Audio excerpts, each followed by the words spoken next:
Mecha battle starting from Gundam. This video is purely for entertainment and does not infringe on copyrights or laws. The rights to the novel and image belong to the original author. We do not claim ownership. Don't like waiting and want to listen to this fanfic in full now? Subscribe to our Patreon, where you'll find the best fanfics. Chapter 1368. Unable to set sail. Sigh. The meeting was disbanded and everyone returned to their respective departments, but sighing has become the norm. There are many members in Drestriga, and only the heads of each department participated in the meeting. So after the meeting, the heads of each department naturally had to share the content of the meeting with other colleagues in the same department, and then, the huge amount of information overwhelmed their brains at once, and it was really difficult to fully accept it for a while. The MIS unit is an exception, because the composition of Dreki crews is too complicated. Only a small part of them belong to the Earth Federation Army, and they are not completely affiliated with the Earth Federation Army.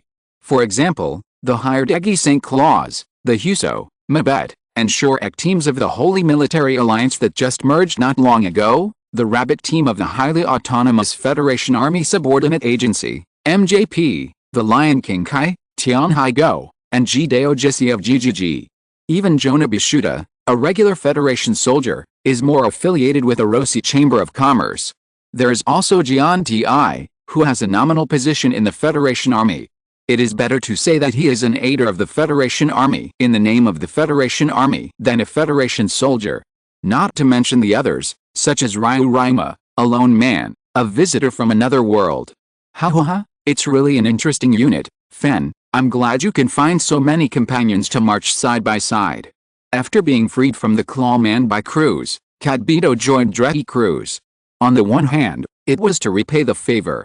Although the person who saved him was Cruz, he was straightforward and not suitable for intelligence work. On the other hand, he had done so many wrong things. Although he was forced to do so, it did not mean that his sins could be written off with a light sentence. He was originally a combat expert. The best way to repay and atone for his sins was to fight. Finally, Fen was also in this unit. Tisk, it's just because of the deal. Fan said a little decadently. Ha, you are still stubborn, Fen. Don't forget that I know you very well. Kadbito patted Fan on the shoulder and smiled frankly. Based on his understanding of Fan, he was a typical person with a sharp tongue but a soft heart. Tisk. That? Mr. Kadbito. Wendy looked at Kadbito with a melancholy face, hesitant to speak. You want to ask Michael? Kadbito knew Wendy, a girl who was willing to be Fan's bride in order to find her brother, and her brother was Michael from the group of Hookclaws. Yes. Wendy nodded with a worried look on her face. She only knew that the Hookclaw man and his gang had been caught, but she still didn't know what happened to her brother. She had planned to ask after the meeting, but she learned that a serious situation had occurred in Drestriga. Yang Hui immediately went to deal with it after the meeting. There was no chance at all, so she could only ask Kadbito. To be honest, I don't know. Kadbito shook his head. He didn't have a good impression of Michael, but he didn't hate him either. He didn't have much interaction with the other members of the Hookclaw man's gang. Even if he did, it was because he was mentally controlled, not from his own intention. How could it be? Hearing this, Wendy's eyes dimmed. Hey, Kadbito, when can you change this bad habit of yours? You always like to speak halfway. Fan knew Kadbito very well. He was a typical riddle man. He always liked to say some high-end and classy words to educate him. He couldn't understand it at all. He also liked to speak halfway, such as you have to find it yourself and you have to understand it yourself. It was very annoying. Although he always said that Wendy was a troublesome woman and kept pestering him to be his bride, Fan still cared about Wendy in his heart. After all, she took the trouble to take care of the sloppy M along the way. Haha, I really don't know. Kadbito smiled, happy that Fan knew him so well, but little girl. Kadbito looked at Wendy again and said softly, but I think he shouldn't have been abused. Huh? Really? The dim eyes glowed with hope, and Wendy suddenly looked up at Kadbito, looking forward to the next words. Well, I remember very clearly when he was arrested.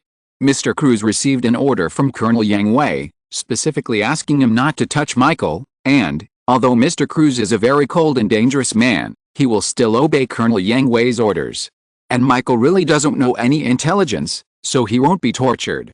Maybe you will be able to meet him soon. Really? That's great. Wendy was very grateful to Yang Hui. Just because she had told Yang Hui once that she hoped to save her brother, she always remembered it and took special care of him. Well, it should be, Mr. Cruz. At this time, Cadbido saw Cruz coming over and greeted him respectfully.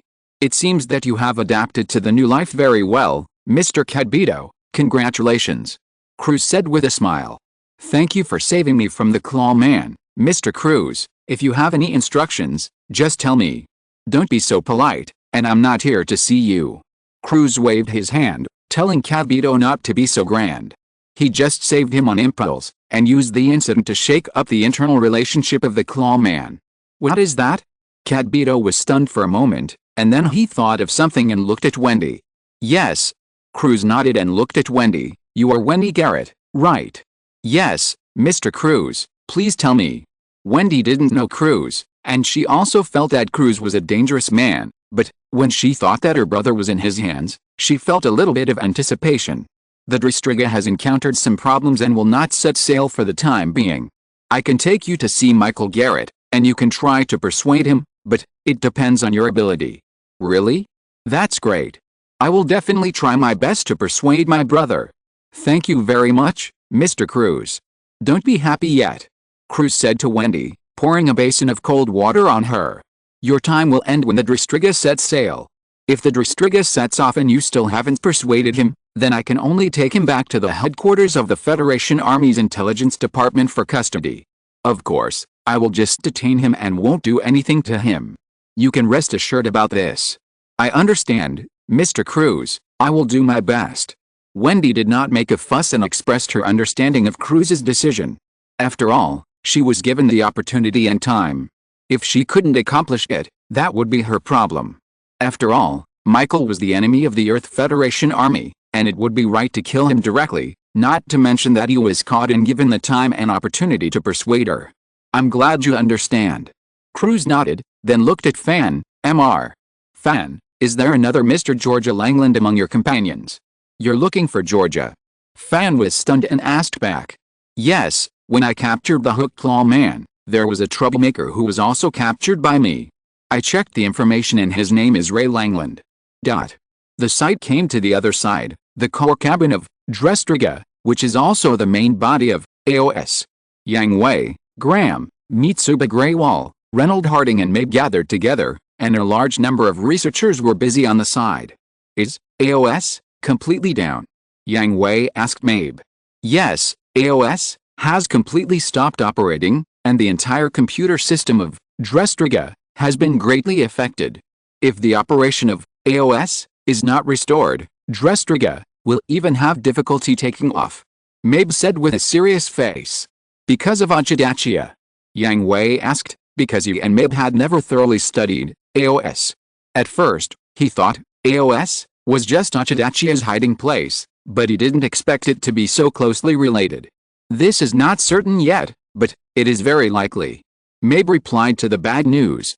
Mabe, if I remember correctly, in order to avoid problems with the original main system of this ship, Colonel Yang Hui should have created another main system for Dristriga. Sanai Greywall asked. At the beginning, because the system entered the Dujun platform uncontrollably, Dristriga was able to operate normally because of this main system. Yes. Mabe scratched her hair, which was not well taken care of, in a somewhat irritable manner, making it even more messy.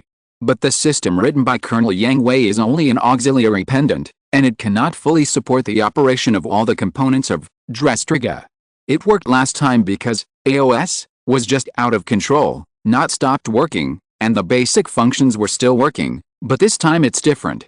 Is there a way to restart it? Sanai Greywall asked. No way.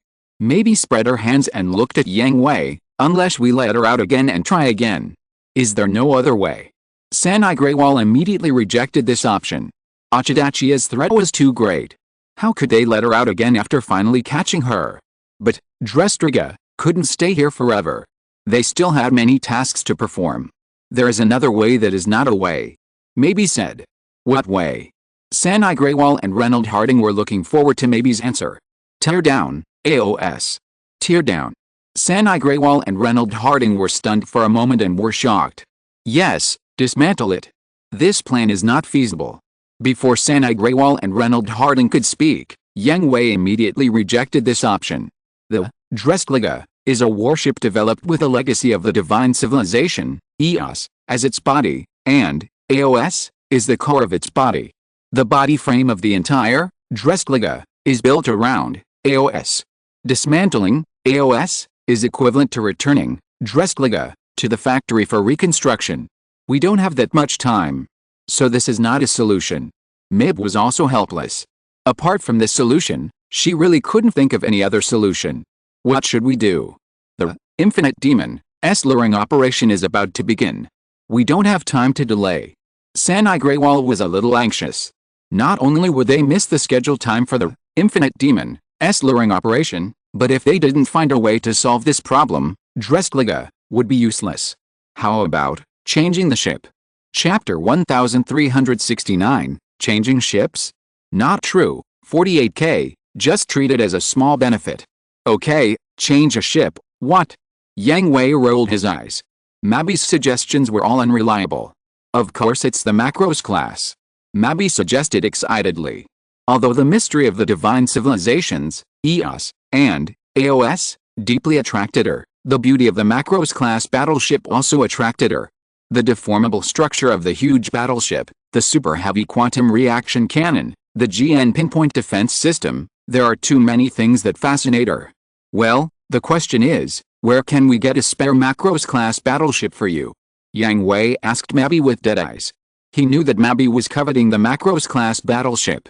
Not only Mabi, but even Mitsuba Greywall and Reynold Harding had a hidden expectation in their eyes. If the promised Legion had not arrived, Dreskliga would be the strongest battleship in this world, without a doubt, but with such a gem in front of it, Dreskliga would not be so outstanding, especially in terms of the battleship's own combat effectiveness. Not counting the transformation system of Macros attack, the firepower of Macros-class battleships is not comparable to that of Dreskliga. The ferocious secondary guns all over the ship, the crazy honeycomb missile launchers, and the super-heavy quantum reaction cannon that can destroy the colony satellite with one shot, even the main gun of Dreskliga, the Bo super-large heavy particle cannon is inferior. It's just that due to the feelings for Dreskliga, he didn't say it out loud. After all, it was their first ship. They fought side by side for so long, and it was impossible to abandon it. However, things are not that simple. After all, where can Dreki crews get so many Macros-class battleships to use? Question mark. No. Mabi asked disappointedly. Of course not. Yang Hui cursed angrily. All the Macros-class battleships were brought directly from Promise Fortress. Let alone your world, among all the worlds connected to Promise Fortress, only the original Macros World F has the ability to manufacture Macros-class battleships. Moreover, the fortress's territory in Macros World F is just a colonial fleet that has just landed on the colony planet, and it does not have the ability to produce Macros-class battleships on its own. These Macros-class battleships were all produced in the fortress's factory area. The current fleet has already used up all its resources. Where can there be more? Let alone this world, even the Gundam Age world, which was the first to connect to Promise Fortress and whose technology has always followed Promise Fortress, cannot produce Macros-class battleships alone, not to mention the unconnected Gundam 30 world, because the technology of the Macros F world is too advanced. You must know that most of these worlds will soon be human beings stepping into the universe, while the Macros F world has already spread across the universe. The gap between them cannot be instantly eliminated by simple science and technology. What should we do? Colonel Yang Hui, do you have any good ideas? Mib was at a loss. She had said all the ways she could think of. This didn't work, and she could only seek answers from Yang Hui. Yang Hui thought for a while, but he couldn't think of a good solution for a while. After thinking for a while, he could only deal with it temporarily. Okay, maybe you cooperate with me to improve another system to temporarily replace AOS. It doesn't require the entire battleship to operate at full capacity. As long as it can set sail, we will try to catch up with the Infinite Demon's lure operation. In other words, use Dreskliga as a transport ship. Mitsui Greywall considered the feasibility of this plan. That's right. Yang Hui nodded. In fact, Dreki Crew's combat power has seriously exceeded the standard. The 6A class pilots, including me, Graham, Char, Lala, Amuro, and Camus, plus the 6 successfully awakened Dawn series, are theoretically enough to deal with any danger. Moreover, Dreki Cruise's main combat power is in the Miss Force, and the battleship firepower also has the White Fortress, so the combat power of Dreesliga itself is not a rigid demand, and the most needed is transportation capacity. Mitsuha Greywall, Reynold Harding, and Mab's expressions were a little complicated. Although Yang Hui was right, in the previous battles, Dreesliga itself did not perform too outstandingly. Its firepower was not comparable, and its speed was not comparable. It has always played the role of a transport brigade, and it only used its poor firepower to make soy sauce during the battle. But they are members of the Dreesliga's crew. What's the difference between disliking Dreesliga and disliking themselves? Captain. Reynold Harding and Mabe looked at Sanai Greywall. Although she had experienced the incident in Achidachia, she was still the captain of Dreki Cruise. The word acting in front was only temporary. Everyone could see that the so-called punishment was just a symbolic move and had no practical significance. At most. Sanai Greywall was no longer the general manager of Dreki Cruise, and it was harmless. Originally, the White Fortress only selectively accepted her orders because of her military identity and responsibilities, and most of the time it still listened to Yang Hui.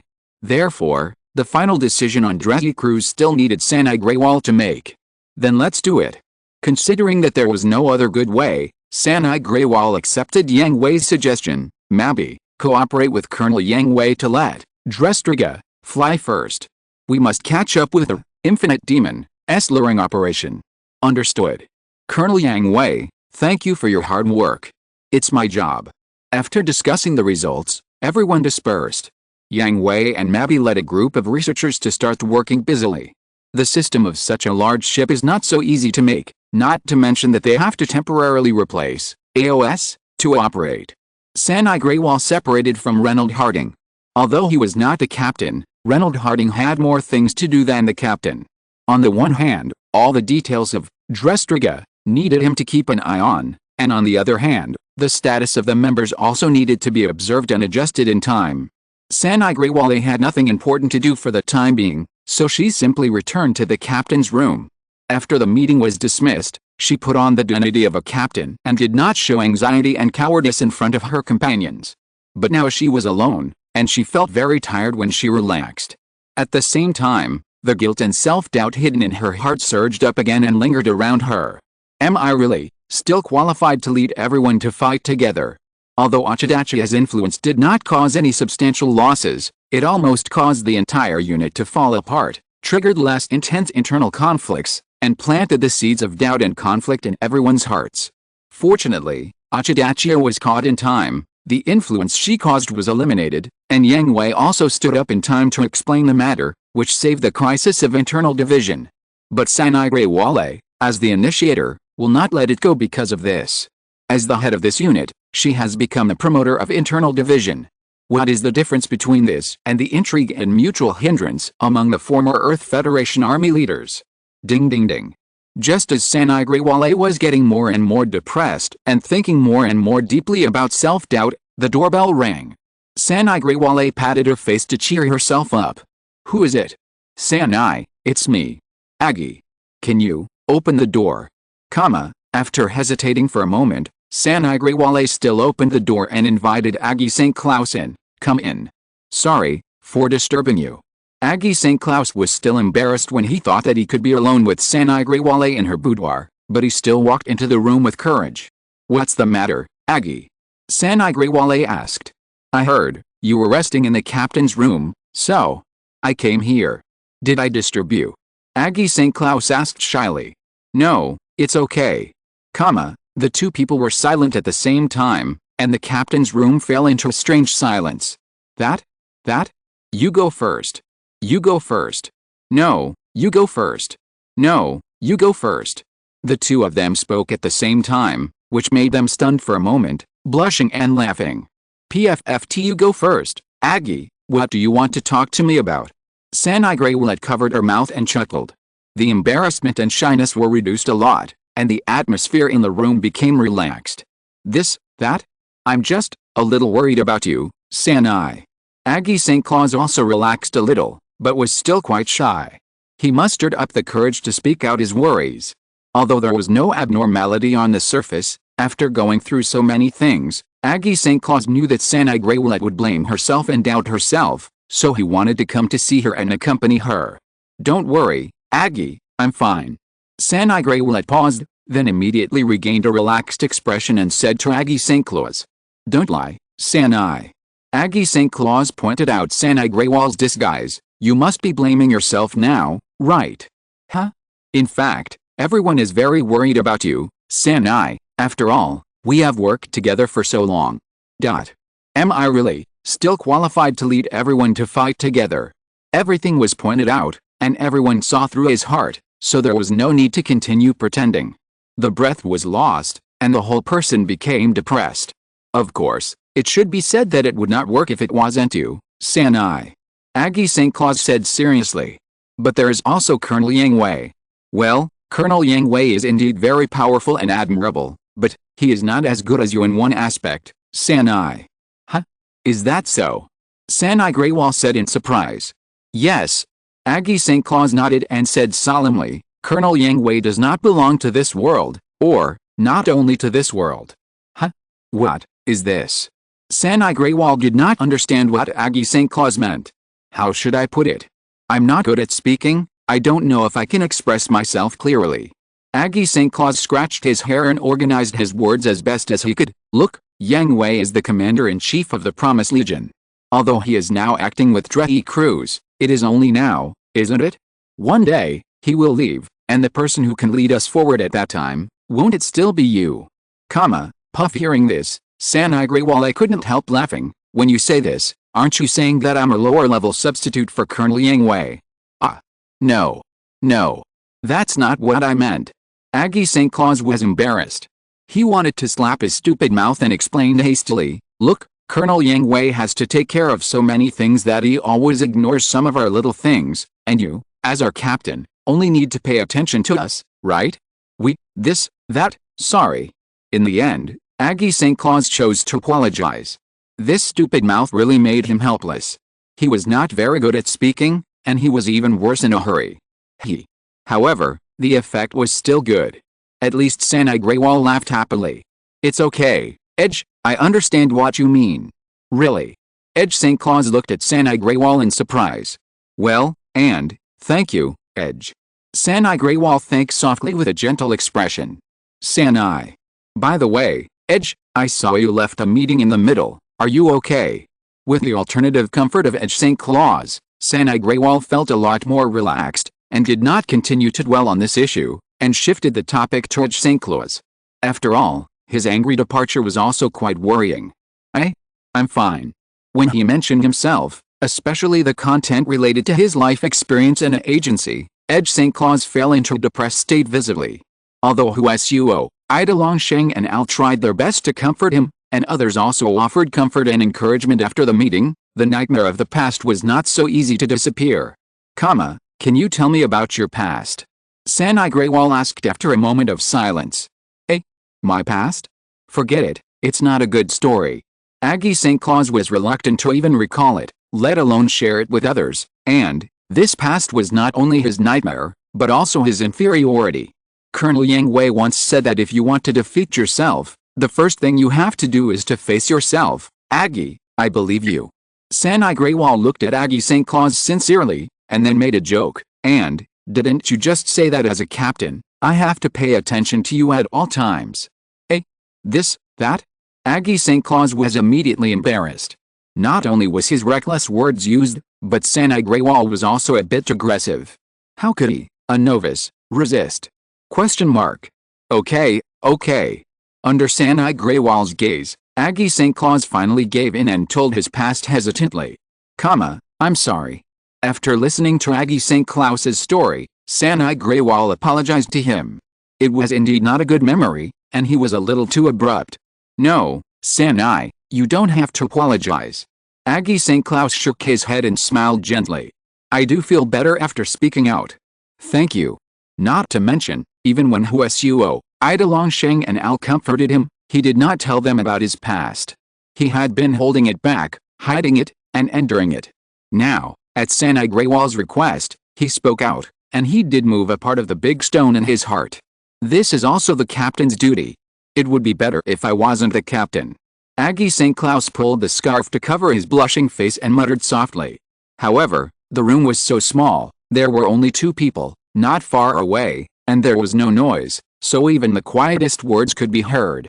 Sanai Grewale's pretty face immediately became red, but she didn't panic, but lowered her head slightly, and murmured softly, "It's not impossible." The murmur was naturally heard by Aggie St. Claus, and the whole person was knocked unconscious by the heavy hammer of happiness, or turned into a kettle that was about to boil in smoke. Sanai Grewale on the other side was not much better. Her head was almost buried in her chest. She didn't know why she was so bold. Maybe he could comfort her in the first time, maybe it was the support at the meeting, or it was the agreement that had been upheld until now. That? Sanai. The atmosphere in the room was gradually filled with pink ambiguity. The 2 nervous people gradually approached each other at a very slow speed, and then, "Dingzilla, excuse me. I have something to report to the captain." Just when the 2 were about to get close to each other, the door of the captain's room opened, and Reynold Harding walked in with his hands behind his back. Behind him, a group of heads surrounded the door frame, staring at the 2 with sharp eyes. Sanai Grewale and Aggie St. Claus immediately separated as if they had been electrocuted. Steam came out of Sanai Grewale's head with a puff sound. Aggie St. Claus's face flushed red, and he looked at Reynold Harding as if he was looking at the murderer of his father. "Damned black-bellied glasses guy. Why don't you just die?" Chapter 1370 Approved SRX Combination. Congratulations, Edge. Finally we did it. Damn it. You heretic. How can you get rid of us and go solo? Stop. Edge finally mustered up the courage. Congratulations, Edge. Ugh. You guys stop talking. At this moment, Edge St. Claus just wanted to lock himself in the room, lock the door, and not see anyone. After being disturbed by the crowd of spectators led by Reynold Harding, he and Mitsuho Grewale naturally did not go any further. After all, neither of them was thick-skinned. On the contrary, they were terribly thin-skinned, so they separated in a flash and left amid the booing of the crowd.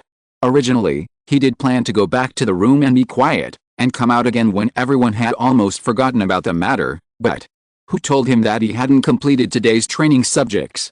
Graham, who was in charge of the Mecha unit training, had sent him a text message questioning him, and then, on the way to the training room, whenever he met someone, he would bring up this matter, either congratulating him, or expressing envy and jealousy, or threatening him not to bully Mitsuho Grewale, etc. He was ashamed and angry, and if there was a crack in the ground, he would have crawled into it directly. And Edge St. Claus hated Reynold Harding so much, let alone a deeper communication, he didn't even touch Mitsuho Grewale's hand. Obviously so close. He would soon end his single life of never touching a girl's hand. Edge. Pay attention. Yes. Ding failed. If you're a bad player, practice more.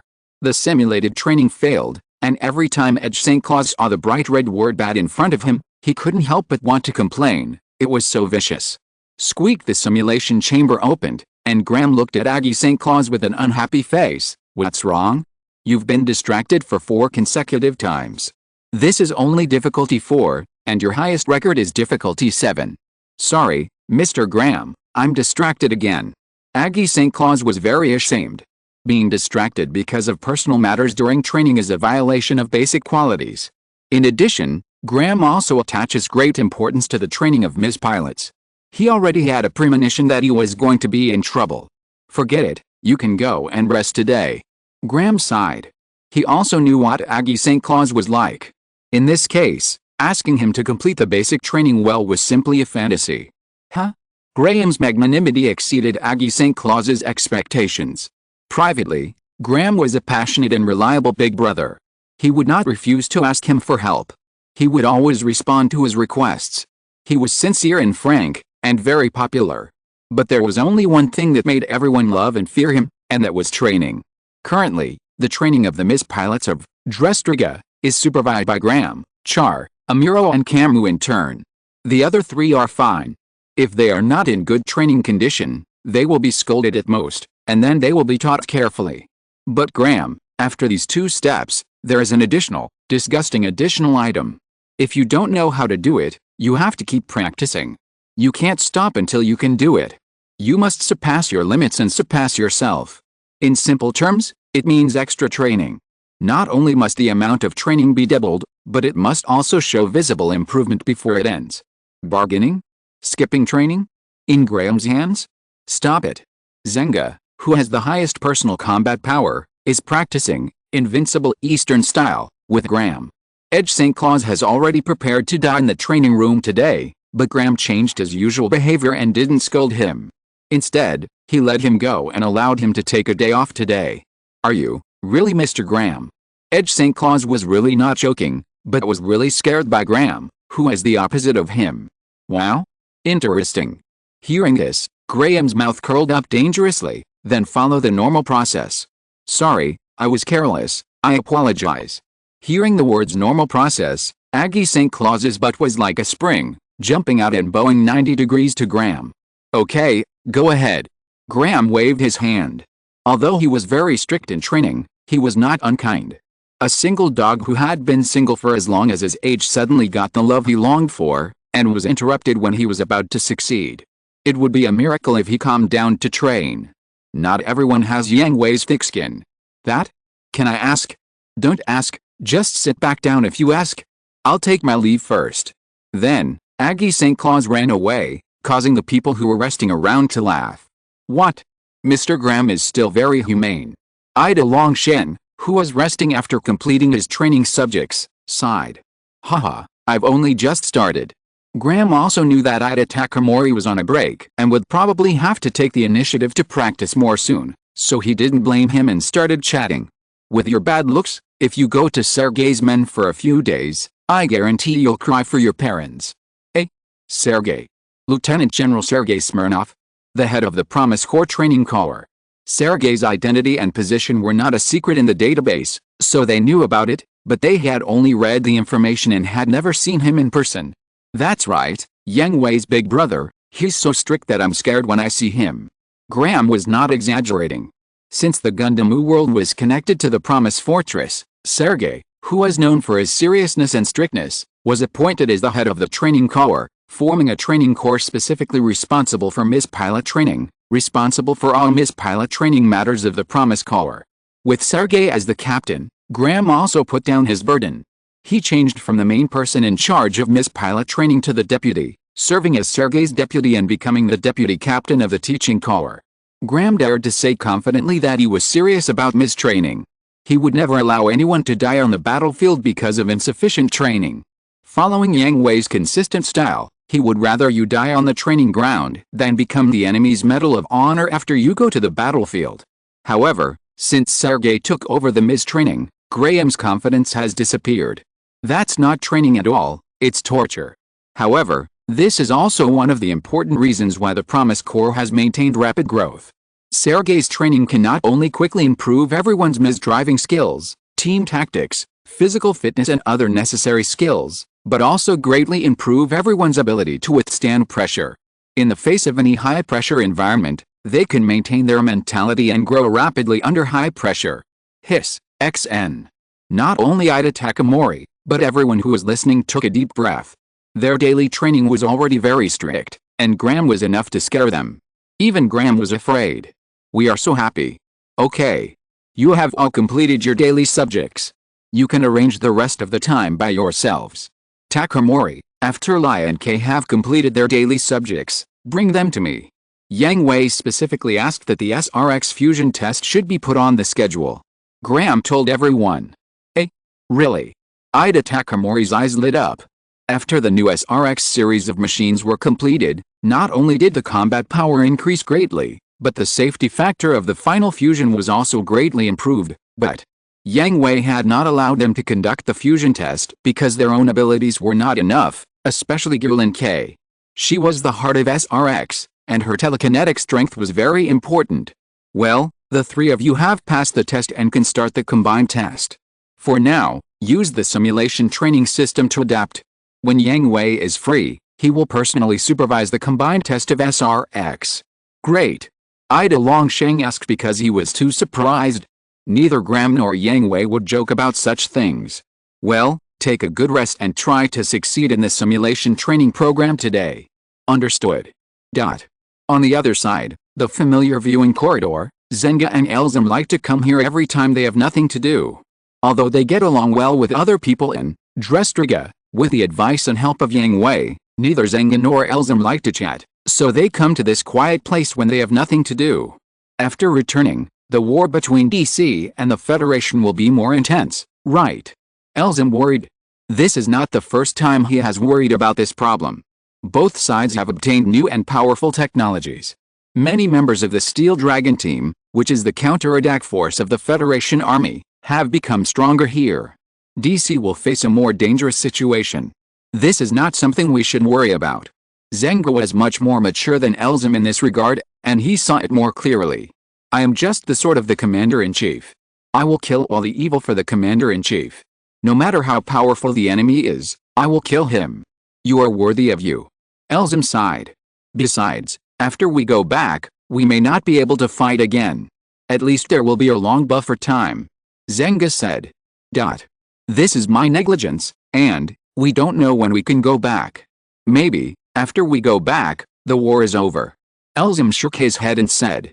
No, it will definitely not end. Why are you so sure? Intuition. Then you have to be prepared. Lai and the others are growing rapidly. Elzem believed in Zenga's intuition very much, because Zenga's intuition has come true more than once and saved his life. It doesn't matter. We are not standing still.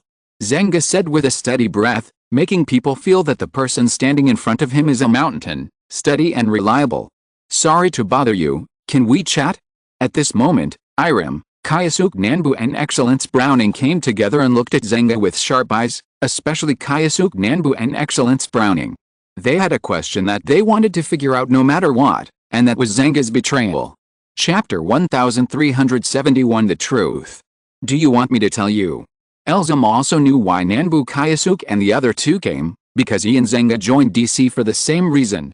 In addition to being conquered by the personality charm of General Bayan, there was also... No, there is no need to explain too much. The outcome will be clear on the battlefield. Zenga never explained anything to others. He would only walk step by step on the path he thought was right. Major, I can't accept your words. Nanbu Kayasuk shook his head, not accepting Zenga's refusal, and planned to ask to the end, why would someone like to join the DC that provoked the war? I said, there is no need to say more. The outcome will be clear on the battlefield. If you want to know, draw your sword with me and find it in the battle. Zenga continued. Because of aliens, right? Nanbu Kayasuk hesitated for a moment and asked. Although Zenga did not answer and did not look at Nanbu Kayasuk for a second, but everyone present noticed that his body stiffened for a moment, but relaxed again in less than a second. At first, I really couldn't figure out why you joined DC. Nanbu Xiangji didn't care whether Zenga was listening or not, but he still talked about his own guesses and analysis. You are my goal and a reliable captain. I have been learning from you and want to become a strong man like you, but your betrayal is like a bolt from the blue to me. I really can't imagine why someone as upright as you would join DC and become an enemy of the Federation. But after coming to this world, I think I gradually understand that the Earth and humans have never been alone in the universe. The arrival of the Void Messenger is the best proof. With the Void Messenger, there must be others, just like Uruguru and Pentacona in this world, and even the Legion of Hell, the invaders, the hegemony's dependents. The Earth has never been safe. You did this to remind us in your own way that we are not strong enough to protect the Earth and humans in the face of threats, right? You have grown up, Xiangji. After a moment of silence, Zhengji sighed for the first time, looked at Nanbu Xiangji seriously, with an unusual smile on his face. You guessed right, but not completely. Please advise. Nanbu Xiangji humbly asked. At this moment, Zhengji was still the goal he longed for and the captain he yearned for. Let me tell you. Elzem stood up. He knew his old friend too well. If Zhengji answered, he would definitely not give a direct answer, but let Nanbu Xiangji and others continue to find the answer. But now that it has come to this point, Nanbu Xiangji and others have guessed most of it. Some things can be told to them. Moreover, Elzem has other plans. The ATX team is the core combat force of the Steel Dragon team, and the Steel Dragon team is an important counter-attack force of the Federation. If they can reach an agreement with the ATX team to a certain extent, DC and the Federation may be able to open up a completely different path. General Bion established DC and started a war to tell everyone in the world that they are not safe. Under the rule of the Federation, the world has been comfortable for too long and has almost forgotten what blood and fighting spirit are. Of course, if peace can be maintained, neither General Bion nor we want a war. However, the truth of the world is not like this. The Void Messenger you know is just one of them. In fact, long ago, the Federation had contact with alien civilizations, a huge alien force called the Zawak Interstellar Union. Elzim began to tell Nanbu Xiangji and the other two the truth of the matter. After all, the information he could obtain was not comparable to the three people in front of him. The Zavak Interstellar Union, yes, visitors from the Zavak Interstellar Union arrived on Earth and reached a deal with the Earth Federation. The other party provided technology, and the Earth processed that technology into finished products and returned it to them. You should have heard of this technology being traded, the black hole engine. Speaking of the black hole engine, Elzim's expression ferocious for a moment. Because of the black hole engine, his younger brother lost an arm. Although it has been completely healed, but it was a conspiracy. His younger brother lost an arm because of a conspiracy without knowing it. As an elder brother, he could not forgive the person who planned and carried out the conspiracy. Black hole engine. Are you talking about the missing cavalry? X3? Yes, that's it, the first fierce bird. I heard that it was because the black hole engine was too advanced and the Earth Federation could not fully master it, which led to the outbreak of that incident, Irem said, searching for memories. No, that's a conspiracy. Elzim continued, the people of the Zavak Interstellar Union were not sincere in cooperating with me. The black hole engine they provided had defects from the beginning. It was just a defective product used to test whether the Earthlings were qualified to become partners. How could it be? X3 was shocked. They didn't expect that there was such a truth. Also, after Meteorite 3 fell to the Earth, General Bion led a team to investigate and finally found that Meteorite 3 was a man-made product, and it contained a lot of advanced military technology, and there were many similarities with the Void Messenger. Not only that, a huge artificial star was discovered in the universe near the Earth, and the investigation progress was also quite slow. This is enough to prove that the Earth is facing a huge crisis, so General Bion hopes to rely on a war to wake up those who are addicted to comfort and don't want to wake up. Elzim continued to explain. But why start a war? If you fully assist the Federation, then wouldn't it be? The Southern Sound Medium asked Elzim. There are obviously many ways to choose, but why do you have to choose the cruel one? Because of the corruption of the Federation. Elzim criticized bluntly. X3 Nanbu Kayasuk opened his mouth and wanted to refute, but all the words were stuck in his throat, because he had been betrayed by his superiors more than once and used as a scapegoat by his superiors. Axelin Browning held Nanbu Kayasuk's hand. Although she was fine and had not been betrayed, she had always been with Nanbu Kayasuk. She saw everything that happened and felt the pain in her heart. Irem had also seen and experienced a lot, so he acquiesced to Elzim's words. Those of you who have read the information should know how rotten the Earth Federation of this world is. I can tell you that our Federation is no different from the original Earth Federation of this world. Elzim's voice became deeper and deeper, and his face became uglier and uglier. At the beginning, after General Bion led the team to discover the truth about Meteorite 3, they immediately submitted a report to the Federation Conference. The Federation also responded quickly and immediately established a EOTI agency to specialize in studying aliens, led by General Bion. Isn't this very good? But Elzim interrupted Axelin Browning and continued, on the surface, the Federation appointed General Bion to lead the EOTI agency to study aliens, but in fact it is divided into two factions. One is the Preservation faction, which built the Earth Cradle and the Moon Cradle. If aliens come, they will hide in the two cradles to preserve the fire of human civilization. The other faction is the Escape faction, which used 3 of the 6 troniums discovered by General Bion from Meteorite 3 to build 3 Space Noah-class battleships. Platinum, Black Iron and Steel. Irem and the other 2 knew about the 3 most powerful super battleships of the Federation Army, but this was not their focus. Their focus was the 2 factions within the Federation. How could it be? Doesn't anyone want to fight? Axelin Browning exclaimed, covering her mouth. No matter which faction it was based on the premise that the Earth would definitely fail. Whether escaping or hiding, it could not accommodate all humans.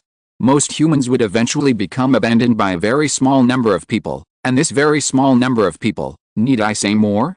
It must be the high-ranking officials and wealthy businessmen of the Federation. So, DC was established, and General Bion declared war on the Federation, declared war on the aliens, and swore to defend the Mother Earth he loved so much? Elzem finished speaking. Although there were many details missing, and the way of starting a war for this purpose was not completely acceptable, but they could no longer find words to refute. They were even more disappointed and disheartened by the Federation's choice, especially after knowing what the Promised Legion had done. Festum in the world of Gundam Seed, ELS in the world of Gundam U, Vajra and Snake in the world of Macros F. When did they not fight to the death? When did they not risk their lives and everything to fight to protect the Earth and mankind? Even here, no matter how many enemies there are, no matter how strong the enemies are, they still go forward without hesitation. The most important thing is, this is not their world. It's fine if we don't compare them, but once we compare them, the difference is obvious. 3. I'm not trying to persuade you to join DC together. I also know that DC is not a monolithic entity, and not everyone is on the same page with General Bion, but I hope you can think carefully about what to do in the future and who a real enemy is. After saying that, Elzem and Zeng left the three people standing there thinking and left, but when they walked to the corner, they ran into Yang Hui. Colonel Yang Hui? Why are you here? Huh? X3 The three people who were thinking woke up and turned their heads to look over. The main framework has been completed. I was thinking of taking a break, but I happened to hear your conversation, so I eavesdropped. Yang Hui said, spreading his hands. Haha, you don't hide your eavesdropping behavior. Elzem laughed. The more he interacted with Yang Hui, the less he could associate him with the commander-in-chief of a huge army. By the way, it is expected that it will take 3 days for Drestliga to resume sailing. In addition to remembering to complete daily training, you can arrange your time freely. If you want to relax in Phnom Penh, just ask for leave in advance. Colonel Yang Hui. Nanbu Xiangji suddenly stopped Yang Hui, who was about to leave. What else? Can I ask you a question?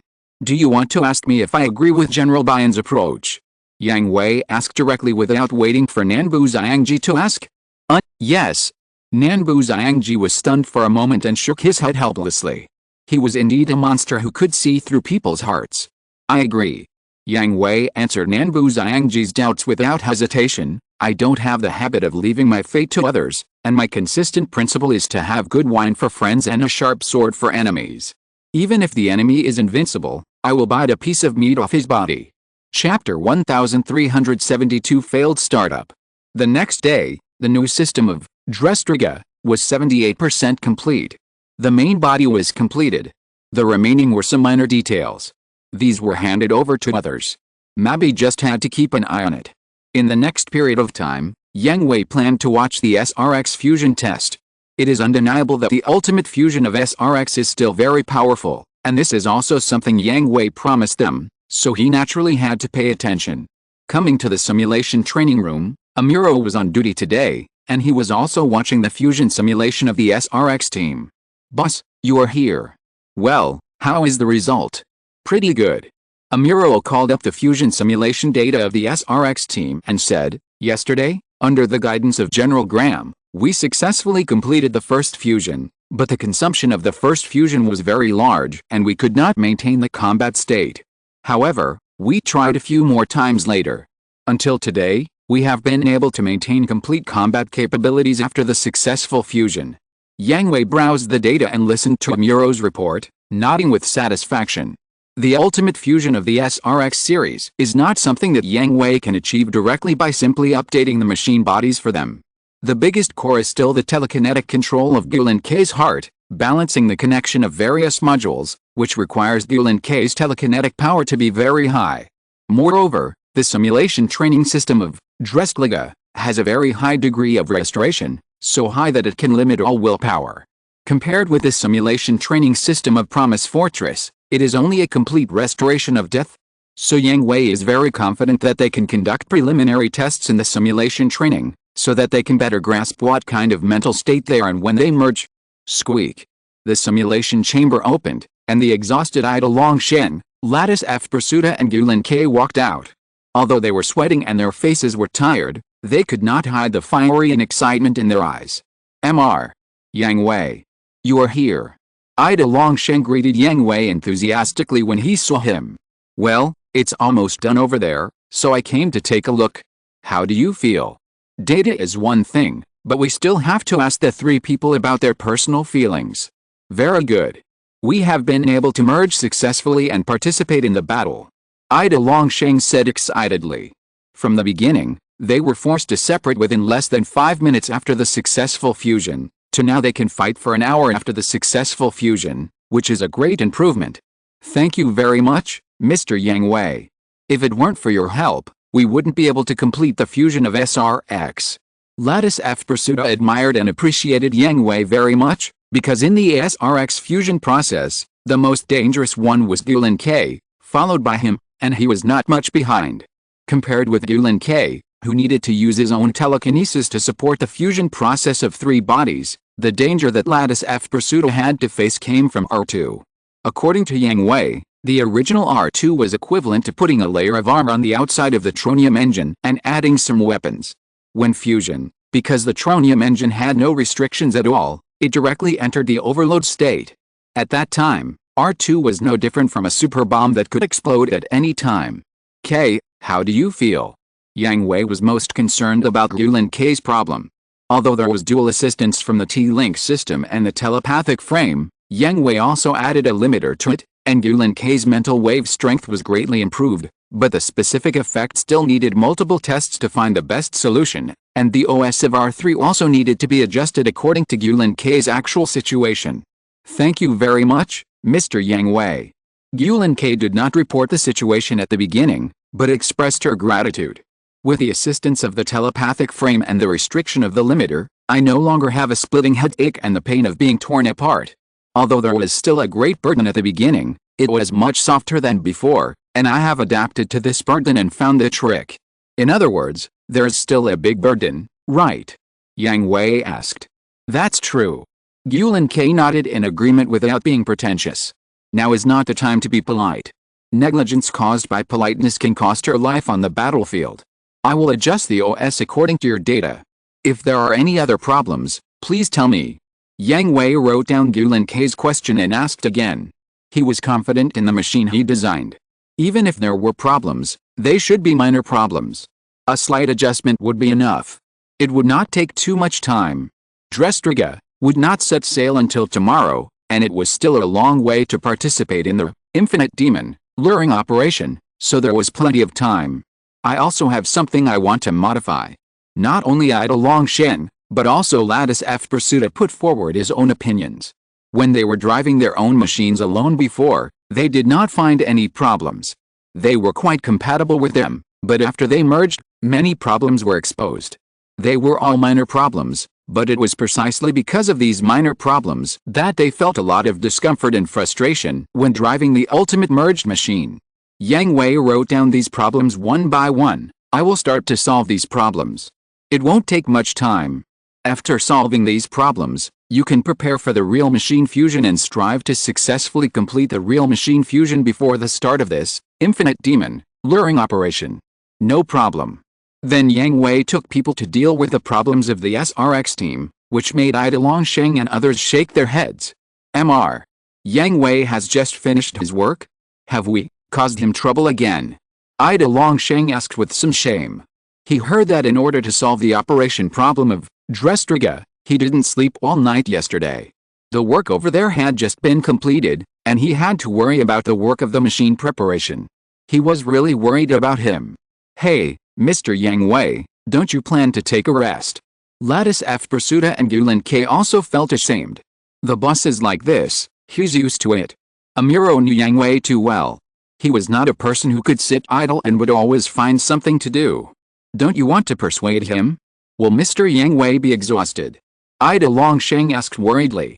It's impossible to persuade him. The ladies can't persuade him, let alone us. Amuro shrugged and said, besides, the boss can control his physical condition at any time. If he can't hold on, he will rest. That's good.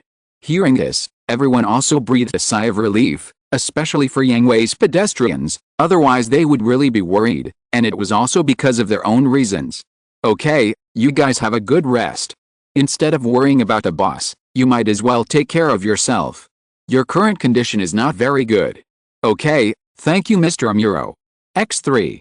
After a night, Mabe hurried to the hangar to find Yang Hui. Seeing that he still insisted on the preparation of the body, he couldn't help but complain. I say, Colonel Yang Hui, are you going to be the first senior officer to die suddenly? Haha, that's impossible.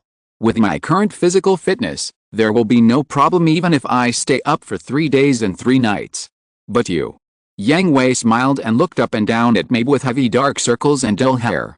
This is the look of someone who needs a good rest. Okay, the new system is complete. We're just waiting for you to come and inspect it, and then we can start it. Mabe said helplessly. She was indeed a little tired. After confirming that it was completed and Dreskliga restored its navigation ability, she would have a good sleep. Jay, come here. Colonel Yang Hui, what do you want? Jay, who was standing by, ran over immediately. Here, here and here. Yang Hui took the workpad and tapped the screen a few times with his fingers. These 3 items will be handled first, and then Project 34 and Project 56 will be solved first. The others will be completed in order of priority. If there's anything you don't understand, write it down first and deal with it when I'm free. Okay, Mr. Yang Hui. After giving these instructions, Yang Hui followed Mabe to the core cabin, where Sanai Grewale and Reynold Harding were already waiting. Captain Mitsuha, Vice Captain Reynold. Colonel Yang Hui, we've been waiting for you. Well, let's get started. Yang Hui is not a person who procrastinates. Although it is still within the scheduled time, the system has only been written, and the effect is still unknown. If it fails, it will waste more time and may exceed the agreed time for the Infinite Demon to lure the operation. The new system is activated, and the energy system is starting, 15%, 25%, 35%. Energy transmission is normal. The main engine is starting to warm up, ready to ignite. The various mechanisms in the ship are starting to operate. No abnormalities are found. The weapon system still has no response, and the AOS-related functions have no response. The energy output power is 6 percentage points lower than expected. Reports came one after another, some good and some bad, but they were all within expectations. If nothing unexpected happens, Dreskliga will be able to set sail soon. Ding ding ding. As expected, an accident happened. Warning. The energy system is in chaos and is rising sharply. Stop the system immediately. Stop all operations. Yang Hui ordered immediately. Other problems are easy to deal with, but if there is a problem with the energy, everyone on the ship will turn into a big firework. Amid the busyness of the staff, as the new system stopped working, the energy also quickly calmed down. This was good news among the bad news. Although the new system failed, everyone was safe. Sure enough, things that are rushed out are not so easy to succeed. Yang Hui felt a little regretful about the result of the failure, but he would not be disappointed. After all, this result was expected. If the abnormality of the civilization of God, Eos, was so easy to crack, Archidachia would not have been allowed to stir up trouble on Dreskliga for so long. Immediately check the fault, find out the problem and rewrite it. Understood. Captain Sanai, the time of departure will be postponed. I can't guarantee the specific date. Yang Hui looked at Sanai Grewale and said, It's okay. Thank you for your hard work, Colonel Yang Hui. I will explain to General Ribera about the delay in the combat order, but please hurry up. Understood. Beep beep. At this moment, Yang Hui and Sanai Grewale's pads rang at the same time. The callers were different. The one who contacted Yang Hui was Cruz, and the one who contacted Sanai Grewale was Ribera, who happened to be mentioned. What's the matter? Yang Hui asked after answering the call. The old man is here. The old man? Why is he here? If you're listening to this novel on a channel other than Fanfic World, it means they downloaded and uploaded it without effort. We cordially invite you to visit our channel, Mundo Fanfic Novelis. There you'll find the original version of this story, and you can explore many other novels of various genres. We're waiting for you to immerse yourself in a world of incredible novels. Chapter 1373, The Uniqueness of Mecha Combat. On the other side, Sanai Grewale also received the communication from Ribera. He immediately thought of his own problem and wanted to report, General Ribera, are you here to hold me accountable? I am still compiling the detailed report and will give it to you tomorrow at the latest. No, Lieutenant Colonel Sanai, I am not here to hold you accountable. Rabir interrupted Sanai Grewale's confession. He really didn't come here for this matter. Yang Hui had already made the final judgment. Although his current position was higher than Yang Hui, Rabir would not say anything about this level of decision. Sanai Grewale's mouth twitched. He wanted to be more polite, but the other party didn't come here for this matter.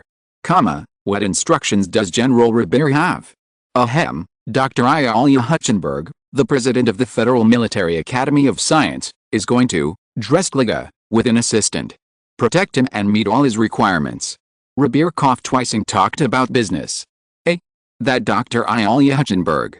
Mitsuho Grewal was shocked. His name was well known.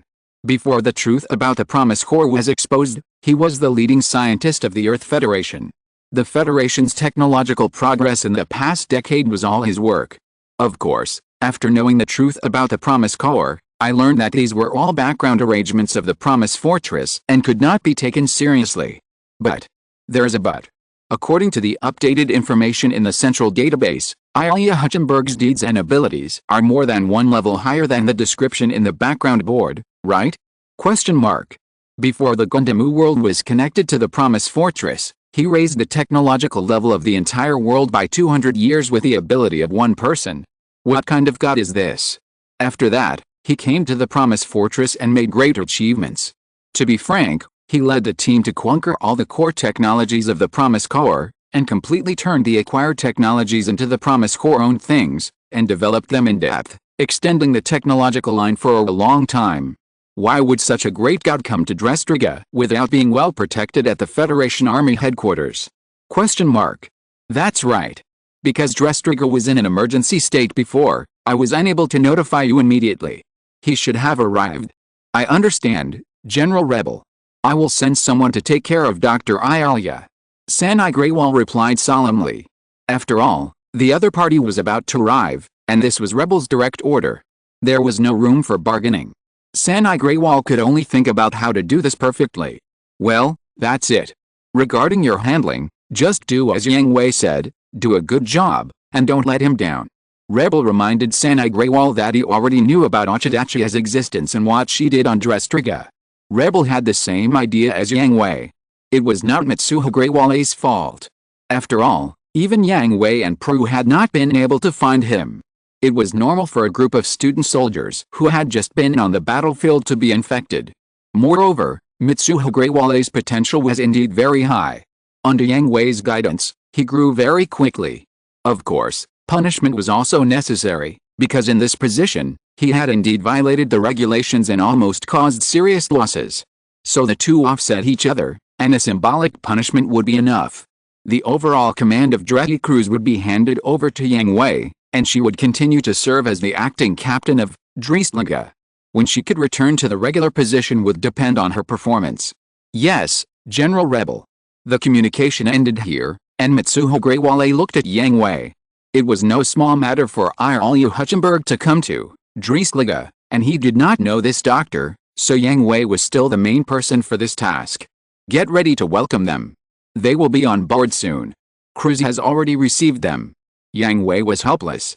He also guessed why Ayalia Hutchenberg came to Dreistliga. Wasn't it because of the legacy of the divine civilization, Eos, and Ochadachia? But Yang Hui still didn't support Ayalia Hutchenberg coming to Dreistliga. After all, it was too dangerous. Even if Ayalia Hutchenberg was immortal in theory, this was a Mecha world. There were so many weird superpowers. Who knew if there was any power that could completely kill Ayalia Hutchenberg? This was the most valuable head of the Promise Corps. If it was hurt or touched, it would cause panic. So soon. Mitsuho Grewal was shocked. Rebel said it was almost there. She thought it would take at least 1 or 2 days. But now they were in Phnom Penh? And they were about to board Dreistliga? I'll give the order right away. No need. Seeing that Sanai Grewal was about to notify the entire ship to urgently organize a grand welcoming ceremony, Yang Hui immediately stopped him. Not to mention that there was not enough time, Ayalia Hutchenberg would not buy into this either. The old man doesn't like formalism, so let's go and greet him. Inform Mabe and ask the research department to sort out all the information. The research information of AOS? And the new system of Dressliga should be ranked at the top. I understand. Although Sanai Greywall thought it was not appropriate to greet Ilya Hutchenberg so hastily, he did so when he thought of Yang Hui's relationship with the other party. Not long after, a shuttle arrived at Dressliga, under the personal escort of Dominant. Yang Hui and Sanai Greywall brought Graham and Reynold Harding to greet them. Well, is this the legacy of EOS? Ilya Hutchenberg walked out of the shuttle's hatch and began to look around. He was very concerned about the legacy of the divine civilization, EOS. Not really, it's just a product transformed with the technology of the original Federation. The real legacy is in the core cabin. Yang Hui led the three people to greet Ilya Hutchenberg. By the way, old man, why are you here? This is very dangerous. Compared to life, EOS has a higher value. Ilya Hutchenberg said as a matter of course. Compared to life, EOS has a higher value. Ilya Hutchenberg said as a matter of course. Compared to life, right. Yang Hui covered his face in depression. Yang Hui could understand that Ilya Hutchenberg would have such an idea. Although he was also a scientific researcher, he would never understand the scientist's concept of putting unknown technology above life. At the same time, Yang Hui set his eyes on the purple-haired man following Ilya Hutchenberg. This should be the accompanying assistant. Excuse me, Mr. Yang Hui. It's an honor to meet you. I'm Killiam Yika. Nice to meet you, Major Killiam. Yang Hui was also looking forward to Killiam Yika. He was a man who had completed the interdimensional teleportation device. At the same time, he was the only one who appeared in various Mecha worlds, but he was unique. In other words, Killiam Yika had appeared in so many Mecha worlds, but they were not alien isotopes in parallel worlds. They were all one person. They were the worlds that Killiam Yika went to using the interdimensional teleportation device. After saying hello, there was no more small talk. There would be opportunities in the future. The most urgent task was to restore the normal navigation of Dressliga, and go to the designated location to participate in the Infinite Demon luring operation. Both Jill Custon and the new Photonics Research Institute called Rebel more than once, and the pressure on both places was very high. Let's go, take me to the core cabin. Yes, the information is ready, we can start working immediately. After that, the group went to the core cabin. On the way, they ran into Ida Takamori and others who were resting. Hey, isn't that Major Killiam? He has also come to this world? Killy.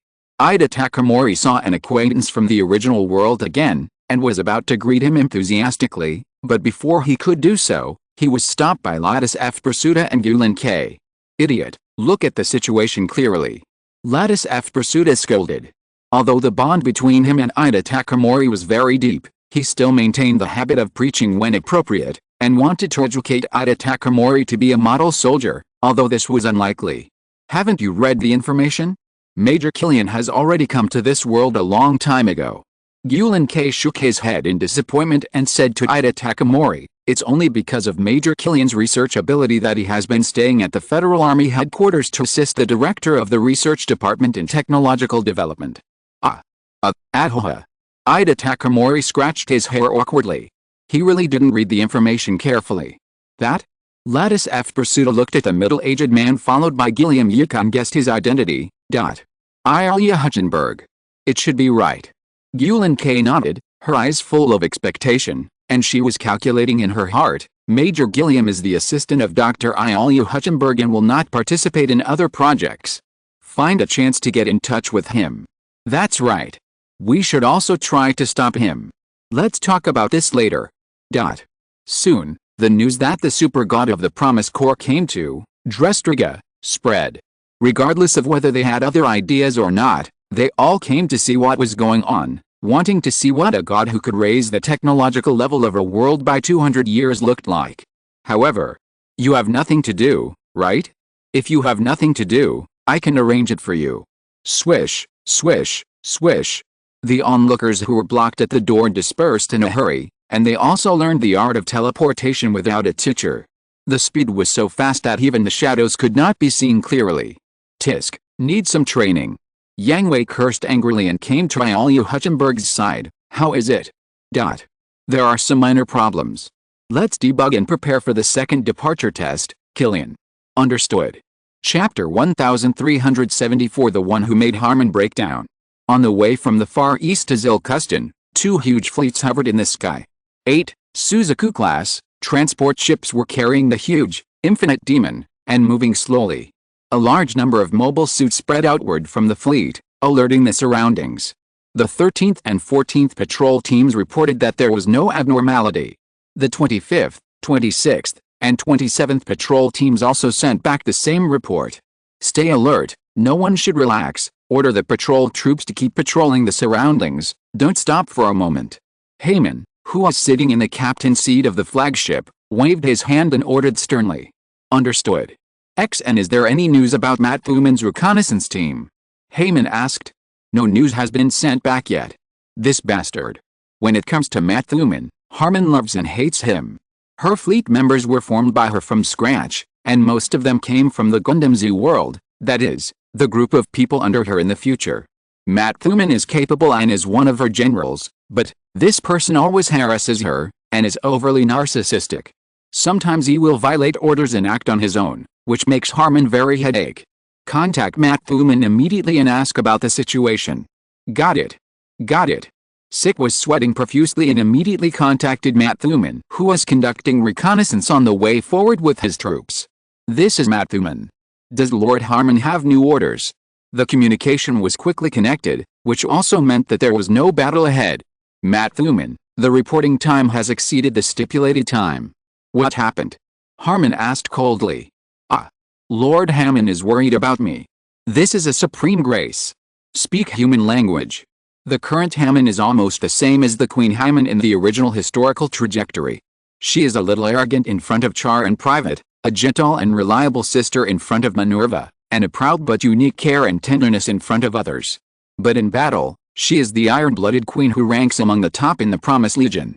Her subordinates respect and fear her, but they always break their defense because of Matt Thuman, this crazy person. There is nothing abnormal ahead, Lord Hammond, please rest assured, Matt Thuman Zero, will. Ding. Heyman didn't want to listen to the guarantee at the end, so she decisively hung up the communication. She was really afraid that she would be pissed off by this bastard. Tisk, when I find the right person, I will definitely throw you to Char's fleet.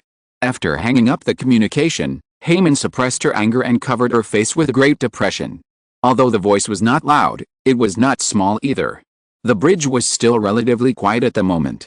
The crew members could hear what Harmon said, which made them shudder in unison and mourn for Matt Thuman Zero in their hearts. Why? Who is Matt Thuman Zero obsessed with and harassed? Harmon. Whose man was Harmon? Char. So, everyone could already foresee what kind of difficult life Matt Thuman Zero would face. Ding ding ding. Lord Harmon, Commander Gerhardt called. Take it. Harmon adjusted his mentality and answered Gerhardt's communication request. Commander Harmon, according to the agreed time, we will be rotated. No problem, I will arrange the handover matters here, and I will send you the details. Understood, please remind the soldiers not to take it lightly when changing guards. Gerhardt reminded Harmon. I know without you saying it, Gerhardt, I will arrange everything, you just need to pay attention to the relevant matters after the change of guards. Harmon said in a deep voice. I understand. You're a little too nervous, Gerhardt. Harmon said to Gerhardt, the enemy hasn't appeared yet, so there's no point in being nervous. This time it was Harmon's turn to remind Gerhardt. There's nothing I can do. Gerhardt shook his head helplessly. Infinite Demon God is too important. Although we expected that the Hell Legion would definitely take action, there are still 3 days of sailing, and no one knows where the Hell Legion is hiding. That's why we need to relax. The enemy hasn't appeared yet, has it? Harmon said to Gerhardt, which was also an admonition. After all, people have been in a state of high tension, and their energy consumption is very high. I hope the enemy will appear now, at least my nervousness will not be in vain. After chatting with Harmon, Gerhardt also relaxed a little and even joked. I agree. The most terrible enemy is the one that doesn't appear. Although Harmon admonished Gerhardt and was not as nervous as Gerhardt, she agreed with Gerhardt's statement. Gerhardt was not the only one who was nervous. Everyone in the 3rd Fleet and the 9th Fleet was always in a state of tension. After all, the escort mission was different from the ordinary combat mission. The focus was on protecting the target being transported. The enemies who wanted to seize the target had been hiding before they made a move. No one knew where they were hiding and when they would make a move. Are Kauji and the others okay? Gerhardt asked. Ah. When mentioning this, Harmon sighed. I would rather they were on your ship than here with me. Both Kauji and Sayaka were opposed to completely digging out the infinite demon god, and transporting it to Zilkustan to guard the last gate of the sea world together, and using this transport as the core to carry out the luring operation. After all, the infinite demon god was too big and the transportation cost was too high. Moreover, the infinite demon god was too important. Once it was taken away by Dr. Hell, it would be a crisis of destroying the world. Therefore, keeping it in the New Fuji Research City and strengthening the defense of the New Fuji Research City was the best choice in their eyes. Furthermore, leaving the infinite demon in the New Fuji Research City would also facilitate research. After all, the Photon Force Research Institute is the research institution that knows the most about demons and photon forces, and it is located in the New Fuji Research City. It is not difficult to transfer personnel to transport the infinite demon to Zilkustan, but it is not so easy to carry professional large-scale research equipment. But there is no way. What can be confirmed at present is that the infinite demon and the last gate of the sea world are important targets that are targeted by the enemy and must not be allowed to succeed. It is better to concentrate them in one place than to protect them in two places. It can better gather living forces and is safer for the infinite demon. Even Professor Elfman agreed to the luring operation, and Kabuto Koji and Yumi Sayaka had no way to refute it. However, the transportation of the infinite demon was jointly carried out by the 3rd Fleet and the 9th Fleet. When Kabuto Koji and Yumi Sayaka met the fleet commander of the 9th Fleet, that is, Heiman, they once again expressed their opposition, especially Kabuto Koji, who expressed his distrust of Heiman to his face. Therefore, even though the Genbu-class transport ship carrying infinite demon to Zilkustan came from Gerhardt's 3rd Fleet, Kabuto Koji stayed on the flagship of the 9th Fleet with Mazinger, under the pretext of monitoring Heiman. He was the second person who often broke Heiman's defense, but the first person who could do nothing about it. I can't do anything about it, but your identity in this world is really embarrassing. Gerhardt could understand Kabuto Koji and Yumi Sayaka's distrust and worry. After all, Heiman made a big fuss in this world, and Axis, who almost fell to the earth, was brought back to the Earth-Moon system by Heiman from the universe, which gave Char an opportunity to take advantage of it. Even though Kabuto Koji and the others understood that the Heiman in front of them was not the Heiman they knew, and it was impossible for him to do those things, the damage caused to the Earth and mankind by the First Neo-Zeon War was really not small, and it was really hard to accept it for a while. Fortunately, Kira and Athrin are here, especially Kira, otherwise I really don't know what to do.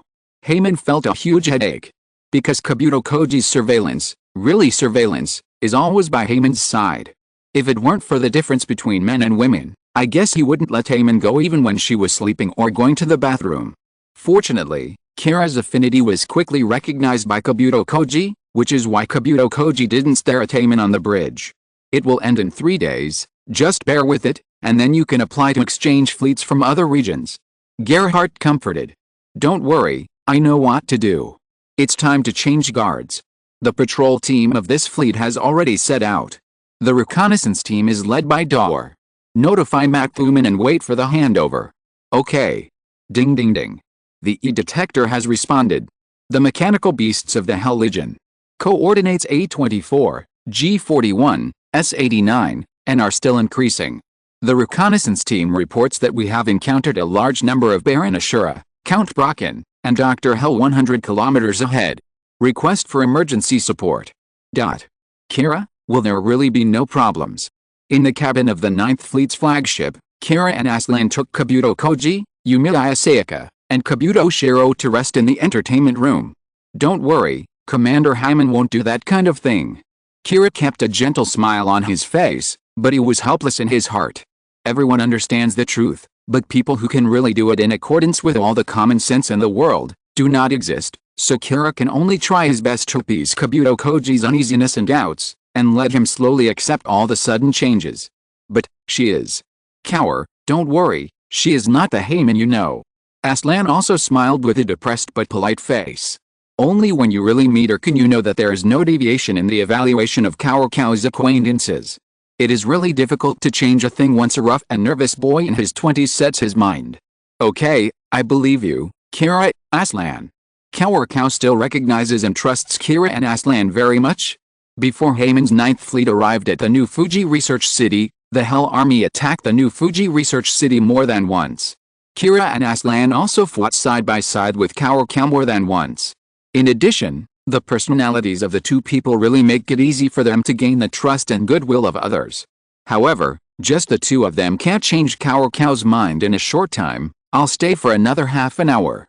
After half an hour, I will go to keep an eye on her anyway. Alice. X2 Kira and Aslan sighed at the same time, but good news and bad news came together. The good news is that half an hour later, Kabuto Koji probably won't have time to see Harmon and disturb Harmon's work. The bad news is, the alarm on the ship sounded, and the entire ship issued a first-level combat configuration. Chapter 1375, Infinite Demon, Lure into Combat. Should I say you're a raven's mouth? Harmon on the bridge laughed and complained to Gerhardt. Please rate it as effective. After all, this is a good thing, isn't it? They finally showed up. Gerhardt didn't like the derogatory name Raven's Mouth. After all, it was a good thing that the Hell Army could show up at this time. Everyone didn't have to be nervous anymore. Okay, it's effective. Harmon smiled and stood up to attack. You planned to attack too. Another person on the screen did the same thing as Harmon, that is, stood up and left the throne of the fleet commander. Of course, I've been holding it back for a long time. Harmon had a cruel sneer on her face. Since she came to this world, she has been stationed in the lunar universe with the 9th Fleet to protect the Republic of Zeon, led by Minerva. No enemy has appeared to harass them. This also makes Harmon, who can only watch others fight heartily, feel itchy. Don't forget that she is not only the fleet commander of the 9th Fleet, but also one of the top trump cards of the Promise Army. Leave the fleet to Fram, no problem at all. As for Gerhardt, he is very similar to Fleet. If it is just an ordinary battle, he will sit on the flagship to command the fleet to fight, but when it comes to a large-scale battle, he will definitely not sit still and will definitely drive his own machine to attack. Ding ding ding. Lord Heyman, General Yamato and General Sarah are ready to attack. Where are Kabuto Koji and Mazinger Z? Heyman asked. They are ready and can attack at any time. Let them all attack. Tell Kira and Aslan to take Kabuto Koji to Gerhardt's side and don't disturb the battle here. Understood. Hey. You are being unreasonable. Gerhardt's communication was not hung up yet, and he heard everything Heyman said just now. Gerhardt was not very welcome to Kabuto Koji, especially Kabuto Koji in battle. The hot-blooded boy in his 20s often got too excited during the battle, so that he disrupted the deployment of the entire battlefield, which did confuse the enemy, but also confused the friendly forces. Don't worry, Kira and Aslan are watching him, nothing will happen. Then why are you here? The more capable you are, the more work you will do, senior. Harmon laughed jokingly, and hung up the call without waiting for Gerhardt to refute. He stood up and walked towards the locker room. When he left the bridge, he did not forget to tell his subordinates to prepare her body. This guy. No wonder he gives Char a headache. Gerhardt said with a smile, not at all unhappy about being blamed. This time the two fleets carried out the mission together. When there was nothing to do, they divided the work and rotated. But when a battle broke out, especially a large-scale battle, in order to prevent confusion in the command system, the two fleets were under unified command. Harmon and Gerhardt both had to attack, so the command of the two fleets naturally fell on Fram. The coordinated operations between fleets were a compulsory course in fleet simulation training, so there was no situation of dividing the war zone at all. Harmon was just venting a little and making a joke. Lord Gerhardt. Fram looked at Gerhardt with resentment. If possible, she did not want to stay in the relatively safe bridge, but to follow Gerhardt to the front line. Fram, I'll leave the command of the fleet to you. Gerhardt certainly knew what Fram was thinking, but the fleet needed her more. Good luck, Lord Gerhardt. Although Fram was resentful, she was also a reasonable person. Vegan really didn't have many talents. The upper limit of the older generation was limited. It was no problem for them to be captains or in charge of the small fleets they once were, but the fleet commander of the Promise Corps, that wouldn't work. The living and educational environment of the new generation was much better than before, but it also took time to grow up, so, the commander of their own fleet liked to go to the front line to kill the enemy. As the only one who could take on the task, Fram naturally had to stay on the flagship to take charge of the fleet's command. Don't worry. Rocket fist. Mazinger Z's pair of iron fists separated from his arms and moved forward under the fierce fire, smashing the chests of dozens of mechanical beasts and then connecting with his arms. Magic kick. At the same time, Mazinger Z turned around suddenly, and its long steel legs swept out, destroying the two mechanical beasts that were trying to attack from behind. Photon Force Ray. Photon Force gathered in Mazinger Z's eyes, bursting out, like a sharp sword sweeping across, clearing the dense sea of mechanical beasts in the sky to create a blank area. Hey. See. This is the power of Mazinger Z. Boom boom boom. Just as Kabuto Cow was complacent about his great power, a Genesis F9 turned into a hedgehog, and all the missile launch ports on its body fired at the same time. Countless missiles swarmed in and surrounded Mazinger Z. At the moment when Mazinger Z was about to hit, a thin light curtain wrapped around Mazinger Z, and all the missiles were blocked at once, causing no damage to Mazinger Z. Thanks, Kira. Kabuto Cow naturally knew that this was the support from Kira's Freedom Wash Guardian Ling. At the same time, the red Justice Jejanangrif counterattack came in front of Mazinger Z, and with a swing of the sharp blade in its hand, several boomerangs from Gandara K7 returned at a faster speed, cutting off the outstretched arm. Atheron. I say, can you not be so angry? Atheron taut helplessly. Isn't it because of you guys? Kabuto Cow smiled awkwardly. He was used to fighting like this, and he really couldn't change it for a while. Sigh. X2 Kira and Atheron had a headache.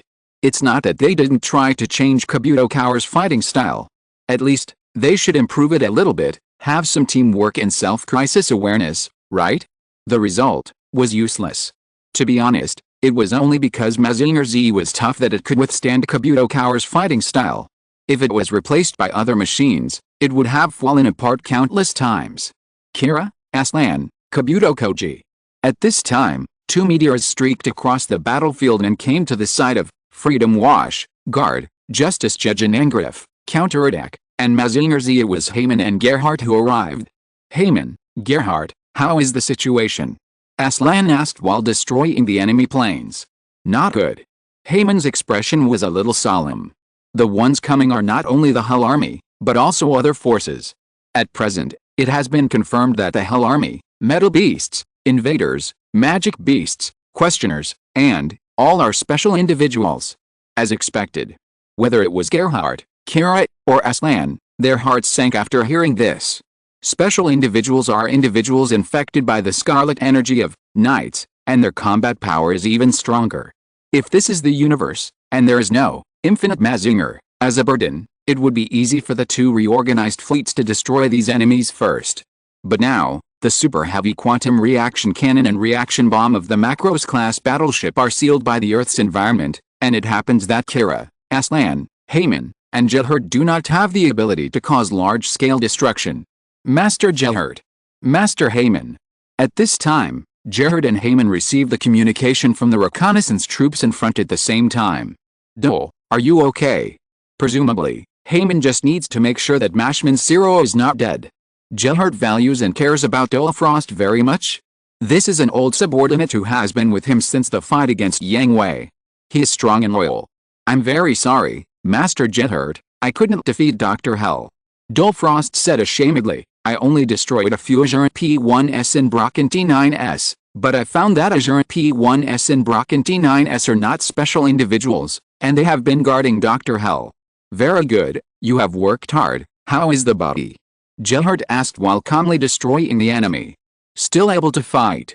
Return to the ship immediately for supplies. Gerhardt knew Dolfrost too well as the other two members of the Royal Guard who had been following him until now. When they said still able to fight, they meant that the machine was at least medium damaged. But Lord Gerhardt, return to the ship immediately, you can't die in a place like this. Gerhardt shouted harshly. Got it. Got it. On Heyman's side, he didn't give Matfuman Zero a chance to talk too much. Seeing that he was not dead, he asked him to return to the ship for supplies and return to the battlefield after the machine was repaired. Gerhardt, Heyman, hasn't Yang Hui's support arrived yet? Aslan asked.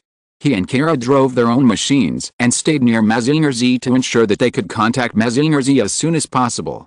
This was entirely to cooperate with Mazinger Z and worry about the fighting style of Kabuto Koji. and to protect him at the same time. When the Hell Army returned to the human world for the first time and attacked the new Fuji Research City, Baron Ashuran mentioned that Kabuto Cow and Kentetsu, who possessed the power of the demon god, were also their targets and were the keys to open Dragon. Moreover, Kabuto Cow was the first choice, so Kabuto Cow and Infinite Demon were both targets of the Hell Army and no accidents could happen to them. We contacted them yesterday. Drestriga has successfully set sail with the help of Dr. Ialia and is on its way, but don't expect too much speed. Gerhard replied to Aslan. It shouldn't be here in a short time, so, let's go. Heyman said to Gerhard, Kara and Aslan. Because Dreddy crews failed to provide timely support, the 3rd Fleet and the 9th Fleet have slowly fallen into disadvantage under the enemy's overwhelming offensive. In order to reverse this situation, they have only one choice, to capture the thief first. Okay. Wait. I'll go too. Kabuto Cow understood that they were going to deal with Dr. Hell. How could they fight Dr. Hell without him and Mezingerzi? Huh? Do you dare to leave your back to me? Heyman sneered. Kabuto Cow had been annoying her recently, and the proud queen would not give up this opportunity. Humph.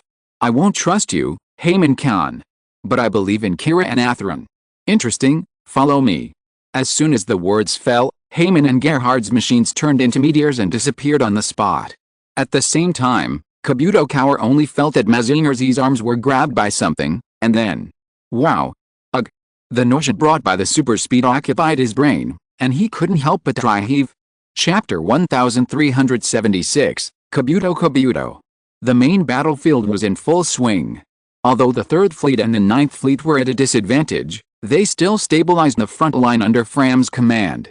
The Bayou class frigates of the 2 fleets were arranged at the outermost periphery, forming an insurmountable solid fortress, and the White Tiger class attack ships behind the city wall had all been transformed into Ms form, mercilessly tilting their firepower.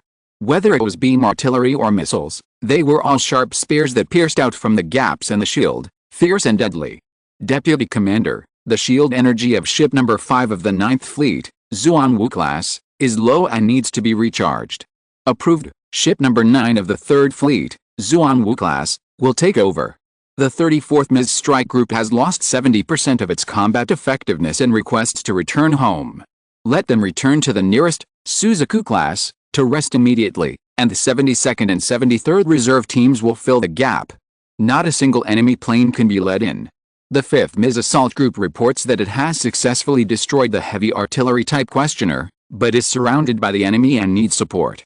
Let the nearest 14th and 15th Ms groups go to rescue. At the same time, send an order to the 3rd Fleet, White Tiger class, ships number 6 and number 7 to cover the fan-shaped area from coordinates B52 to F21 to suppress the enemy's offensive. Understood. Fram's eyes never left the battle map in front of her for a second. The battlefield changed rapidly. She had to pay attention to the battlefield situation at all times and make the most correct instructions to keep the front line from collapsing. If the battle is over and the front line can no longer hold, Fram doesn't mind unsealing the 2 flagships and using reaction bombs and super heavy quantum reaction cannons. Compared to the damage to the Earth, the fleet of the Promised Legion is more important and must not be lost here. The problem is, looking at the green area surrounded by the Red Ocean, Fram knew very well that the key to breaking the deadlock was not the fleet, but the 5 green dots not far from the fleet, which was exactly where Gerhard and others were. Ling. Tisk, it's really tough. The determined assault was blocked by the Azure P1 that inserted from the sky. Gerhard controlled his body to retreat in frustration. The next second, a large number of attacks fell at the position he left. Even if the body was protected by Free Wash, Guardian, at this moment, it would definitely not be easy. At this time, several Azure P1S and Brocken T9S blocked Gerhard's retreat path, with the scepters and swords in their hands raised high, pointing directly at his back. Clang, clang, clang. Just as the weapons in his hands were about to fall, dozens of wormhole rays pierced through the Azure P1 and Brocken T9. Gerhard's body passed safely through the gap, and they exploded. There are too many special individuals. Gerhard retreated to Harmon's side and said with a serious expression, in 10 minutes, we have killed more than 50 of them, but the speed at which they appear is far higher than the speed at which we can eliminate them. This is not a solution. Of course I know. Harmon's tone was cold, not directed at Gerhardt. His murderous eyes were fixed on the Hell King behind the layers of Ashura P1 and Brocken T9. That was Dr. Hell's vehicle, and the Ashura P1 and Brocken T9 blocking their way were all surrounded by scarlet energy mist. Some of them had even completed the transformation from machines into monsters. The problem is that the young men on the other side are causing trouble. On the other side, Koji Kabuto was driving the Mazinger Z back and forth between the special individuals. No, it should be said that it was kicked back and forth like a ball. If it weren't for Kira's, Freedom Wash, Guardian, and Aslan's, Justice Judge and Angrif, counterattack, that had been protecting the Mazinger Z, no matter how strong the Mazinger Z was, it would have been destroyed at this moment, right? Koji Kabuto will also become a prisoner of the Hell Army. Damn it. Get out of my way. I must defeat him. Wait. Koji. Don't be so impulsive. Seeing that Mazinger Z was rescued again and wanted to rush forward without thinking, Freedom Wash, Guard, immediately blocked Mazinger Z in front of him. Even the gentle Kira's tone became serious, and the comfort turned into reprimand. It was like a young boy teaching an ignorant child. Kira. Koji. What's the point of you rushing around like this? Kira scolded. The usually gentle Kira was so angry that Koji Kabuto was stunned. Watch our movements carefully and cooperate with us in the attack. Athrin also drove, Justice Judge and Angrif, counterattack, to Mazinger Z with a solemn face, sandwiching it from the left and right, on the one hand to protect it, on the other hand to prevent it from continuing to run around. I understand. Kabuto clenched his teeth. Although he had invited him to participate in the joint combat simulation training before, Kabuto had always refused on the pretext that he was a researcher and would not fight anymore, and that he had to study the Infinite Demon. In Kabuto's opinion, fighting was not as important as studying the Infinite Demon. Besides, he was not incapable of fighting. Did he survive the war 10 years ago? Training was not important at all. As a result, now, watch the opportunity. Kira. Understood. Freedom Wash, Guard, opened its hands, and polygonal golden translucent sheets appeared around it, moving flexibly and at high speed. Unlike the shield that wrapped the body, each sheet was like a shield-type GN Super Dragoon, moving to resist the dense attacks. The next second, the solid shield turned into a sharp blade, the vertical shield surface turned horizontally and rotated at high speed, and the sharp edge turned into a ring blade. Under the control of Freedom Wash, Guard, it flew into the enemy aircraft group from all angles and smoothly cut through the enemy aircraft in front of it. Go back. At this moment, several beasts like Ashura P1S and Brocken T9S spit out scarlet breath, like a high concentration of strong acid, which turned into a huge wave that covered the sky and pressed towards Freedom Wash, Guard, and Mazinger Z. But Justice Judge and Angrif, counterattack, attacked again, sweeping the sharp blade in his hand horizontally, and the cold light turned into a semicircle, contacting the scarlet corrosive wave, and it actually made a ding sound, as if time was flowing backwards. The scarlet corrosive wave pressed down in the opposite direction, submerging the spewing beast like mechanical beasts, and the shrill screams accompanied by the corroded bodies resounded through the world. Now, go forward. Kabuto Koji, who had never received any training in coordinated operations, was stunned on the spot after receiving Aslan's instructions. Damn it. I shouldn't have brought you here. At this moment, even Aslan couldn't help cursing, because this extremely short period of hesitation filled the gap that had just been opened. Sorry. Even though Koji Kabuto no longer had a sense of teamwork, he realized his mistakes and shortcomings at this moment. Kira, Aslan. At this moment, Gerhardt and Heyman, who had destroyed a large number of Ashura P1 and Brocken T9, also came to join them.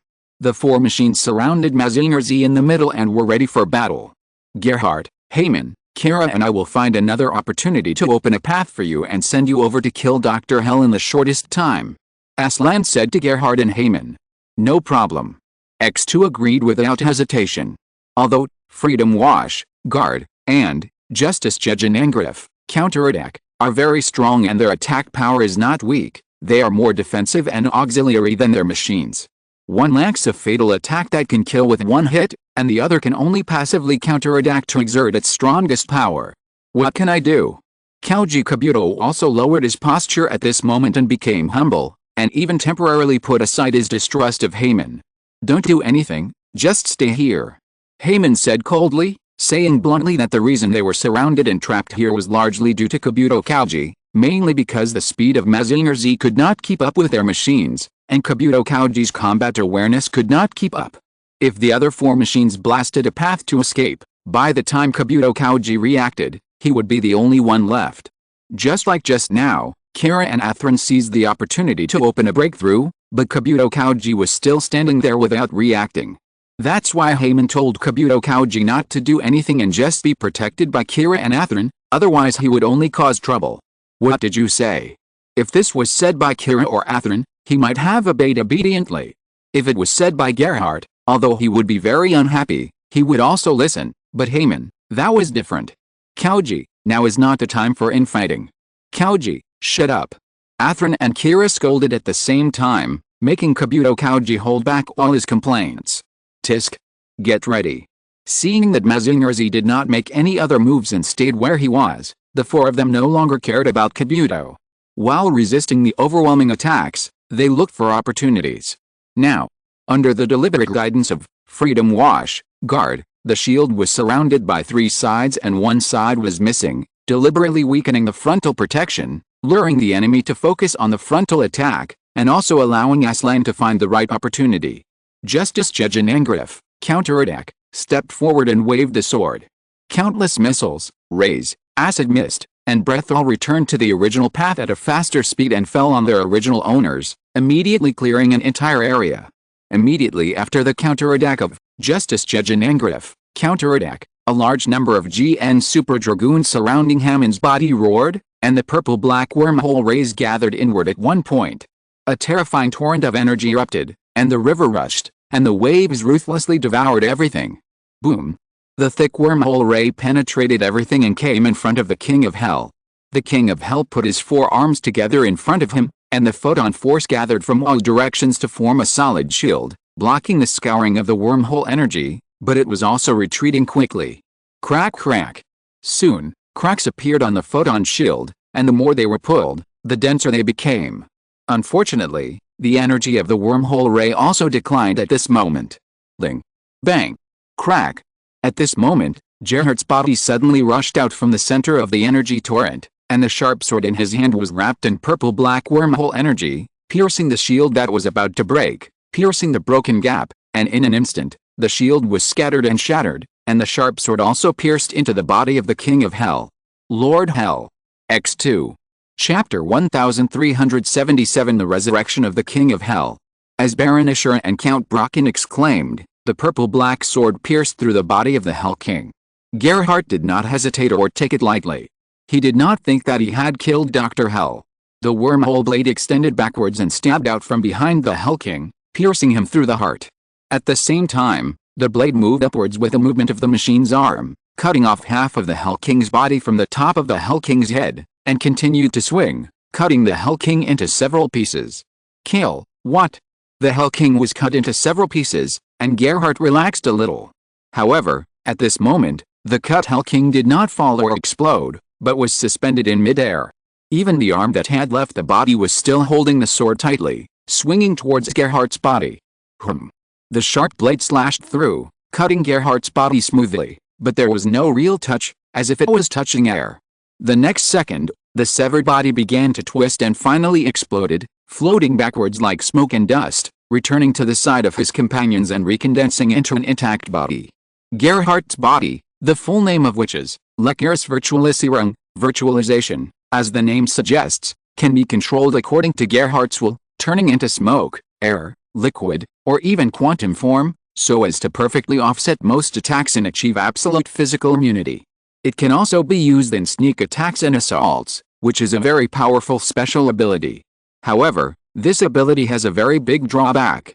When it is virtualized, Gerhardt himself will also be virtualized, changing between various forms, which consumes a lot of Gerhardt himself and cannot be used frequently, at least not now. It's troublesome. Gerhardt's face was as black as ink.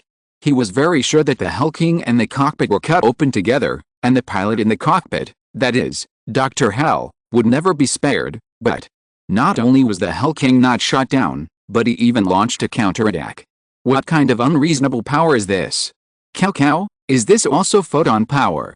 Heyman had never seen the scene in front of him. The Hell King, who was cut into several pieces, not only floated in the air, but also quickly closed up. The cuts were spliced together and grew together, tightly fitting together. It was an unknown phenomenon. Heyman could only ask Cao Cao, because 10 years ago, Cao Cao defeated Dr. Hell. How should I know? I haven't studied the mystery of photon power thoroughly. Cao Cao was also frightened by the scene in front of him. Although he was an authority in the field of photon power, there were too many mysteries of photon power. He had only developed the most convoluted way to use it, so he didn't know whether the phenomenon happening to the Hell King was the effect of photon power. Tisk, waste. Heyman cursed. The only person who might know the inside story failed to play a role. What did you say? Cow. X2. Just as Cao Cao was about to explode, Kira and Aslan interrupted him with a scolding. Although Heyman was wrong in this matter, they didn't have extra energy to focus on internal quarrels now. Heyman was just complaining, but Cao Cao would directly attack Heyman. Kira. Aslan. Even you. Let's talk about this after the battle. Aslan said. Kira, it's Heyman who is wrong, but now is not the right time to argue. Compared to Aslan's concise words, Kira is more patient, but this is the only patience he has left. I understand. Heyman, can you completely eliminate the King of Hell in one fell swoop? If the slash doesn't work, then try energy annihilation. Gerhardt immediately thought of the second plan and asked Heyman. It takes a chance. Heyman did not give a definite answer. Okay. Kira. Aslan. Let's do it again. Give Heyman a chance. Gerhardt said. Understood. X2 used the same trick again, once again surrounded 3 and missing 1, and concentrated the enemy's attack as much as possible, giving Justice Jejanangrif, counterattack, a chance to rebound the attack. However, the expected concentrated attack did not appear, but a comprehensive siege, blooming everywhere. But Kira is not a mediocre person who only uses one routine stubbornly. When he found that his idea was seen through by the other party, he immediately changed his action mode. The castle that protected everyone changed under the control of Freedom Wash, Guardian. Many gaps opened in the airtight castle, and behind the gaps were winding passages. The energy rays hit the walls of the passages and refracted several times, like a small stream flowing into a river, and physical attacks such as missiles and darts were pulled by an invisible force field, traveling smoothly in the passage, and finally, came in front of Justice Jejanangrif, counterattack. Aslan. All, counterattack. The attacks gathered in front of him were getting more and more, and were about to reach the critical point. Justice Jejanangrif, counterattack, had already closed his 2 swords, turned them into one giant sword, and put them at his side. He seized the perfect opportunity and swept his arms vigorously. The countless attacks gathered together merged into a whole, turning into a huge wave and rushing towards all the enemy planes in front. Even the King of Hell, the unspecialized Azure P1 and Brocken T9 were within the range of the huge wave. Don't even think about touching Lord Hell again. Lord Hell's most loyal servant, Baron Azura, will never let you succeed. The only normal Azure P1 and Brocken T9 stood between the huge wave and the King of Hell, and their bodies burst into brilliant golden light. That's photon force. How is it possible? Kabuto Cow watched this scene happen in disbelief. That's right, it was photon force. In Kabuto Koji's understanding, except for Dr. Hell himself, the Hell Legion only used photon force at the forefront level, and could only print ammunition, tiny body components, etc., and it was impossible to directly burst out photon force. At this moment, the photon force burst out by Azure P1 and Brocken T9 was no less than the photon force burst out by Mazinger Z in the war 10 years ago. HAA. The next second, Azure P1 and Brocken T9 simultaneously retracted their hands and retreated. That tsunami composed of photon force was immediately overwhelmed by the huge waves, rushing down towards the Hell King, Azure P1 and Brocken T9. Hell Sword. A calm voice sounded, and the sword raised high chopped down leisurely. With a click, the space distortion produced a crack, and the huge waves were split into 2 in the invisible fluctuation of hum, separated from both sides, swallowing a large number of special individuals of Azure P1 and Brocken T9, but the break in the middle happened to be the area where the Hell King, Azure P1 and Brocken T9 were located. Got it. Before the voice fell, Legiris Virtualisirung flashed and appeared behind the Hell King. The sword in his hand was once again wrapped in purple-black wormhole energy and fell heavily on the top of the Hell King's head. HMPH. A little trick. Dr. Hell was still calm, as relaxed as walking in the garden. He raised his hand leisurely, opened his palm wrapped in photon force, and blocked the slash of Lecurus virtualisir. What? Gerhardt was shocked. This was wormhole energy, and it was caught by a hand. Wormhole energy, good energy, but in front of photon force. Dr. Hell said, and the King of Hell closed his palm and grasped the wormhole blade of Lecurus virtualisir. With a strong squeeze, the purple-black wormhole blade was crushed by his bare hands, like an ant. Really?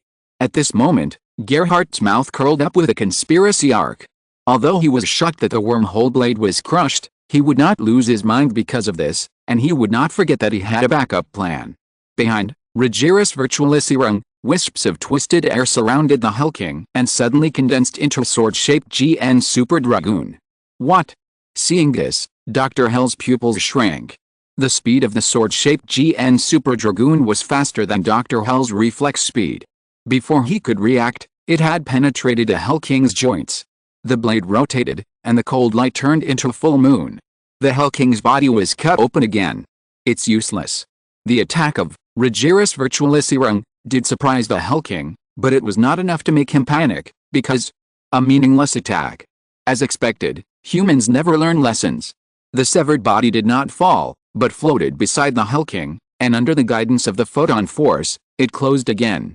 However, swish, swish, swish. The sword light flickered infinitely, and the stump that had not yet been completely reconnected left the body again, and was cut into pieces. I told you, it's meaningless, stupid human. Really? The second time, the same question, the same smile, Heyman. Wormhole decomposition cannon, fire. At this moment, Heyman's machine has completed the power accumulation, and the floater cannons formed a complicated array in front of him. The tiny wormhole rays were arranged and combined at strange angles, and finally gathered at the center of the array. The rich wormhole energy was still shining and extremely black. Boom. Lord Hell. X2 Baron Ashura and Count Brocken both felt a fatal threat from the shiny black wormhole rays, and immediately wanted to rush up to defend the King of Hell. However, as soon as they took action, the two machines were hit hard at the same time. Legeris virtualisir completed two attacks almost at the same time, kicking Ashura P1 and Brocken T9 to the sides from the middle. At this time, Heyman's attack has arrived. Legeris virtualisir turns into flickering particles and disappears on the spot, and then, boom. Master Hell. X2, the dark light column that penetrated the sky and the earth submerged the King of Hell. For a moment, even the sky and the earth lost their color, and time seemed to stand still, until the dark light column began to shrink, returning the color and time of the sky and the earth to all things in the world. Hell, it's done. At this moment, Heyman's forehead was dotted with sweat, her face was a little pale, and green crystals pierced her arms and legs. On her face, there was a triumphant smile, because the King of Hell, who was in the center of the black light column, disappeared. Thank you for your hard work. I will go and clean up the remaining enemies. I said, it's meaningless. What? X5 at this time, the voice of Dr. Hell sounded again between the sky and the earth, and the faces of Heyman, Gerhardt, Kira and Aslan completely changed color. I saw a tiny spot of light flickering where the King of Hell disappeared. After a few seconds, it grew bigger and bigger, and finally turned into the shape of the King of Hell. The light dissipated, and the King of Hell was resurrected. Chapter 1378. Who is calling for reinforcements? Wormhole energy can cut off everything and devour everything, but photon force is an omnipotent energy. As long as you fully control it, you can do anything, just like this. Before he finished speaking, the resurrected Hell King raised his palm, and a red and black wormhole energy ball floated on his palm. That's Kira. Aslan. The extremely familiar wormhole energy ball made Gerhard and others feel alarmed. Kira and Aslan did not hesitate at all. Just as Jej and Angrif, counterattack, was put back on their waists, staring at the wormhole energy ball in the Hell King's hand, ready to launch a counterattack at any time. Freedom Wash, Guard, opened their hands, and the thick golden light barrier wrapped them up in 3 layers inside and outside. Don't worry, I'm just demonstrating it to you. As a result, the Hell King did not launch an attack directly. He clenched his fist, and the floating wormhole energy ball dissipated, and the energy flew in all directions. In addition to Zhur P1 and Bulakang T9 who were close to him, a large number of special individuals were affected, and the space was distorted and broken into pieces. Dr. Hell. You bastard. You actually left your companions too. Seeing this scene, Kabuto Kaoru's eyes were bloodshot. Even if they were enemies, they were still lives. Why did he wantonly kill them? Question mark. Companions? No, no, no. Dr. Hell didn't care about his behavior at all and controlled the King of Hell to snap his fingers. Pa. No less than the number of enemy planes affected just now appeared out of thin air, filling all the vacancies, and it seemed very crowded. They are just props made at any time, and they are not even qualified to be my servants. Dr. Hell continued. Trouble. The expressions of Heyman, Gerhardt, Kira and Aslan became more and more ugly. They thought it would be a tough battle, but they didn't expect it to be so difficult, especially the opponent's use of photon power, which was almost immortal. Heyman's machine, Ebenezer Setsung, decomposition, has a special ability called decomposition, which decomposes everything it touches or attacks into atomic state. It is a very powerful ability, but because of Heyman's control, the speed of decomposition is not as fast as the speed of complete decomposition when it touches. For non-physical beings, the decomposition speed is even slower. The decomposition wormhole cannon is a killer move developed by Heyman in combination with his special ability of decomposition. It gathers powerful wormhole energy and decomposes quickly while destroying. It cannot be used continuously in a short period of time. Even if it is used once, Heyman will also experience assimilation. But according to the calculation of scientific data, nothing in the world can block this cannon, unless it is blocked by a super strong force field barrier beyond cognition. As long as it is hit, it is possible to be spared. So, Gerhardt, are you sure that the King of Hell does not have a force field barrier? Heyman confirmed again. I'm sure. Gerhardt was very sure that the reason why he left at the moment when the decomposition wormhole cannon was about to devour him was, on the one hand, to prevent Ashura P1 and Brocken T9 from using themselves as shields to consume the energy of the decomposition wormhole cannon, and on the other hand, to prevent the Hell King from using the energy field again to resist. Harmon, Gerhardt, Kira and Aslan were silent. Now they could be sure that the Hell King was still alive. There were only two possibilities. It was like Legiris Virtualisirung, it left the original place at the last moment before being hit.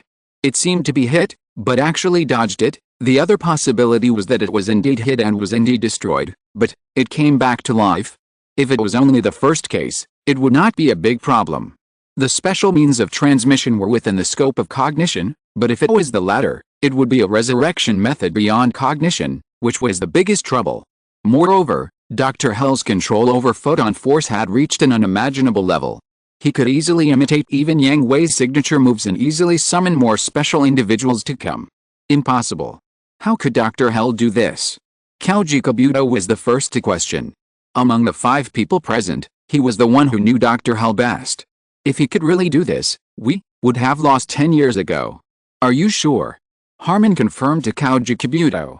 I'm very sure. Kabuto Kaoru did not argue with Harmon, but shared his understanding and knowledge of Dr. Hell with a serious face. Although I am reluctant to admit it, Dr. Hell is indeed a genius scientist. Initially, he was the leader in the field of photon force research and was ahead of everyone else. Even if it took us 10 years to surpass him in our research on photon force, it is impossible for him to study photon force thoroughly, let alone use photon force to recreate life. But he did it. 10 years. No. 10 years are not enough. Not even 100 years are enough.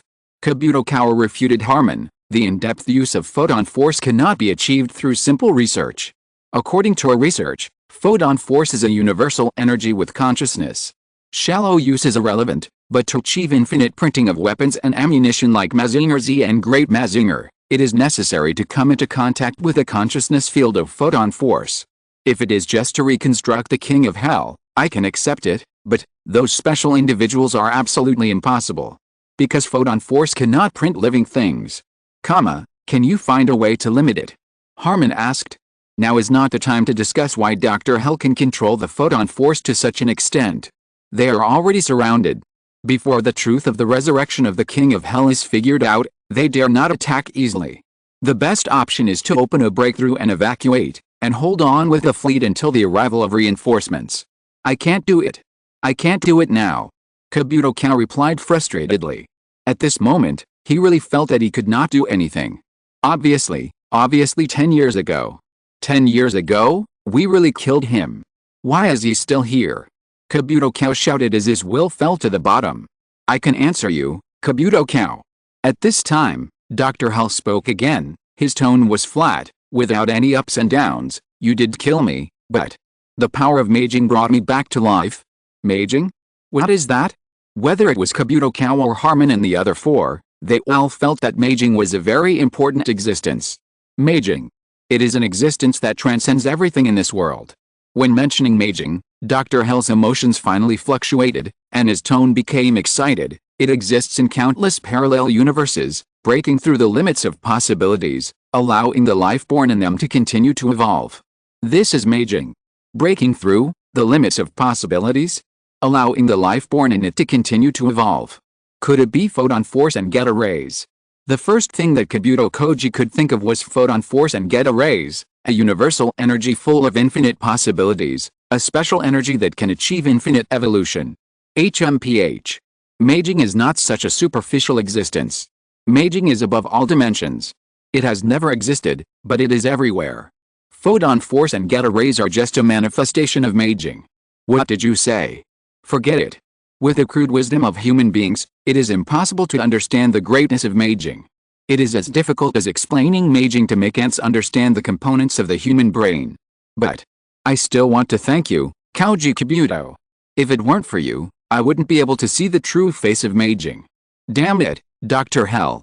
If we can defeat you once, we can defeat you a second time. Don't be too complacent. This is the only sentence I agree with you, Koji Kabuto. Dr. Hell, don't be too complacent. Harmon said to Dr. Hell in a cold voice. No matter what his purpose is, we can't let him succeed. For a peaceful tomorrow, we can't let you do whatever you want. Another ambitious person who thinks he is a god? It makes people very upset. Heyman, Gerhardt, Kara and Aslan expressed their determination to Dr. Hell. To be honest, no matter how difficult Dr. Hell is now, his arrogant attitude is really upset. Even without such a lofty reason, it is enough for Gerhardt and his team to kill Dr. Hell. Humph, I've heard from them that the aliens, the remnants of the Promise Fortress, can start from scratch and get to this point. It's worthy of praise. To be honest, your arrival really brings me some fun. If everything is as I expected, it would be too boring. It seems that we have to capture him alive. Hearing this, Heyman, Kara, Aslan and Gerhardt were silent for a moment, and Gerhardt said to Dr. Hell with a cold face. Just now, Dr. Hell mentioned Promise Fortress, and it was from them that it was confirmed that Dr. Hell had contacted the Knight, and that he had a way to find the Knight. Now, Gerhardt and Harmon were glad that they had not killed Dr. Hell just now, otherwise, the important information would have disappeared with Dr. Hell's death. HMPH, if you can do it, come and give it a try. Visitors from another world. All the protesters of Promise Fortress. In the face of fate, how are you going to break through despair? Or, sink in despair? Let me see more surprises. I'm really sorry. In the next second, a meteor streaked across the sky, and the cold light of the sharp blade pierced through the light wrapped around the meteor and pointed directly at the cockpit of the King of Hell.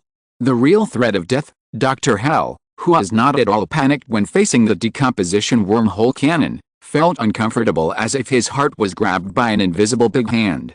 He subconsciously controlled the King of Hell to deviate his body and used a large amount of photon force to wrap his whole body, leaving no gap. The crisp sound spread in all directions, and the aftermath of the collision set off a strong wind, blowing away all the enemy planes guarding the Hell King. Tisk, failed.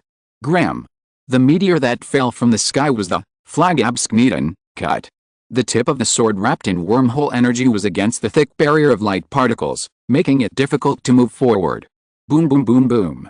The next second, several wormhole energy balls fell into the special individual, and successive storms swallowed everything, clearing the entire area. Who is calling for reinforcements? Yang Hui. Chapter 1379, Shinjo Akane wants to be the yellow bird. The meteor fell, the light faded, revealing its majestic and sacred true face. Dawn Ersterlin, creation, spread its wings and shed holy golden light. Several more meteors fell, guarding Dawn Ersterlin, creation. Flagabskneten, cut, which attacked the King of Hell, also retreated back to the guard queue. You are finally here. The arrival of Yang Hui and others made Gerhardt and the other four feel relieved. Dredge Cruz arrived. Although he could not completely kill Dr. Hell, at least he would not be defeated, and Infinite Demon would not be taken away. What a mess, Gerhardt, Heyman, Kira, Aslan. Yang Hui teased. Tisk, the power of the super system is too unreasonable. Heyman almost got angry, but it was a fact that they were suppressed by Dr. Hell and could not be refuted. Let Professor Elfman study it later. Now, although he was talking to his companion, Yang Hui's eyes never left the King of Hell, and his serious caution never weakened. Is it finally here? I can't wait any longer. The King of Hell was not panicked, and his emotions returned to calm without much ups and downs. I have been waiting for you, the traveler from another world, the Lord of Promise Fortress, Yang Hui. It seems that your friends trust you very much?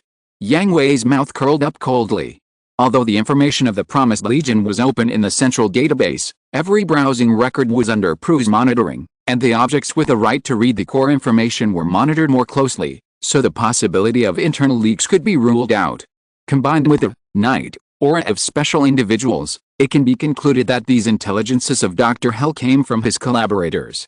Humph, a group of primitive creatures who only know how to destroy are just my pawns. Dr. Hell said disdainfully. Haha, I didn't see that. On the contrary, you seem to be their loyal dog. Yang Hui mocked.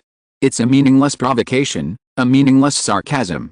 I thought you were someone with a higher vision, but it seems that I expected too much? Dr. Hell said regretfully. That's really sorry. Before he finished speaking, Dawn Ersterlin, creation, and Flagabskneten, cut, disappeared from the spot and reappeared, already to the left and right of the King of Hell. Swish. The sword flashed, and Dr. Hell had no reaction at all. The sharp blade of Flagabskneten, cut, hit the two arms of the King of Hell, cutting them off at the root. Dawn Ersterlin, creation, appeared in front of him, and the wormhole energy ball exploded at zero distance, blasting the force field barrier composed of photon force into pieces, and the palm covered the head of the King of Hell. Humph. Naive. Boom. Suddenly, the photon force exploded, and the shock wave shook Dawn Ersterlin, creation, and Flagabskneten, cut, back, and the emerald green crystal that had just begun to spread also shattered into dust. It worked. Graham will lead the attack.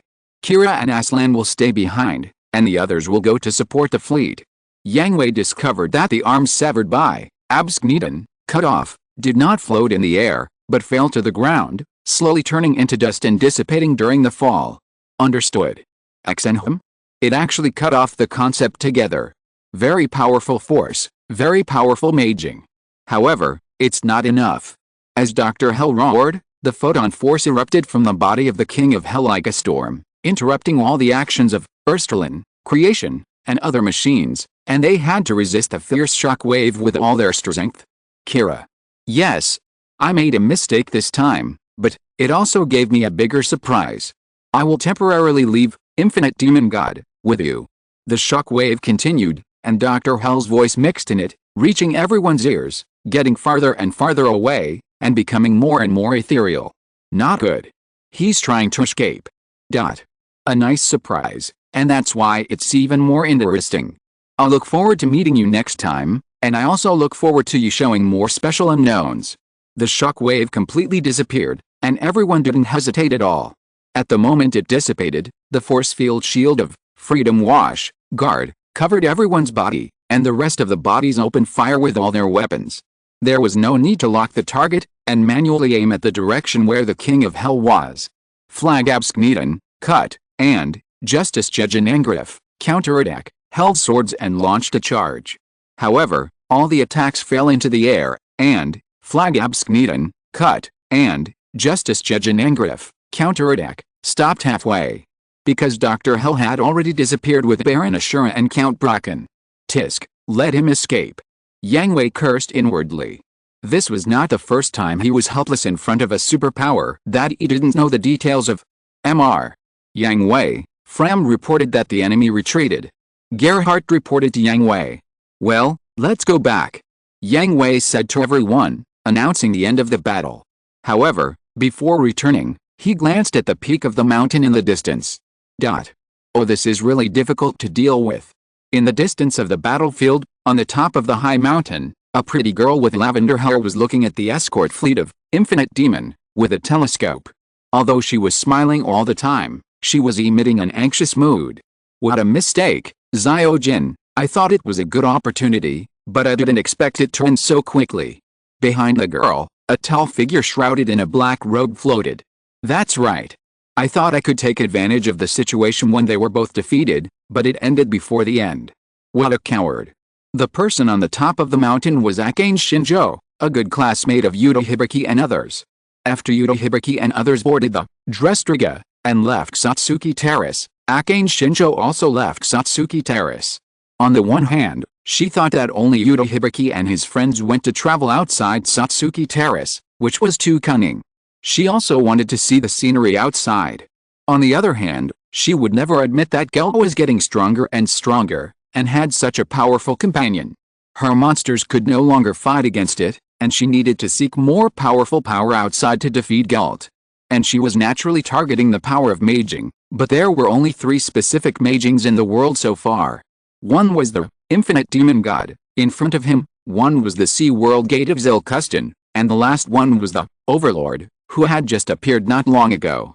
The Beiji King couldn't be found at all, and there was no possibility of communication with its Beiji familiars. Their goal was the entire universe, and they were also very powerful. Her monsters were difficult to defeat, so Akane Shinjo gave up directly. She had been to Zilkustan before, and easily sneaked in as a tourist, but the power of the Sea World Gate was beyond Akane Shinjo's imagination. She originally planned to release monsters inside to create chaos, and sneak in under the cover of Alexis Caliph. However, before she reached the front of the gate, she was surrounded by a large group of guards. If Alexis Caliph hadn't taken her away, she would have been caught by Lelouch. Finally, there was the Infinite Demon God. Originally, the Infinite Demon God was also an existence that Shinjo Akane could not reach. The defense power of the new Photonic Power Research Institute was equal to that of the Sea World Gate, and even the defense power of the periphery was stronger. Even if she could touch the Infinite Demon God, Akane Shinjo didn't think she could take it away. None of the above 3 options could be chosen by Akane Shinjo, which made her very distressed for a while, and she could only continue to look for other maging. But at the same time, Drestriga was promoted as a heroic unit by the Federation Army, and the disgusting red and blue figure could often be seen in the news, making Akane Shinjo more and more anxious.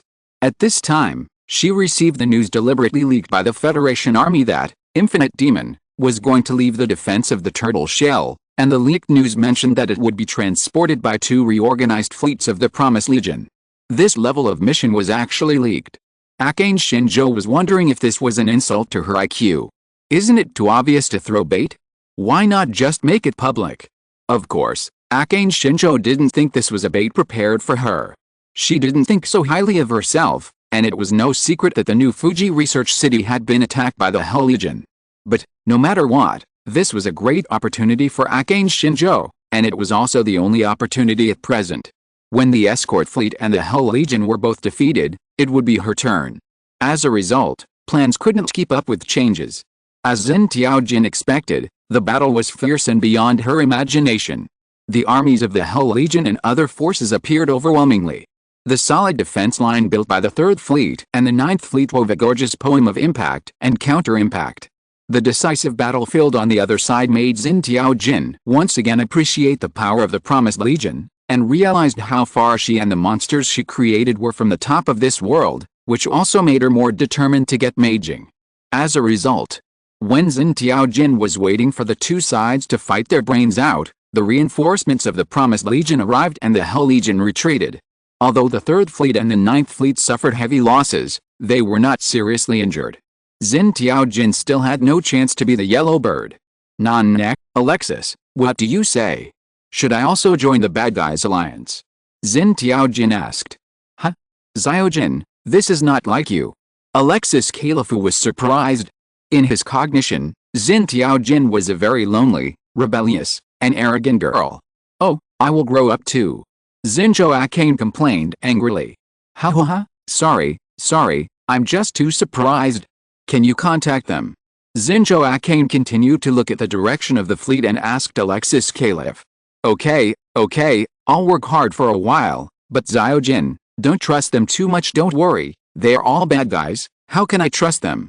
Zinjo Akane waved her hand casually, asking Alexis Caliph not to think of herself as so stupid. Then I'm relieved. Oh, Zyojin, we should go. Yet, they can find us from such a distance. Who is the monster? Zinjo Akane complained with a pout. Just now, through the telescope, Zinjo Akane's sight collided with that of Dawn. If you're listening to this novel on a channel other than Fanfic World, it means they downloaded and uploaded it without effort. We cordially invite you to visit our channel, Mundo Fanfic Novelists. There you'll find the original version of this story and you can explore many other novels of various genres. We're waiting for you to immerse yourself in a world of incredible novels. Chapter 1380 Threshold of the Super System. Have you figured out the casualties? After the war, Yang Hui returned to Dreskliga and held a post-war summary meeting with Gerhard and Harman. 3rd Fleet, 3, Zuanwu class, frigates were damaged, 2 were slightly damaged, 1, White Tiger class, attack ship was damaged, 2 were slightly damaged, none of them lost the ability to sail, 132 MIS troops were killed, 24 were slightly damaged, 243 were damaged.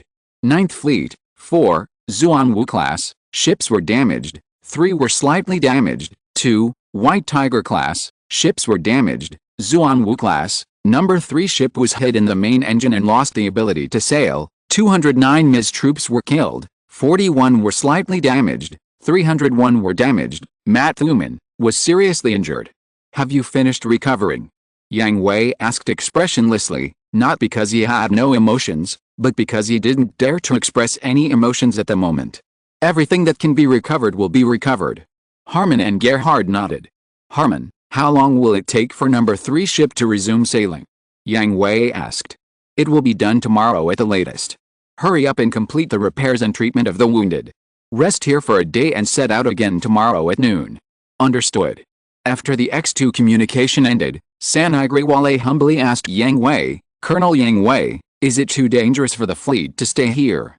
At least before tomorrow, the other party will not launch another attack. Graham, Amuro and Camus are guarding the Infinite Demon, so it is impossible to raid and snatch it away. Yang Hui said to Sanigriwale. But, the fleet is not in a good condition right now. Let's not talk about the maging mentioned by Dr. Hell, and his level of control over the photon force.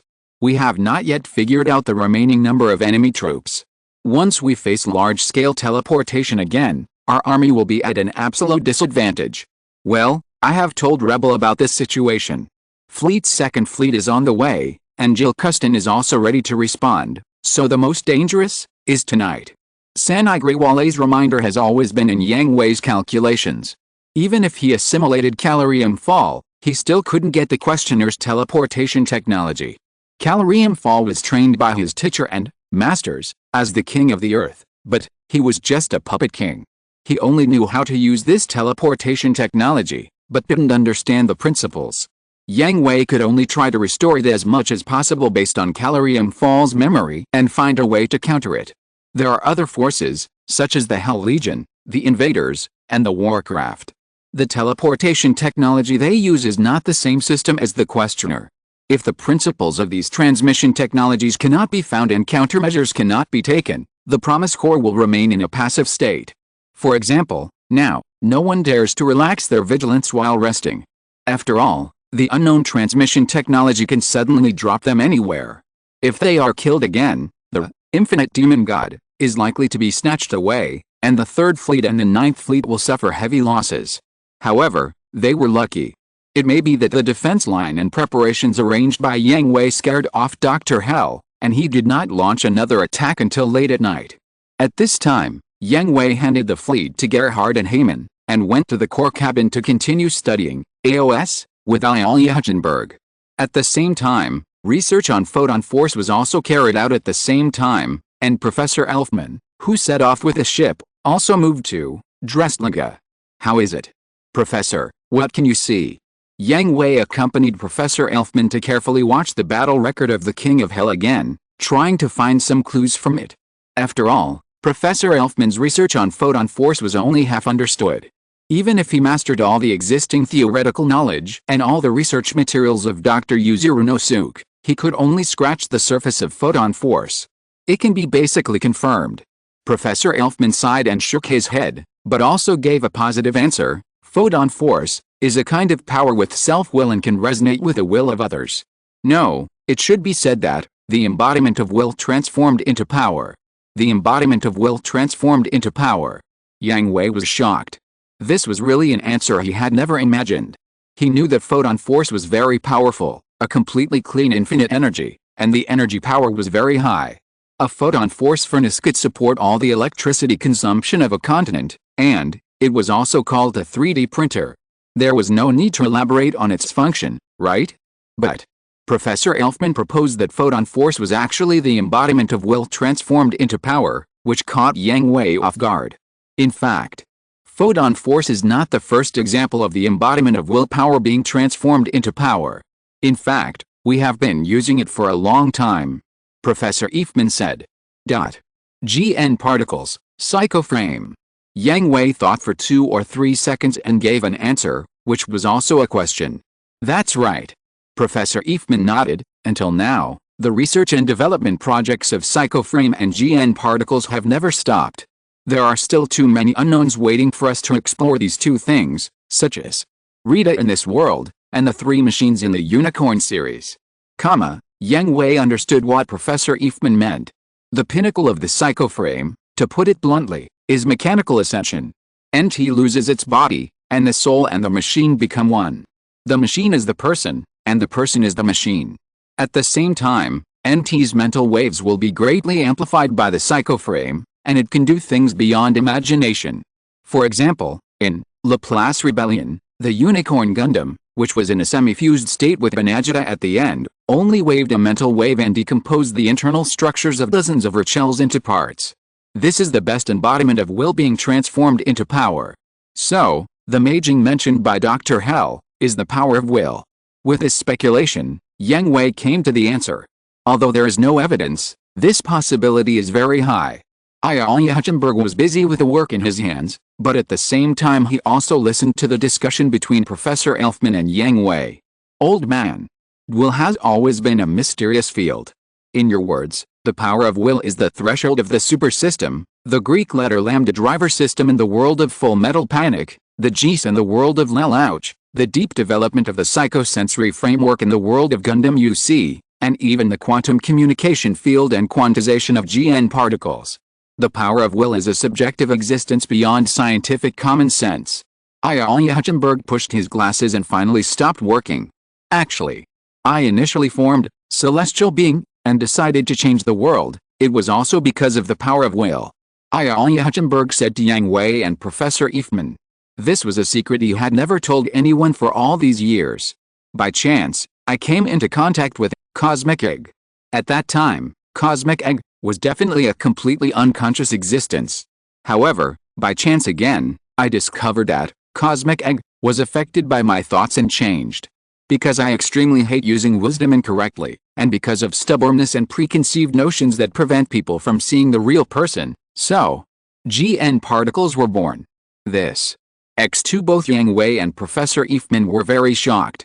Yang Hui's beginning, everything about Celestial Being, the opening of Promise Fortress, the establishment of Promise Legion, all of this was because of Ilya Hutchenberg. Without the Cosmic Egg, Ilya Hutchenberg would not be able to research the solar furnace and GN particles. Without these two things, Ilya Hutchenberg would not have formulated the Celestial Plan, let alone formed Celestial, and Yang Hui and Professor Elfman would probably still be in the Gundam world participating in various wars for their respective countries. So, GN particles are the original particles that can convey consciousness. Professor Elfman asked in surprise. Old man. Why didn't you tell me such important information earlier? Yang Hui was a little angry, because the superpower that they had always feared but coveted had always been in their hands, but they had never known about it and had been developing slowly. If possible. Because it's useless to say it. Ilya Hutchenberg was completely angry because of Yang Hui's accusation, but retorted calmly, stating the reason why he did so. Since then, I have also tried to change other ideas, but to no avail. In order to experiment with the changes in the cosmic egg, I also selected many people for testing, including homeless people, housewives, corporate white-collar workers, construction workers, students, scientists, politicians, wealthy businessmen, good people, bad people. Everyone I could classify was tested, but the cosmic egg did not change at all, as if it had been classified, until, me. Yang Hui saw Ilya Hutchenberg looking at him with burning eyes and pointing at him, and he couldn't believe it. To be precise, after the Fafnir world in the sky, the cosmic egg changed again. Festum? Assimilation phenomenon. Why does every successfully awakened Dawn series have a completely different SPD? And this SPD is based on GN particles? Is it really just the conclusion obtained after Festum assimilated the cosmic egg? Is it really just the result of the resonance between the Festum core and the Festum factor? If it's just like this, then why can the Rising Sun series do it? I have discussed it in detail with Orihime Minamijo. SPD is not something that can be obtained independently, but a blessing given by the star core to those who recognize it, which means it is an alien object. Old man, how far have you progressed in your research? Yang Hui understood that Ilya Hutchenberg had stopped researching the cosmic egg, GN particles, and the solar furnace for a long time, but restarted it after the Fafnir world in the sky. There has been no progress. Chapter 1381 Yang Hui's defense is broken. No progress. Yang Hui and Professor Eifman frowned. Ilya Hutchenberg was definitely the person who knew GN particles best and had done the most in-depth research on GN particles in the world. How could there be no progress? Yes, no progress. Ilya Hutchenberg was very unwilling and helpless. He thought he was the person who was most familiar with GN particles and the person who knew GN particles best, but he could only see through its surface and could not see its true nature. At present, my will can no longer cause changes in the cosmic egg, or my wish has been fulfilled. The ability of GN particles to convey consciousness is the best and final result. Yang Hui and Professor Eifman were silent. At this moment, Ilya Hutchenberg made them feel old and frustrated, but also relieved and proud. Because he thought he knew the most but could not touch the truth, he was also old and frustrated because he could not go further, because he was the first to trigger the change and was the founder of all this. He was relieved and proud. It was very complicated, but also very real and direct. Okay, let's put the GN particles aside for now. Ilya Hutchenberg took off his glasses, wiped them, and put them back on. Let's get back to the point.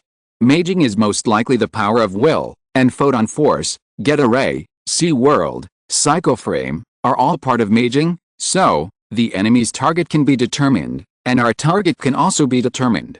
That's what I said, but it's not certain when it's determined. Yang Hui smiled bitterly and shook his head. Dr. Hell did not lie to them. Maging is omnipresent, but it doesn't exist. Will exists in every corner of the world, but there are very few people who can really turn it into actual power. So, Ilya Hutchenberg said that the enemy's target and our target have been determined, but it can't be considered certain, because except for the psychoframe and the last door of the sea world, the others cannot be fully controlled and preserved. For example, photon force. Although Dr. Hell's target is infinite demon, it does not mean that photon force does not exist in other places, such as Demon Z and the Great Demon, such as the King of Hell, such as everyone may have photon force. There is also the Geta ray. Although it is currently known that only the true Geta dragon driven by Ryuma has it, but who knows if Dr. Seodome has left behind other Geta robots or Geta rays? Not to mention whether there are other magings besides these known magings? Or what new magings will appear. Let crews investigate first, and gather all the findings in Kyrgyzstan for unified preservation and protection, which will also facilitate our research. Professor Elfman suggested. Well, I will convey this information to the Emperor and Rebel. Old man, tell me about your achievements. Yang Hui asked Ilya Hutchenberg again. Since he arrived at Drestriga, he has been focusing on the research of AOS, and the civilization of God, EOS. A few days have passed, and Ilya Hutchenberg should have gained something.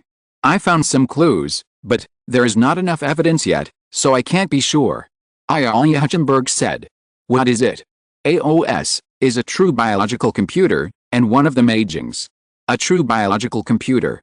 That's right. Alia Hutchenberg nodded and said, I disassembled the core of AOS and found a large number of modules that look like biological tissues. Wait a minute. Yang Hui felt as if he had heard something incredible. You disassembled AOS. What else?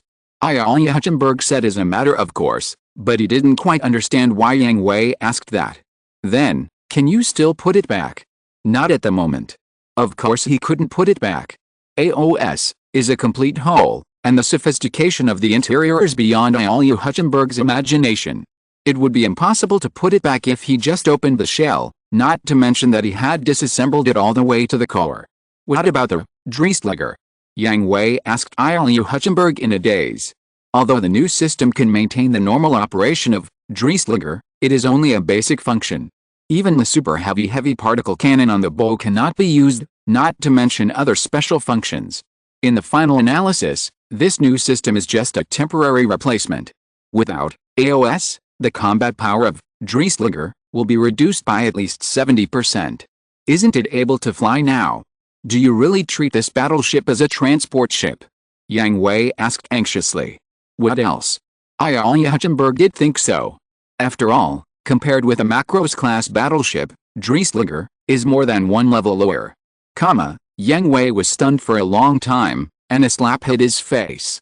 Don't worry, I will study AOS as soon as possible and find you a new one. Alia Hutchenberg said calmly, and then turned around to continue his research work, and never paid attention to Yang Hui again. You. The fingers pointing at Alia Hutchenberg were trembling. Although the combat power of the Dreistliger with AOS was not as good as that of the Macros-class battleship, but it also had a very important role. For example, it can convert battle records into various points to strengthen and transform the battleship like in the game, and it can produce various points into parts with special functions. Now I don't understand anything, and you just dismantled it.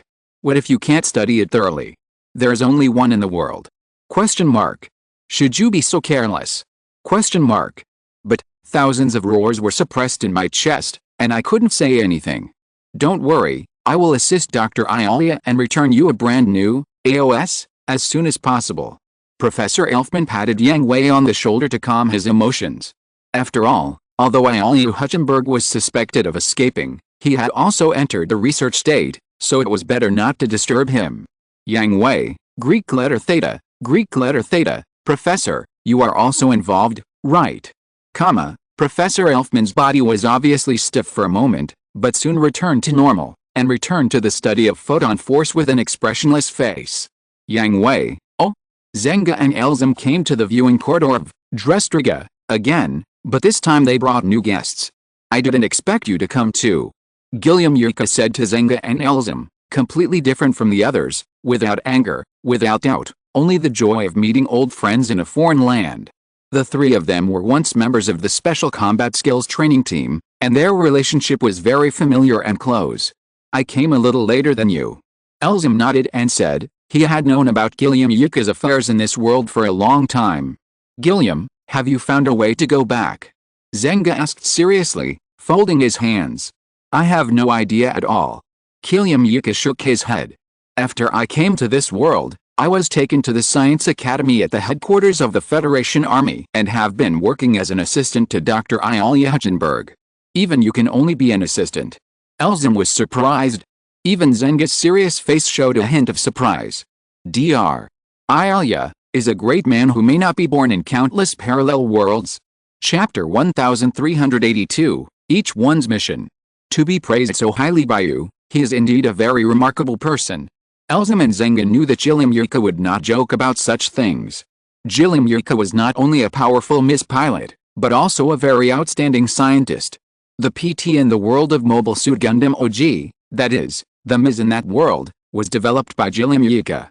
He developed the current main model of the Federation Army, the Deadman series, based on the Fierce Bird that was blown up due to engine defects at the beginning. According to the gossip they got from the inside, many scientific research projects of the Federation Army have his shadow. Therefore, Alia Hutchenberg, who was praised so highly by Gilliam Yuka and made Gilliam Yuka willing to serve as his assistant, ranked first in their hearts in terms of scientific research. Yes. So, what are you going to do? Elzem asked Gilliam Yuka. Hearing this, Gilliam Yuka took out 2 data storage devices from his arms and threw them to Elzem, one blue and one red. The red one contains complete technology that can be produced immediately. There is no need for in-depth research. The Promise Corps has already conducted very in-depth research, and further research will not bring much value. The blue one is a technology that we cannot replicate immediately and has higher research value. Elzem and Zenga looked at the 2 data storage devices for a long time without saying a word. They would not ask each other why they were given these. This was a tacit understanding between old friends. I will give it to Marshal Bion, Elzem said solemnly. Please warn Marshal Bion that these things cannot be known to everyone in DC. I understand. No matter where Gilliam Yuka learned that there were many factions within DC and many people were not of the same mind as Marshal Bion, his reminder was to tell Elzem not to give these technologies to the real enemy. Federation. I know what to do. Gilliam Yuka also understood Elzem's concerns. These technologies, to put it bluntly, can improve the internal military strength of both the Federation and DC by 2 or 3 levels in a very short time. However, both DC and the Earth Federation are very chaotic. DC has people with lofty ideals led by Bion, as well as vicious villains who fish in troubled waters. The same is true in the Federation. There are hypocritical and cowardly politicians, profit-seeking businessmen, scheming officers, and hot-blooded and impulsive upright soldiers, a mixture of good and bad. The technology brought back from the Promise Corps cannot be handed over to these people all at once. We are assured of your work, Zenga said. He and Elzem both knew that Gilliam Yuka was hiding some very important secrets, but they knew Gilliam Yuka and trusted him very much. He must have his reasons for not saying anything. When it comes to serious matters, he is absolutely reliable. What are your plans for the future? Elzem asked Gilliam Yuka. Continue to follow Dr. Ayalia. Dreddy Cruz's main task is to investigate the DBD phenomenon. With you on this ship, the way back is up to you, and I will just continue to follow Dr. Ayalia. Are there any other projects worth paying attention to? Elzem asked. That's just one aspect. Gilliam Yuka's long hair covered half of his face, making it impossible to see his expression clearly. On the other hand, I need to build a good relationship with Dr. Ayalia. I plan to join the Promise Corps Intercorps. According to what I have learned during this period, Dr. Ayalia has a very high status in the Promise Corps. Zenga and Elzem were silently supporting Gilliam Yuka's decision. They were doing the same thing, but it's impossible, unless they arrive in our world and complete the world connection. Now, whether it is Gilliam Yuka, Elzem or Zenga, it is impossible to become the core of the Promise Corps, or even join it, because to this world, they are also visitors from another world, and they have to go back after all. Whether this world is connected to the Promise Fortress or not has nothing to do with them. And in a world that is not connected to the Promise Fortress, no one can become a core member of the Promise Corps. They will definitely come, so we have to pave the way. Gilliam Yuka said. Why are you so sure? Elzem asked. Intuition. Zenga answered decisively on behalf of Gilliam Yuka, because he and Gilliam Yuka had the same hunch. To be honest, I also have some guesses. Elzem laughed and shook his head. Zenga's answer was indeed very much in his style. Mr. Yang Hui is a little too enthusiastic about us, the people of our world. Take the SRX team as an example. Can anyone really build a stronger, newer, and more perfect machine just after knowing each other for a short time? He should have known us from the beginning. Zenga replied. Yes, X2 is not only increased, Elzem and Gilliam Yuka have the same feeling. So, Gilliam, you have a heavy burden. Elzem reminded Gilliam Yuka that he was the only one among the people in the world of Robot Wars OG who could speak within the Federation. General Bion will definitely accept it, but the Federation.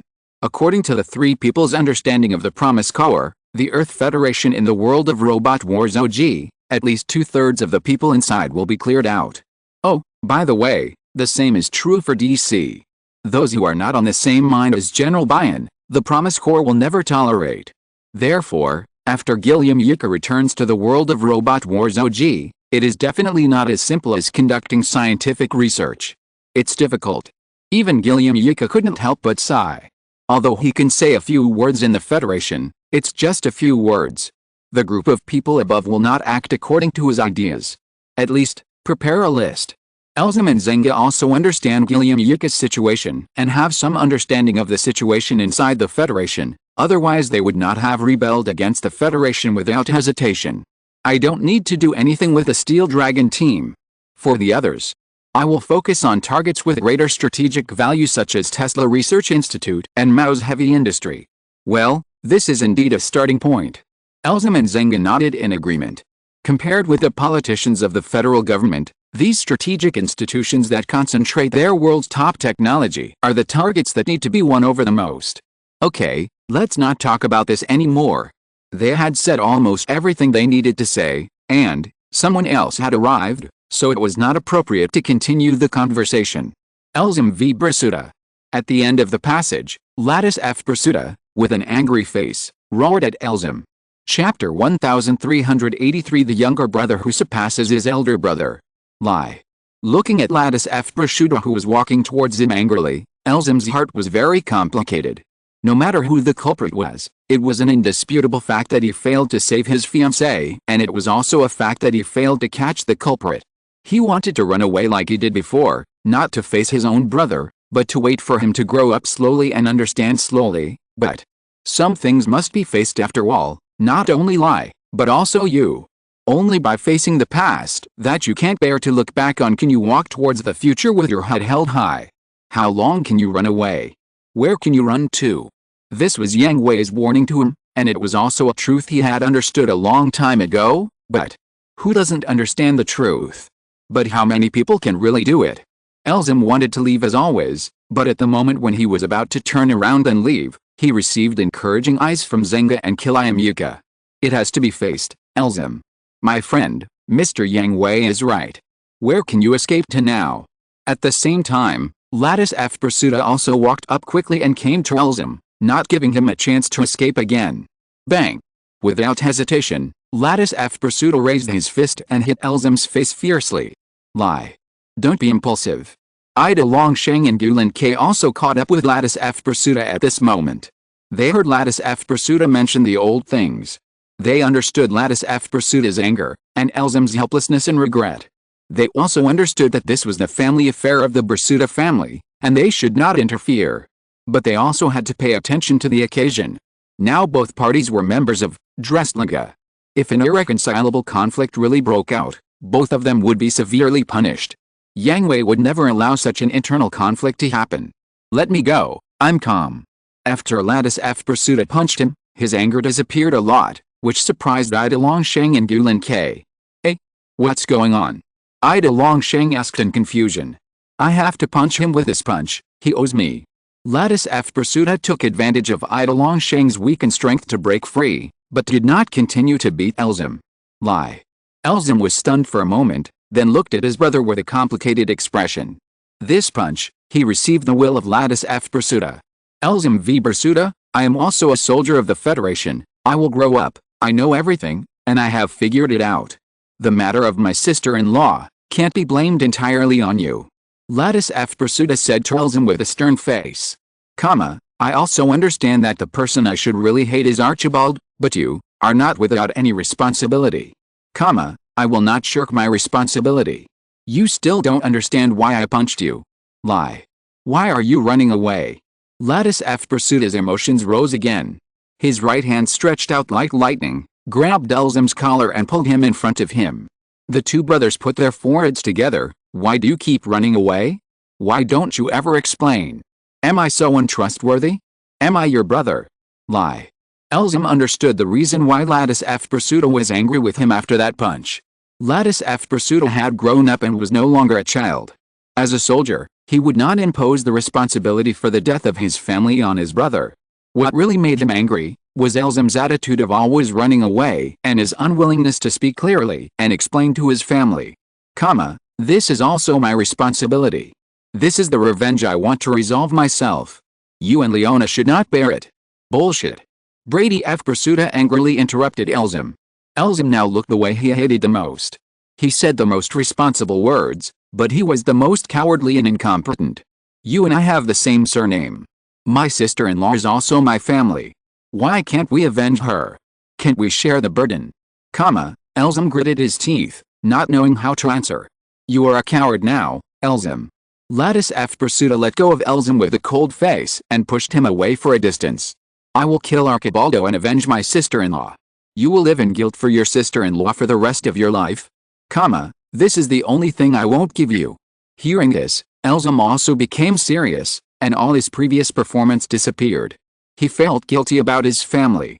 He could tolerate anything for his brother, except for one thing, that was to kill Archibald. He would never give up this hatred. Let's see, Elzim, whether it's you or me who kills Archibald first. The corners of Lattice F Pursuita's mouth curled up. Yes, Elzim at this moment was the brother he had admired since childhood. He said everything he wanted to say, and the punch he should have thrown was completed. Lattice F Pursuita's knot was also mostly untied. The conflict with Elzim was not completely resolved, and he had no time to continue chatting here. He had no intention of losing the bet he had just made. Long Shen, K, the break time is almost over, let's go back. Okay. X2 as Lattice F Pursuita's closest teammates, they could see that he was much more relaxed now, and they did not persuade him anymore. They just decided to support him, win this bet between family members, and help him kill his enemy in the future. Looking at the tall back of Lattice F Pursuita, Elzim smiled with relief. You've grown up, Lai. He's much more mature than someone. At this moment, even Killiam Yika couldn't help but tease him. Yet, unknowingly, he has surpassed me, his brother.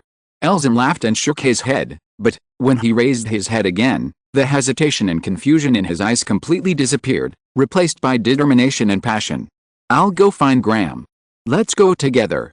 I'm also interested in the invincible Eastern style. Elzim wanted to become stronger, and Zenga naturally couldn't fall behind. Killiam Yika was also on break, and he was also interested in the other people in the Promised Legion. The three old friends hadn't seen each other for a long time, so they might as well act together. By the way, they could also talk to Irem and the people of the ATX team, as well as other people and technologies from other worlds, and they didn't want to miss any of them. Chapter 1384 Yang Hui flipped the table. The next day, the 3rd Fleet and the 9th Fleet finished their rest and set off again towards Jilcuston. They were lucky and did not encounter the invasion of the Hull Legion again along the way. 2 days after the departure, the 2nd Fleet led by Fleet also successfully reunited with the transport fleet. The 3 fleets joined together, and the huge formation exuded an invincible momentum. After 3 days of calm, the 3 fleets successfully entered the territory of Jilcuston and reunited with the Dazru fleet that came to meet them. Finally, they put down the Infinite Demon in the newly built Special Research Institute in Jilcuston. At this point, the Infinite Demon luring operation was completed. On the way, they encountered an attack and destroyed countless enemy planes. I just don't know what these destroyed enemy planes mean to the enemy. Is it a major loss or a drop in the ocean? The most regrettable thing is that they failed to kill Dr. Hell and failed to solve the threat of the Hell Legion. Fortunately, the Infinite Demon was not taken away and is still in the hands of the Promise Caller. The Hell Corps will definitely make a comeback, but the next time they will face the guards of Jilcuston, they will fight back. After the mission is over, Hammond, the 9th Fleet will return to the lunar universe. Recently, the remnants of Neo-Zeon have frequently appeared at the edge of the lunar universe, and a psycho-frame of the same series as Unicorn has been found among them. After the operation, Hammond, Fleet and Gerhardt reported the mission directly to the Emperor and Rebel at the Jilcuston headquarters. At the same time, Yang Hui, Lelouch and Char also participated. A meeting was held on the spot to decide the follow-up direction. Well, I understand. Hammond would not have any objection to leaving for a while, but it would be a lie to say that he was not worried about Minerva. This time, the 3rd and 9th Fleets jointly carried out the mission and encountered a crisis of almost being destroyed, not to mention that the lunar universe was only guarded by Char's fleet, and the fleet commander Char himself was not there. Gerhardt, the 3rd Fleet will stay in Jilcuston and join the defense array. Fleet, the 2nd Fleet will go to the Mars region and join the 20th and 21st Fleets. Recently, Pentacona has joined forces with the Zanskar Empire and has begun a counterattack. The pressure on Huakin and Jeffrey is a bit high. No problem, but Artem and the Spriggan couple should stay. Gerhardt suggested. Among all the defense zones, the Earth Federation Army headquarters and Jilcuston are ranked first. One is their base camp in public, and the other is an important storage place where 2 major magings are concentrated. Both are absolutely not allowed to be lost, especially Jilcuston. Whether it is the last gate of World C or the infinite demon, once they are taken away by the enemy, the battle situation that has been reversed with great difficulty will collapse in an instant. But in this case, is the power in your hands enough? Wang worried. The most powerful force in the second fleet is the 3A class pilots, Fleet, Artem and Wolf. The second is the Spriggan couple who are on the verge of a breakthrough. The next is the Celestial Beings Brigade that has been fighting until now. With 3 top aces and high-end combat forces gone at once, the second fleet is somewhat lacking in combat power. Yulin and Sima have completed their special mission and are about to return. With Yulin and Sima, it is enough. Fleet said confidently. He was also a commander-in-chief of the entire army, and his strategic vision would not be bad. The biggest threat at present is definitely the Knights, and their collaborators, that is, the Hell Legion and the Questioner. There is no doubt about this. The second is the Hegemony King, and Hegemony Dependents, and then the elusive Demon God, Invaders and Metal Beasts.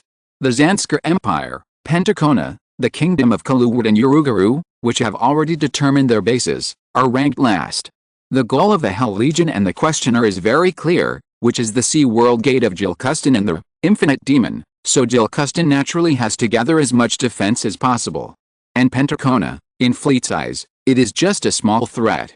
On the one hand, the opponent's base is completely certain, and on the other hand, Pentacona also uses the real system of technology. Compared with the super system power such as Photon Force, the threat is much smaller. With him and Yulin, and 3 fleets sitting in front, it is enough to suppress them and make them unable to move.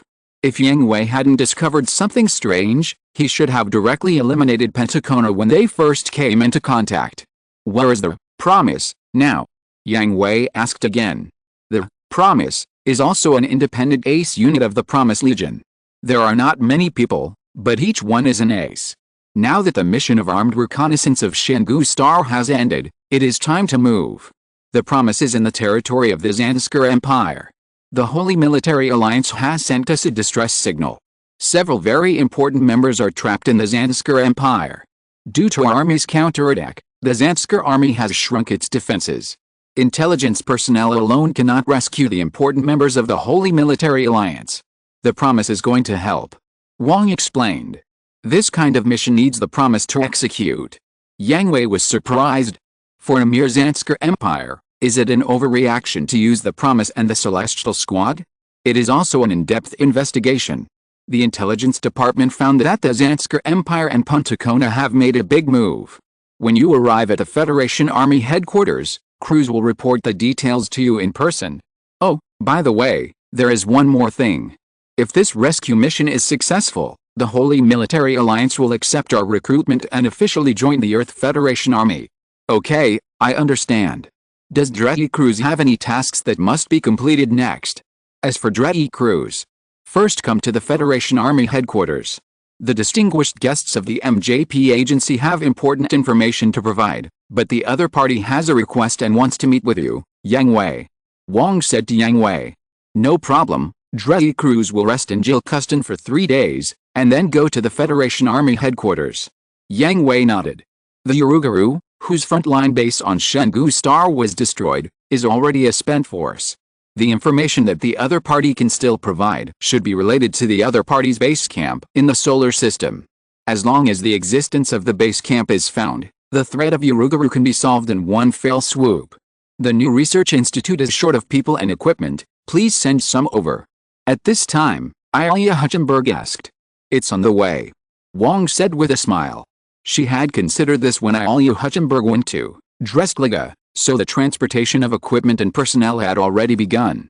It will arrive in 2 days at the latest, led by Billy. Then, Wang looked at Professor Elfman again. I have also contacted Director Gong about the new Photon Power Research Institute. He will personally bring people and equipment to Jilkustan. Nothing else is needed, but Lisa must come. Professor Elfman asked. Lisa is the person who knows Infinite Demon best. Without her, the research speed of Infinite Demon and the Photon Power Project will be greatly reduced. Don't worry, it's all settled. That, old man, Professor, we will leave Jilkustan in 3 days. Are you going to restore AOS? Or give me a new one? Yang Hui asked Ilya Hutchenberg and Professor Elfman. As a result, The two of them froze for a moment, stood up, and said, "There is nothing for me to do here. I will go back to study first." Then they walked away briskly. Yang Hui, degree Cyrillic letter de degree, everyone. Oh! Chapter 1385, DBD reappears and meets familiar faces again. Alice, these two old men, I really. That's right. I support Colonel Yang Hui. How can you dismantle AOS without permission? What's your plan? Tie the two old men back. You go. Ahem, aha. Colonel, I remember that there is still an important task to complete. I'm leaving first. In the core cabin of Dressliga, Yang Hui was waiting for the dead fish. Seeing Mabby running away, Yang Hui was furious. This girl never made any reliable suggestions. Catch Ilya Hutchenberg and Professor Elfman? If you can do it, why wait until she brings it up? You should have done it yourself a long time ago. Question mark. What's more, what makes Yang Hui even more headache is that AOS was really dismantled. It was completely dismantled and sent to newly established research institute in Jilkustan. The entire core cabin was basically empty. Even Ochidachio is imprisoned in the new prison device made by Mabby and sent to Ilya Hutchenberg. The current Dressliga is running on the newly written main program. In order to make up for the performance loss of Dressliga, Ilya Hutchenberg still made some supplements. The production kit uses the advanced equipment inside the Promise Core. There is no problem in manufacturing small accessories, but it is impossible to build a brand new body on a battleship. In terms of the system, Ilya Hutchenberg sent a Veda submachine to replace AOS, and Prue replaced Ochidachia. Although it can't reach the level of AOS, it is enough. However, who wants a bicycle after driving a Rolls-Royce? Question mark. Buzz buzz buzz. Yang Hui was about to check the new system again and discuss with Prue whether there were any areas that could be improved and optimized. Suddenly, an alarm sounded in the ship, causing Yang Hui to frown. Questioners spotted ahead. All ships in Level 1 combat configuration. Repeat, all ships in Level 1 combat configuration. Ms. Units dispatched urgently. Yang Hui did not dare to delay, and immediately went to the locker room to change into his driving suit, ready to dispatch, and after sitting in the cockpit of Dawn Erstelen Creation, Yang Hui contacted Mitsuha Greywall on the bridge, because he felt that it was too strange to encounter the questioners at this time. After all, they had just left Jilkustan not long ago, and if they were targeted, they should not appear so early, because Jilkustan's support forces could be in place in 10 minutes. Captain Mitsuha, how is the situation? A small-scale battle was detected ahead, and the data comparison showed that the questioner's small-scale forces were besieging an unknown machine, and traces of dimensional distortion were found around it, and it was no surprise that they were people from another world. Mitsuha Greywall reported. Are there any optical images? Yang Hui asked. It has entered the detection range of the optical camera. Got it, this is it. Team SRX, Team ATX, Masaki, Irem, Elzum and Zenga are carrying out the rescue operation, and the others are advancing at a medium speed. Seeing that the optical camera showed a machine that was almost identical to Irem and Zenga's Grungist, the identity of the unknown machine no longer needed to be verified. Got it. Huh? Grungist Type 2? Is it Britain Kusunoha? Nanbu Kayasuk, who was about to attack, recognized who was being besieged by the questioner at first sight. Wow, Britain Kusunoha are finally here? Team ATX is finally here. Excellent, Browning joked, but she was still very happy that an acquaintance had arrived. Let's go, Excellent, help Britain and I. Understood, this time Ziobe will have to go all out. Colonel Yang Hui ordered that SRX team, ATX team, Grungist II, Grungist 0, Galleon, and Sebasta should carry out rescue operations immediately after the attack. The command will be taken by Major Zenga, and the rest of the troops will follow the fleet and advance at medium speed. At this time, Sikleon also conveyed Yang Hui's order to each team, which made the eyes of SRX team and ATX team light up. This was not only an opportunity for them to perform, but also allowed them to rescue their companions with their own hands. Lieutenant Nanbu, Gutetsu, you can attack. Understood. Nanbu Kayasuk, Gutetsu, attack. Next is Lieutenant Excellent, White Knight, please attack. Understood, Excellent Browning, Ziobe, attack. Kita Shunayu sword. Cut. The huge Grungist Type 2 held a sharp sword in its hand, and the energy blade turned into a full moon and swept across, cutting several enemy planes around it in half. Ben Ming kill. Boom boom boom. However, not only did the enemy planes explode with fireworks, but the heavy artillery fire also fell on Grungist. Because the thick armor could not be penetrated, the huge impact force also caused Brit Raffield and Mizuho Kusanoha in the cockpit great pain. Ah. Ku. Nanai. Are you okay? No. I'm fine. Damn it. If this goes on. Brit was full of confidence in the super fighter Gunlongist, and did not think that they were weak, but they suddenly came to an unfamiliar place and were attacked before they could figure out the situation. The attackers were unknown machines with very high performance. The heavily armored close combat machines and long-range heavy artillery machines took turns attacking them, and they could not withstand it. Even if Gunlongist could remain intact, his body could not hold on. Ding ding ding. New enemies. Brit Raffield was nervous and anxious. The enemy planes in front of them were already too much for them to handle, and with the appearance of new enemies, there was absolutely no chance that they would be spared. No. No. It's a friendly identification signal. This is double, heavy strike beam. X2 two thick beams of light fell from the distant sky. One drew a circle around the Grungist Type 1-2, destroying all the enemy planes surrounding it.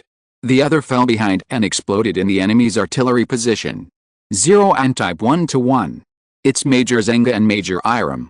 Looking up, two familiar figures came into view, and Brit and Kusunoha's hearts were filled with hope again. It's not just the boss Brit. The voice in the communication channel happened to fall, and several long-distance gatherings fell on the scattered enemy planes. At the same time, a sturdy red phantom flashed before his eyes, and the pile driver on his right arm pierced the chest of an enemy plane. Lieutenant Kayasuke. Second Lieutenant Excellent. Super special move. T-Link. Sword. The emerald green energy sword accurately hit the chest of an enemy plane. At the same time, R1 rushed forward and punched the end of the sword.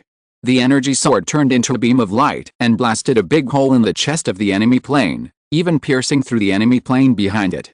At the same time, two energy-heavy artillery in the sky swept horizontally like wipers, sweeping the enemy planes in the air like raindrops on the windshield.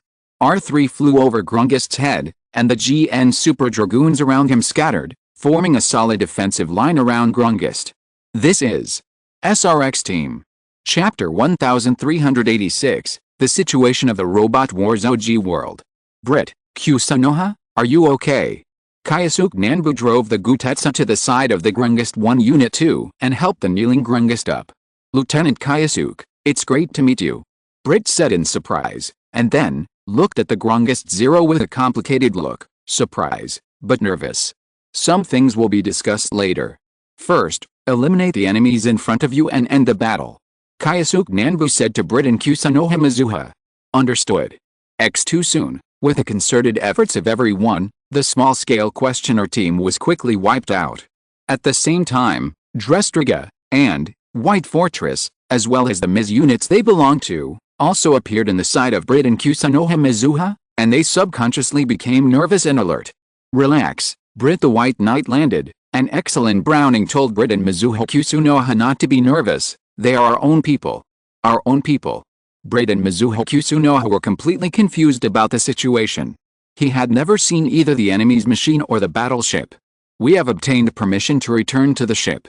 Let's return to the ship first. Things are a bit complicated. Let's talk about it after we get on board. Nanbu Kayasuke said to Brit. Ah. Oh. Okay. Okay. Since you don't know what situation you are facing, just follow Nanbu Kayasuke's instructions. Ah. This is another world. After boarding, Drestriga, Nanbu Kayasuke and others told Brit and Mizuho Kusunoha the truth and the current situation. Mizuho Kusunoha was fine. Although she was surprised, she still sat in a dignified manner. Brit jumped up. Yes, you heard it right, and I was not joking. Nanbu Kayasuke nodded solemnly and helped Brit and Mizuho Kusunoha to confirm. What is going on? Brit sat down again and scratched her hair. Brit-kun. Mizuho Kusunoha wanted to comfort Brit, but she herself could not accept this fact. I understand the situation. No wonder you, Lieutenant, disappeared suddenly and there was no trace of you. Brit calmed down and said, then Lieutenant, can we go back? Not at the moment. We are still looking for a way to go back. That's why we reached a cooperation agreement with the Federation Army in this world. They help us find a way to go back, and we participate in the battle as a combat force. Nanbu Kyosuke said. I see. I understand, but Major Zenga. Britt looked at Zenga, who was leaning against the wall nervously and timidly. He felt complicated. He didn't expect Zenga to come to this world. He used to be a captain he respected very much, but now, he should be an enemy, right? Why are they fighting side by side again? The situation is a bit complicated. It was difficult for Nanbu Kyosuke to explain it clearly for a while, so he skipped this topic for the time being and talked about the most concerned thing. Britt, Kusanoha, how much time has passed since we disappeared over there? How far has the war progressed? Not only Nanbu Kyosuke, Excellent Browning, Irem, Ando Masaki and the SRX team, but even Zenga and Elzem became serious. They have been in this world for almost a year. Even if there is a difference in the speed of time in the two worlds, it is calculated. More than a month has passed over there, right? The people present are the core combat forces of both forces. Their disappearance for a month will definitely have a great impact on the war. Lieutenant, you have been missing for almost 2 months. After you disappeared, the counterattack plan centered on Steel and Wyvern was terminated. The Federation switched to a full-scale defensive strategy to resist DC's attack. We had just finished the defense of Izu Base when we were swallowed by the black ball that suddenly appeared. When we woke up, we came to this world and were attacked, which was 5 minutes before you rescued us. Really? It seems we have to go back quickly. Everyone on the side of the Earth Federation couldn't help but get nervous. DC's offensive was fierce, and they were the core force of the counterattack. Without them, the Federation Army could only passively defend. If this continued, they would definitely lose. Actually, before we came to this world, the battle situation was not very serious. Mizuha Kusanoha added. What do you mean? Everyone asked in confusion. Not long after you, Lieutenant, disappeared, DC also slowed down its offensive. It was not as aggressive as it was at the beginning. Both sides were in a stalemate, a bit like, you hit me and I hit you back. Mizuha Kusuna said to everyone, and then looked at Zenga and Elzem. It is very likely, because Major Zenga is also missing. Everyone was stunned for a moment, and then they understood that the cruel battles in their lives in Drestriga had brought them unimaginable growth.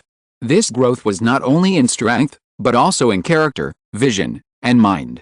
They no longer simply believed that DC was wrong to provoke a war, nor did they simply think that they were the righteous side.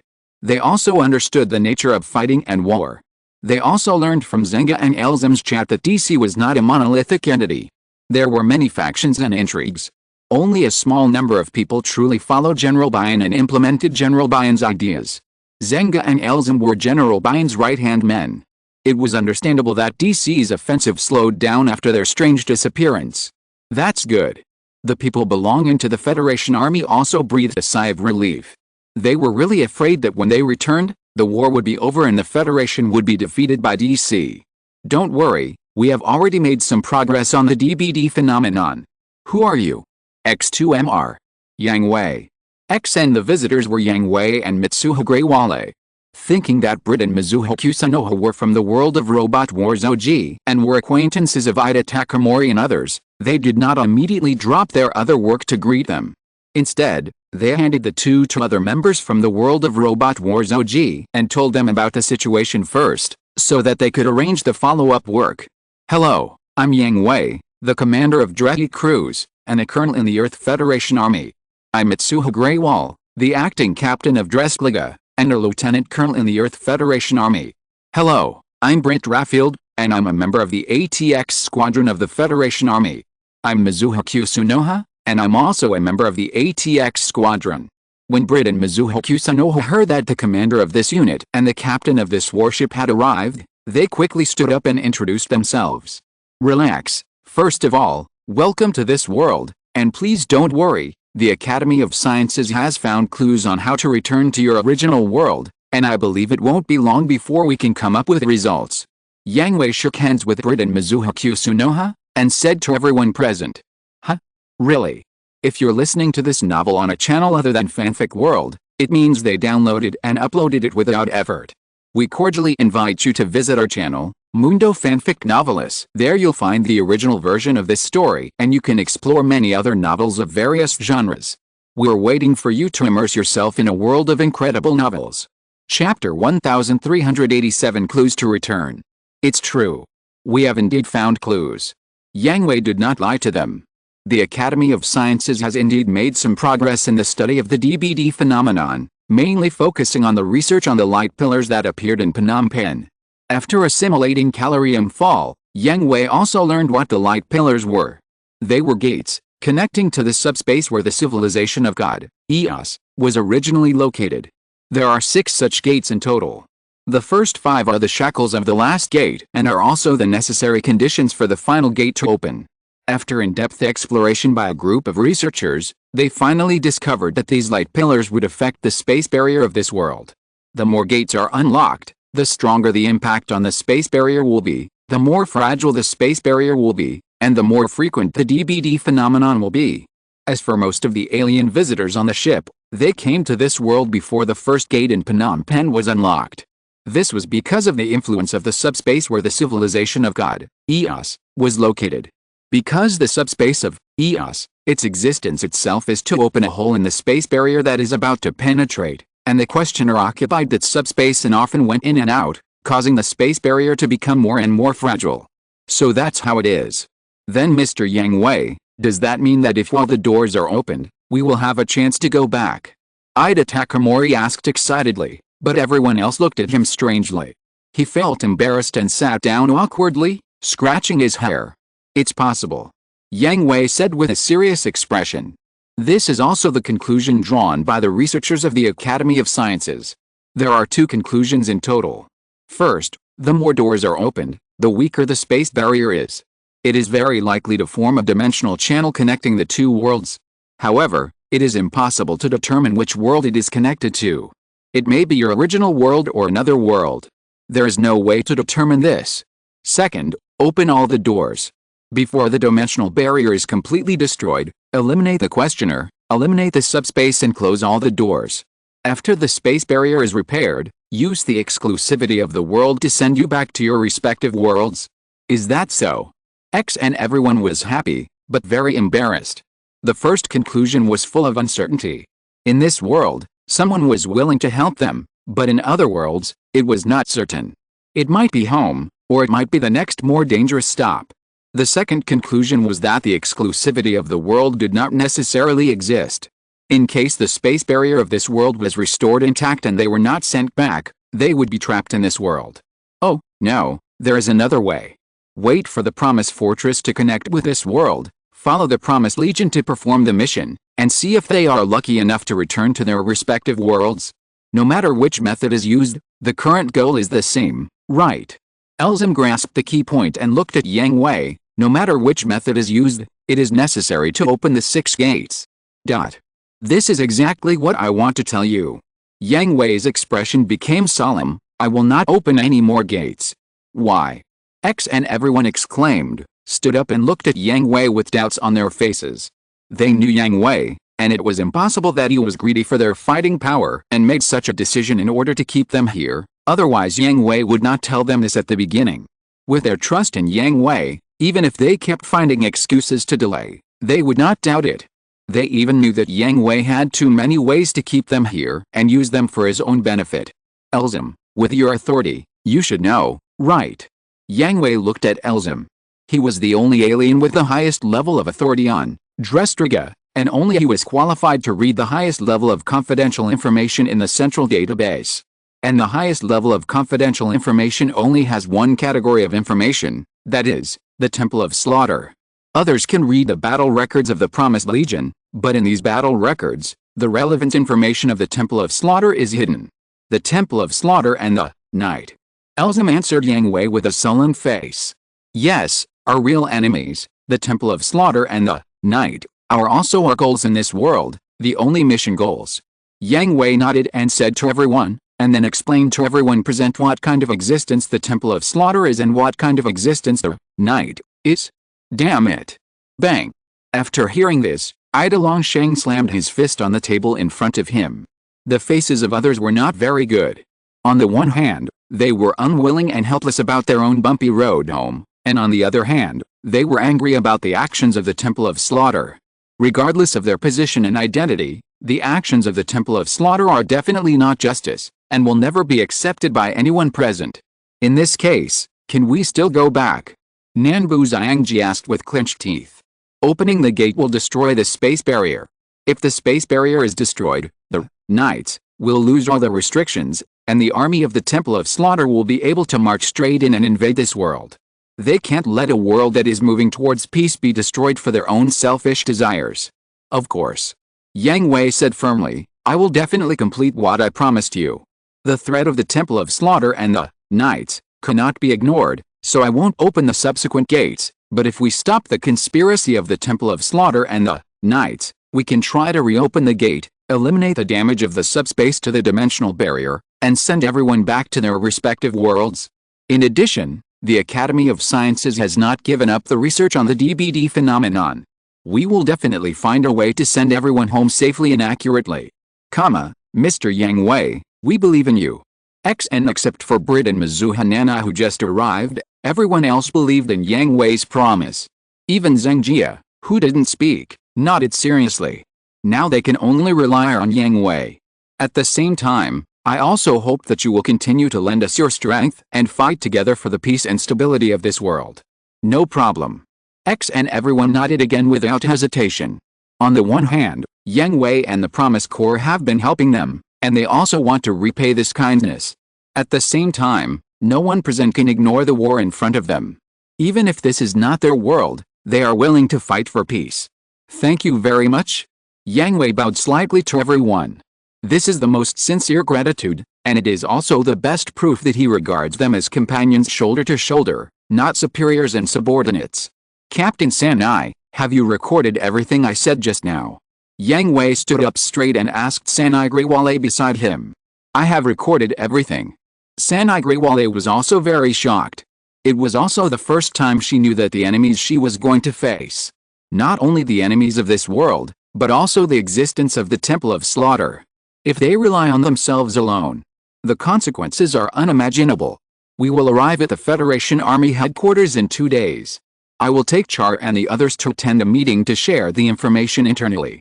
You will preside over the meeting. Me. Mitsuha Grewale pointed at herself in surprise. Chapter 1388 Arrival at the Federal Army Headquarters. Dredge Cruz finally arrived at the Federation Army Headquarters. This was the first time that Dredge Cruz had come to the Federation Army Headquarters since its establishment. As expected of the Federation Army Headquarters, it is heavily guarded.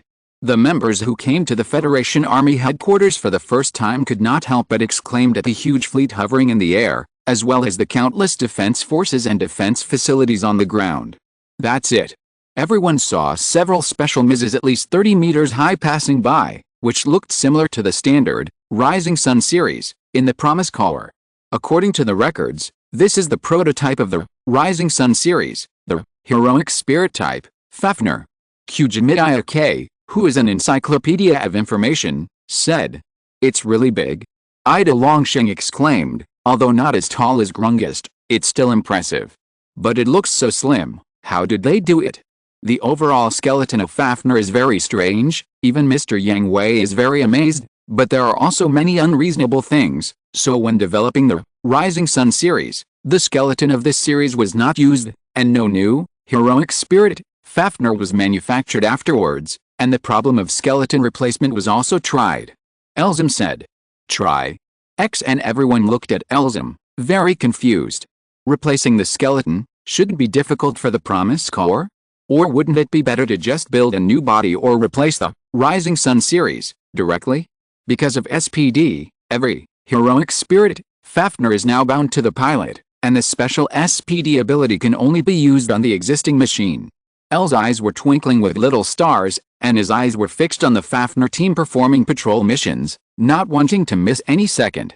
According to Mr. Yang Hui, every Heroic Spirit, Fafnir is now the same as the Savior and Dawn series, and there is no difference with Festum. In other words, it also belongs to the category of biology. Aggie St. Claus asked in shock. Yeah, that's what I mean. L nodded. That's really a terrible world. X and everyone recalled the information they had read before, the war in the world of Fafnir in the sky. Although the information of the Temple of Slaughter and Night was hidden, the overwhelming golden ocean and the terrifying ability of Festum, just thinking about it made everyone shudder. Not to mention the use of spherical wormholes and deformation, just the assimilation ability. They couldn't think of a good way to deal with it. Elzem frowned slightly, and a firm idea was in his mind. After returning, he would immediately ask General Bayan to popularize the communication technology of Siegfried Network, so as to avoid heavy losses due to assimilation after Festum came to their world. Even without the threat of Festum, Siegfried Network is an unimaginable means of communication, which can avoid the usual interference and eavesdropping methods. Although there is the disadvantage of pain communication, the advantages outweigh the disadvantages. Is that the savior type? At this time, 3 Fafnirs of different forms took off from the headquarters base, came to the side of Drestliga and White Fortress, and followed the 2 battleships forward. So cool. Well, I always feel that the shape of the torso is so awkward. But it's really cool. I've read their information over and over again.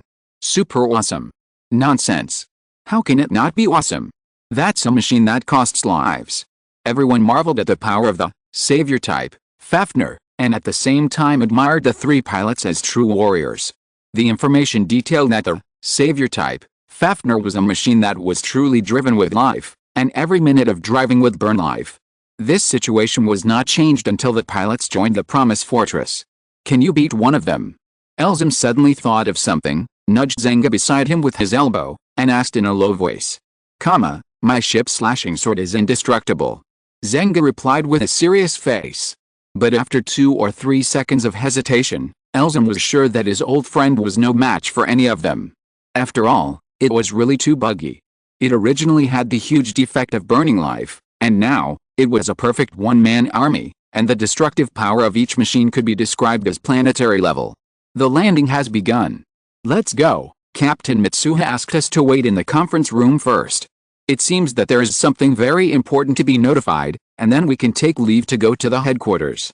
Yet, this is my first time to visit the Federation Army headquarters. Compared to other people who didn't know the truth, the people from the world of Super Robot Wars OG were not so excited because they knew the truth. Instead, they were looking forward to whether everyone would still be as passionate as they are now after knowing the truth. On the bridge of Drestriga, General Kaijo answered the call. This is MK Nicht, belonging to the Earth Federation Army. Major General Minaji is here to guide your troops. Please follow us to land in the designated area. This is the acting captain of Drestriga, Lieutenant Colonel Mitsuba Greywillet. Thank you very much for your guidance. Understood, and General Minaji looked at Yang Hui on the side, his stern face softened a lot, and a gentle arc was drawn at the corners of his serious mouth. Welcome back, Commander Yang Hui. General Minaji only showed such a gentle expression in front of Yang Hui. Even his good friend Makebaiki, or the friends who grew up together and shared life and death countless times, never showed such an expression. Because of gratitude, Yang Hui led the Promise Corps to their world, not only saving the world, but also saving them. The lives of all the friends, not Yang Hui and the Promise Corps, have only 2 endings. One is to die in the war with Festum, and the other is to die while driving Fafnir. You kid, be gentler to others. Yang Hui laughed and shook his head, complaining about Sergeant Kaijo. Also, I'm just a colonel now, although I'm not ordinary. What? Ahem, please follow the guidance, over. Sergeant Kaijo was stunned after being complained by Yang Hui, and was even a little shy, and hung up the communication in a hurry. PFFT this kid, he's still so easy to tease. Yang Hui smiled. No one can resist your teasing, right? You black-bellied freak. And this is the voice of all the bridge personnel, including Sanai Grewale and Reynold Harding. They are all victims of Yang Hui's black-bellied.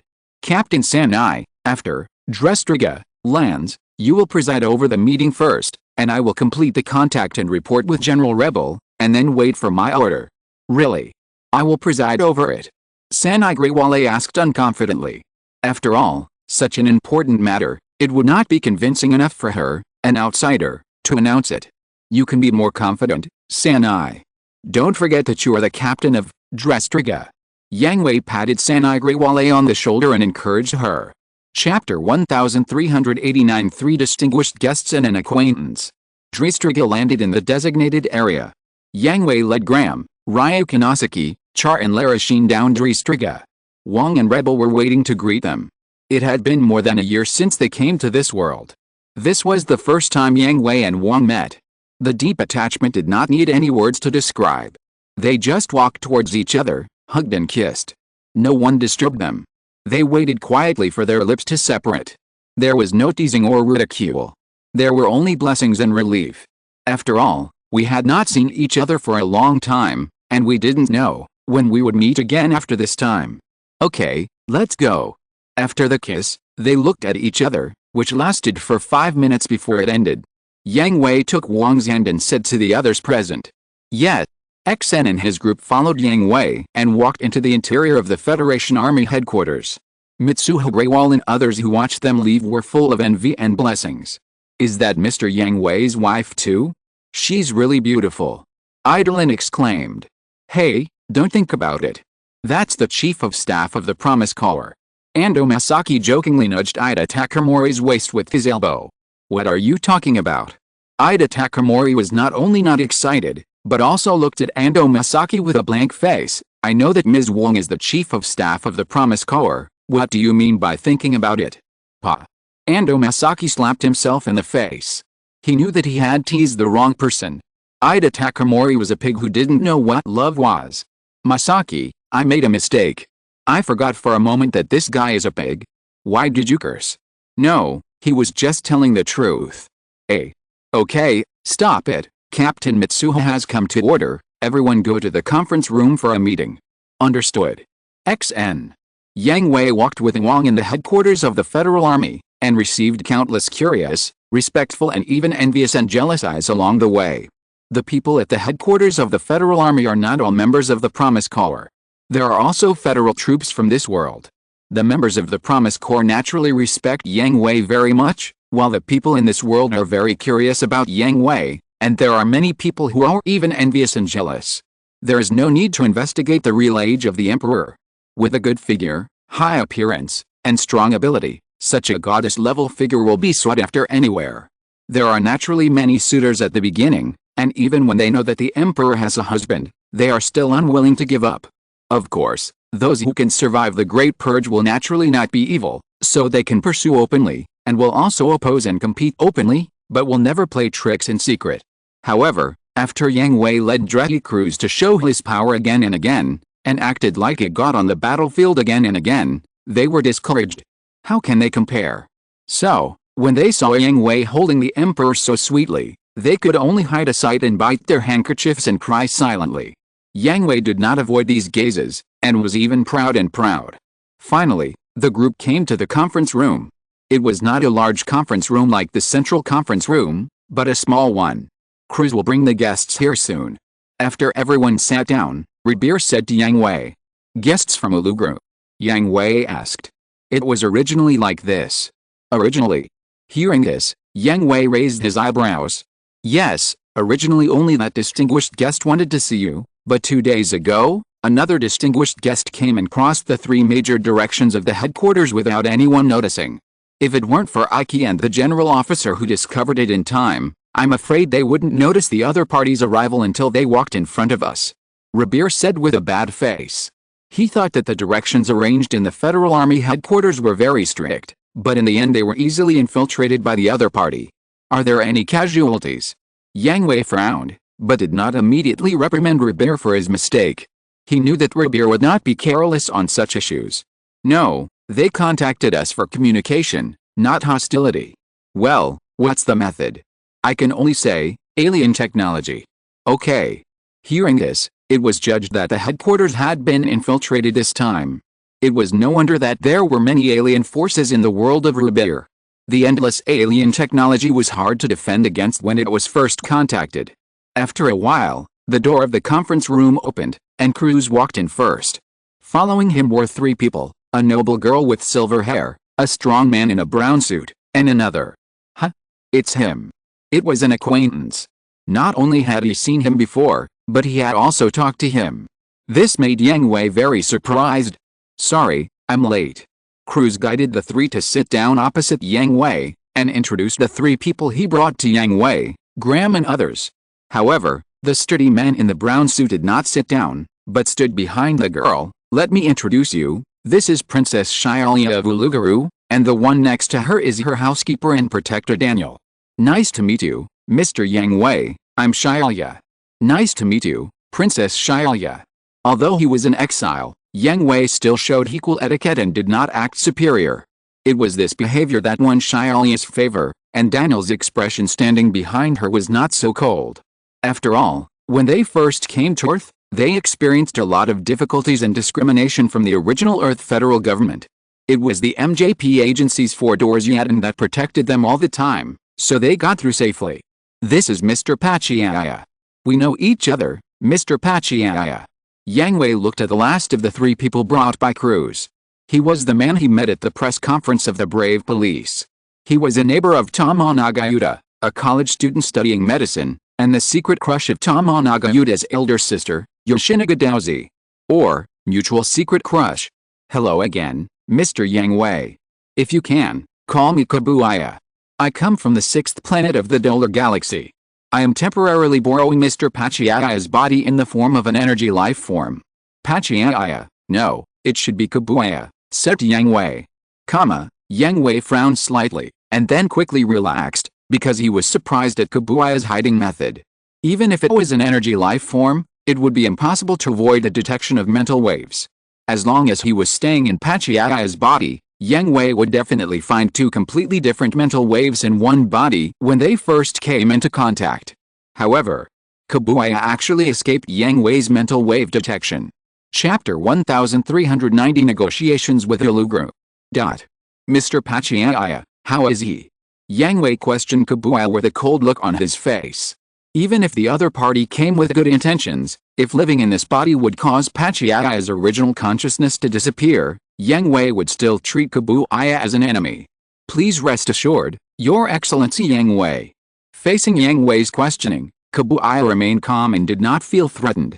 This questioning was already expected by him. "Mr. Pach is just asleep.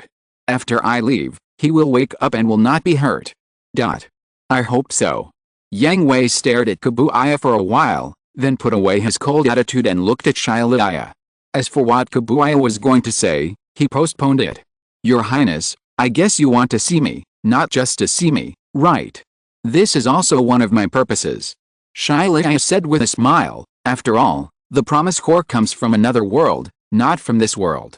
Although I have heard many people mention you, and there are a lot of information about you in the database, I can't be sure what kind of person you are just based on other people's evaluations and records of the information. So Your Highness, how do you plan to understand me?" "It's enough, Your Excellency Yang Hui, you are a respectable person." Yang Hui was stunned for a moment. "Anyway, just to meet once, you know what kind of person I am? Isn't this a bit too much?" However, Yang Hui was relieved soon. He recalled the memories and information about Uluguru. The Uluguru people follow their own genes more than any other evidence.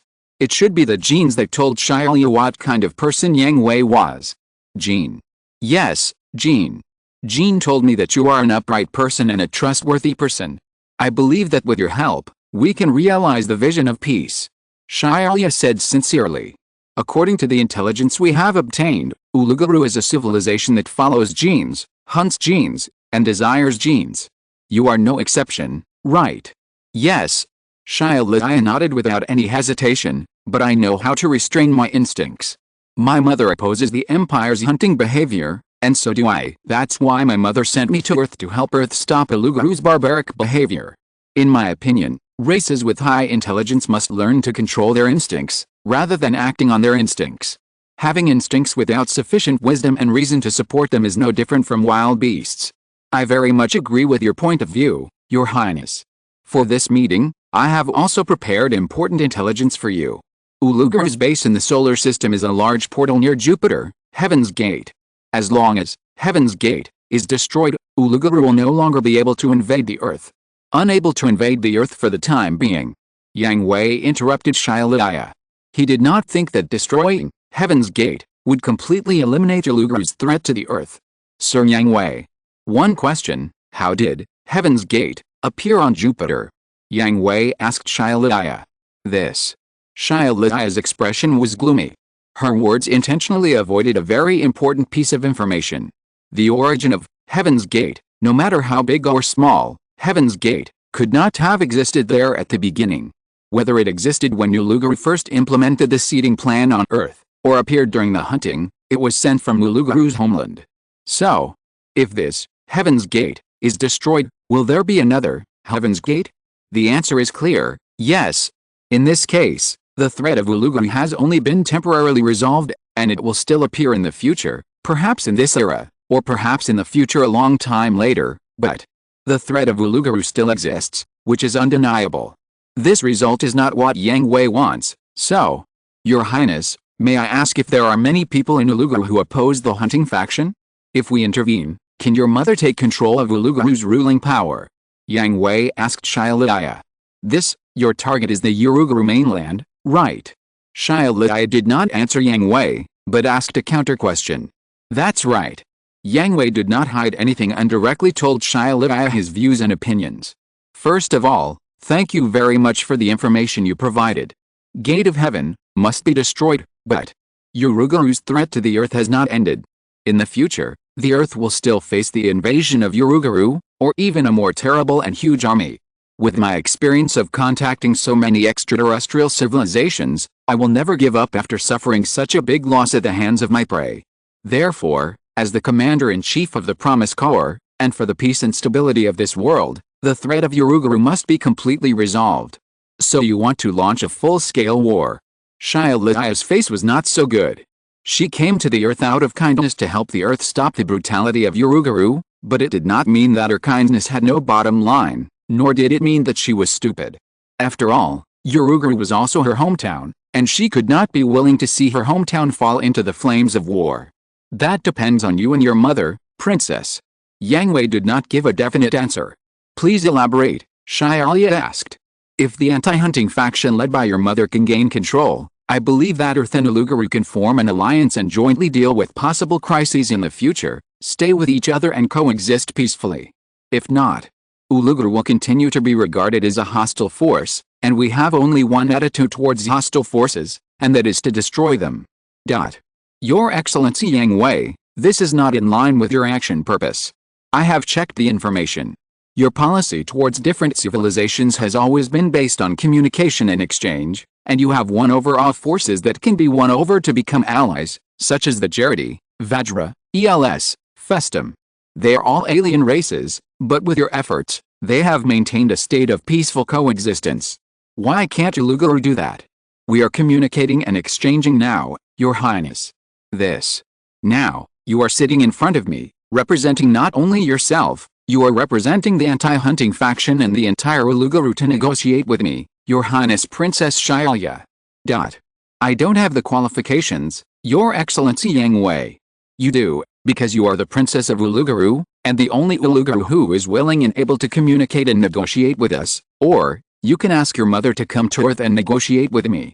As for the others, those Uluguru who participated in the hunting, I don't think they have the intention to coexist peacefully. Yang Hui said seriously. Chapter 1391 The next target. Although Shilaya wanted to refute Yang Hui very much, Yang Hui's words were impeccable no matter how he started. Now she represented the entire Uluguru. If she really felt that she was not qualified, then Yang Hui would not have to continue talking to her. At the same time, she was born in the royal family of Uluguru and knew her brother too well. How could they, who were so proud, coexist peacefully with a prey in their eyes? How could they be indifferent after suffering such a big loss? They would only launch more cruel revenge. It doesn't matter if the Gate of Heaven was destroyed, just build another one and transport it here. It doesn't matter if the frontline base was destroyed, just send troops to build another one. It doesn't matter if the Legion commander was killed, just promote him again.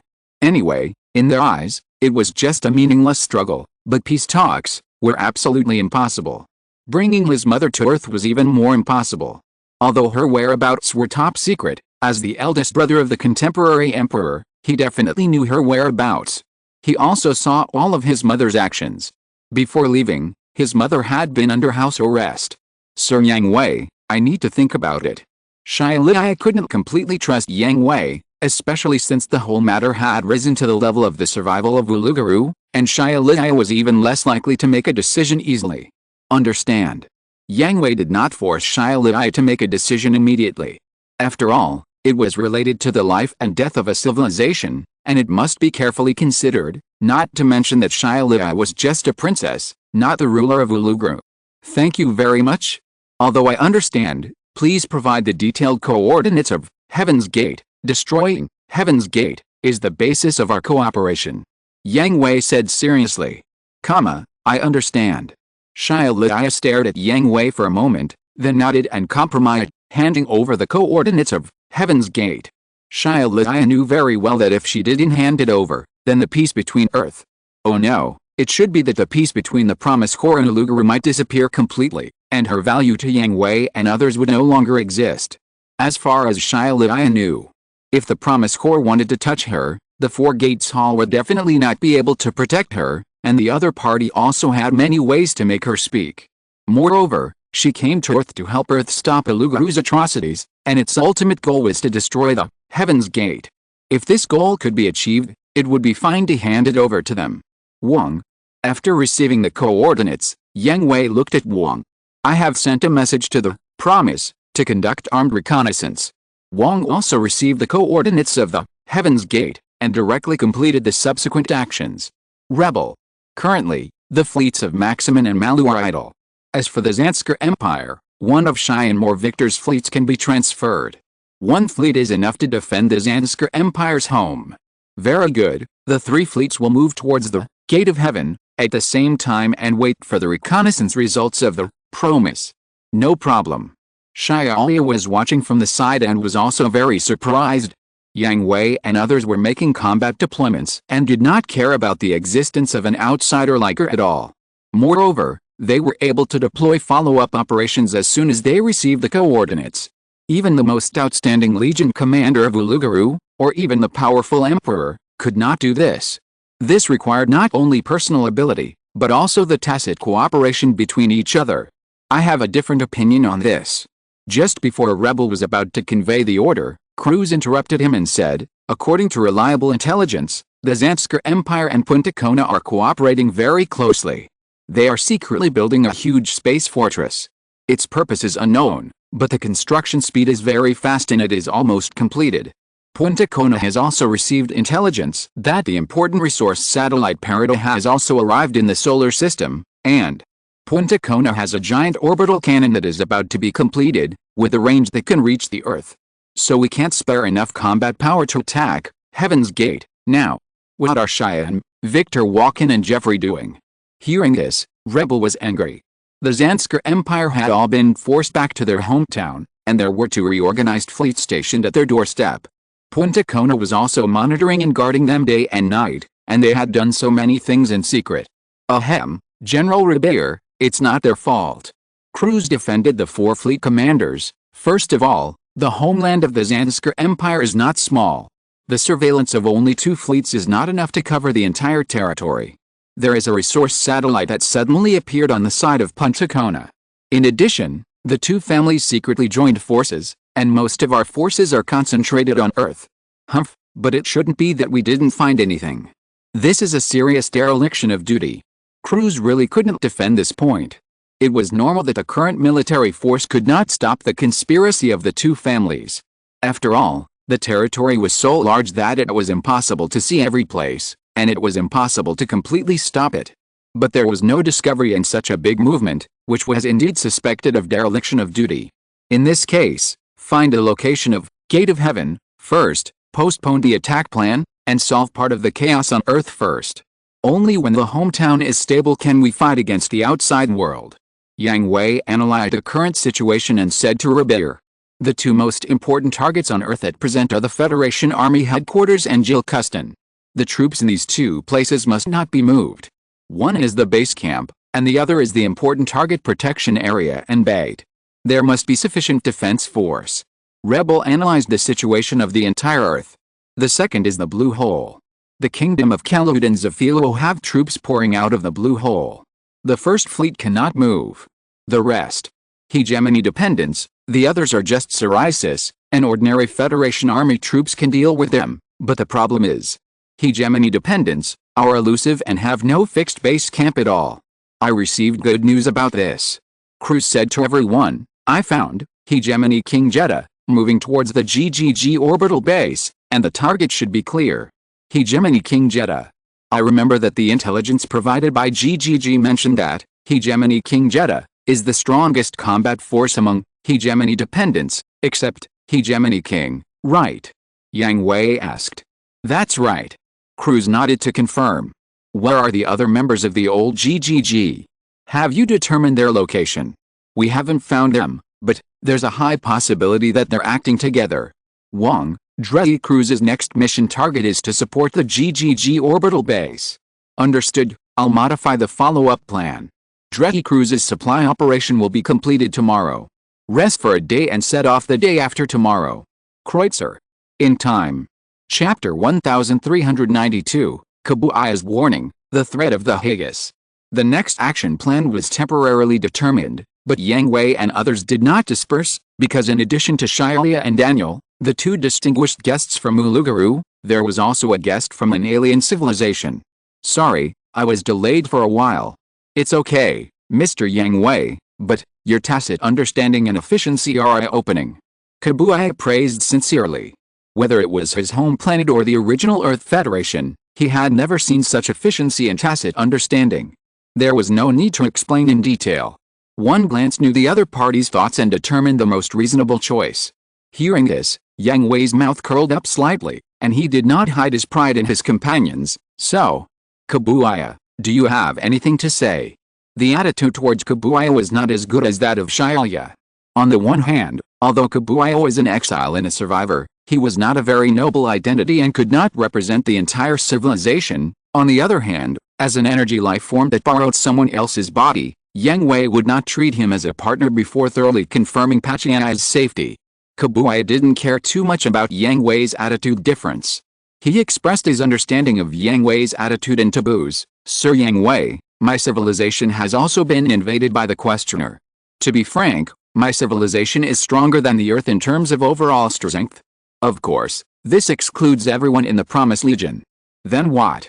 My civilization failed, lost to the questioner. When it was about to be destroyed, another powerful civilization came. They were the Haggis people, who called themselves the Cosmic Police and saved a large number of civilizations that were about to be destroyed from the questioner. Premise, that can be called a rescue. At this point, Kabuya's face became ugly, painful, desperate, and angry. Please tell me in detail, Kabuya. Feeling the other party's sincere emotions, Yang Hui's attitude softened a little. At the beginning, the questioners also came suddenly. No one knew where they came from. The small-scale attacks at the beginning could be dealt with, but the more fierce a resistance, the more fierce the opponent's offensive became. In the end, we were defeated. You should have experienced it before, right? Those unreasonable questions. Yes. Yang Hui nodded. The behavior of the questioners was in line with their name, but, to be frank, the questions they asked were arrogant in themselves, and there was no so-called truth at all. We also experienced it. After 6 questions, the questioners judged that my civilization was too dangerous and must be destroyed. It was at this time that they launched a general attack on us. With the power in our hands, it was impossible to resist. It was at this time that the Haggis people also came. They brought us a way to overcome the difficulties. However, the method they provided was not salvation at all. What method did they provide? Yang Hui asked. Spiritual purification. Kabuya gritted his teeth. What does it mean? As the name suggests, it is to deprive all members of the entire civilization of their emotions and turn them into empty shells like puppets. This. XN Yang Hui and others were surprised. They didn't expect it to be such a method. Isn't it ironic? Kabuya smiled bitterly. After accepting the spiritual purification, the questioner did give up destroying us. Without emotions, we are just a group of puppets. In their eyes, there is naturally no threat, but we have also become a group of puppets without any emotions. Without emotions, that is not living at all. Yet, XN Yang Hui and others agree with this view. The reason why humans are humans and not beasts is that humans have rationality, and the reason why they are not robots is that they have sensibility. The combination of rationality and sensibility is a human with flesh and blood, and is truly alive. Completely deprived of emotions, that is no longer alive, just a walking corpse. So, may I ask how you avoided the spiritual purification? Cruz asked Kabuaya. After all, Kabuaya does not look like a person who has been deprived of emotions. I am one of the very few lucky ones. Kabuaya said with a self-deprecating smile, I am an interstellar adventurer. Before the invasion of the questioners, I embarked on a journey of exploration to the unknown star region. It was not until many years later, when I returned to my home planet and saw everyone numb, that I knew what had happened. And because of this, I escaped the disaster. Are there any other survivors? Yang Hui asked Kabuaya. Yes, Sir Yang Hui, Kabuaya nodded, with hope in his eyes. Although not many, there are still thousands of people who escaped for various reasons, and everyone has reached a consensus to disperse throughout the universe, looking for ways to recover. So you came to Earth? Yes, Kabuaya nodded and replied. After a long journey, I came to the solar system and came to Earth. I found that humans on Earth are a very immature civilization and a very complex civilization. There is no clear boundary between white and black, no absolute right or wrong, no absolute good or evil. It's very complicated, and it's very easy to degenerate, and it's very dangerous. Yang Hui and the others were silent, which was regarded as tacit agreement with Kabuaya's statement. Human beings are a touch of delicate gray. There is no absolute right or wrong, and it's very easy to degenerate. Human beings have never been strong. But it is precisely because of this that, in the chaos of black and white, those bright spots are so dazzling, so attractive, and so intoxicating. Kabuaya said seriously, perhaps most people will just go with the flow and have little resistance in the face of huge temptations, but at certain moments, there are always people who stand up and lead countless people to break through the darkness and move towards a bright future. There are always so many fearless people who are not afraid of sacrifice and walk on the road of pioneering. The broad road they have waited out with their lives will be left to future generations to enjoy. So, you decided to stay on Earth, hoping that the Earth can help you? Yang Hui asked Kabuaya. Yes. Kabuaya was silent for 2 or 3 seconds and nodded. This is my judgment, but it is only one of the reasons why I stayed. I don't want the humans on Earth to suffer the same fate as my compatriots. That's why I came here uninvited this time, Sir Yang Hui. I have received your kindness. We will be wary of the Higgis people. No, not just the Higgis people, Sir Yang Hui. As he spoke, Kabuaya took out a special device. This is the information I have saved.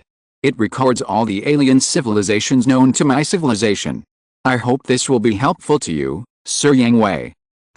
Yang Hui looked at the storage device in Kabuaya's hand, hesitated for 2 or 3 seconds, did not take it, but looked up at Kabuaya. What do we need to do? Hearing this, Kabuaya's mouth curled up, and he finally showed a smile from the heart. I have no request, Sir Yang Hui. I only have one request. I ask the Promised Legion to save my compatriots to the best of its ability after the Earth enters a peaceful era. Please. Yang Hui's sight collided with Kabuaya's, and their mental waves also came into contact, with expectation, desire, and even extravagant hope, the extravagant hope of wanting to grasp the hope that was so close. Happy cooperation, Kabuaya. As he said that, Yang Hui took the storage device from Kabuaya. End of this chapter. Thank you very much for reaching the end. Don't forget to like. Looking for more exclusive content and immediate access? Subscribe to our Patreon. Remember, every like, subscription, or donation encourages us to continue. Thanks to everyone. See you in the next video.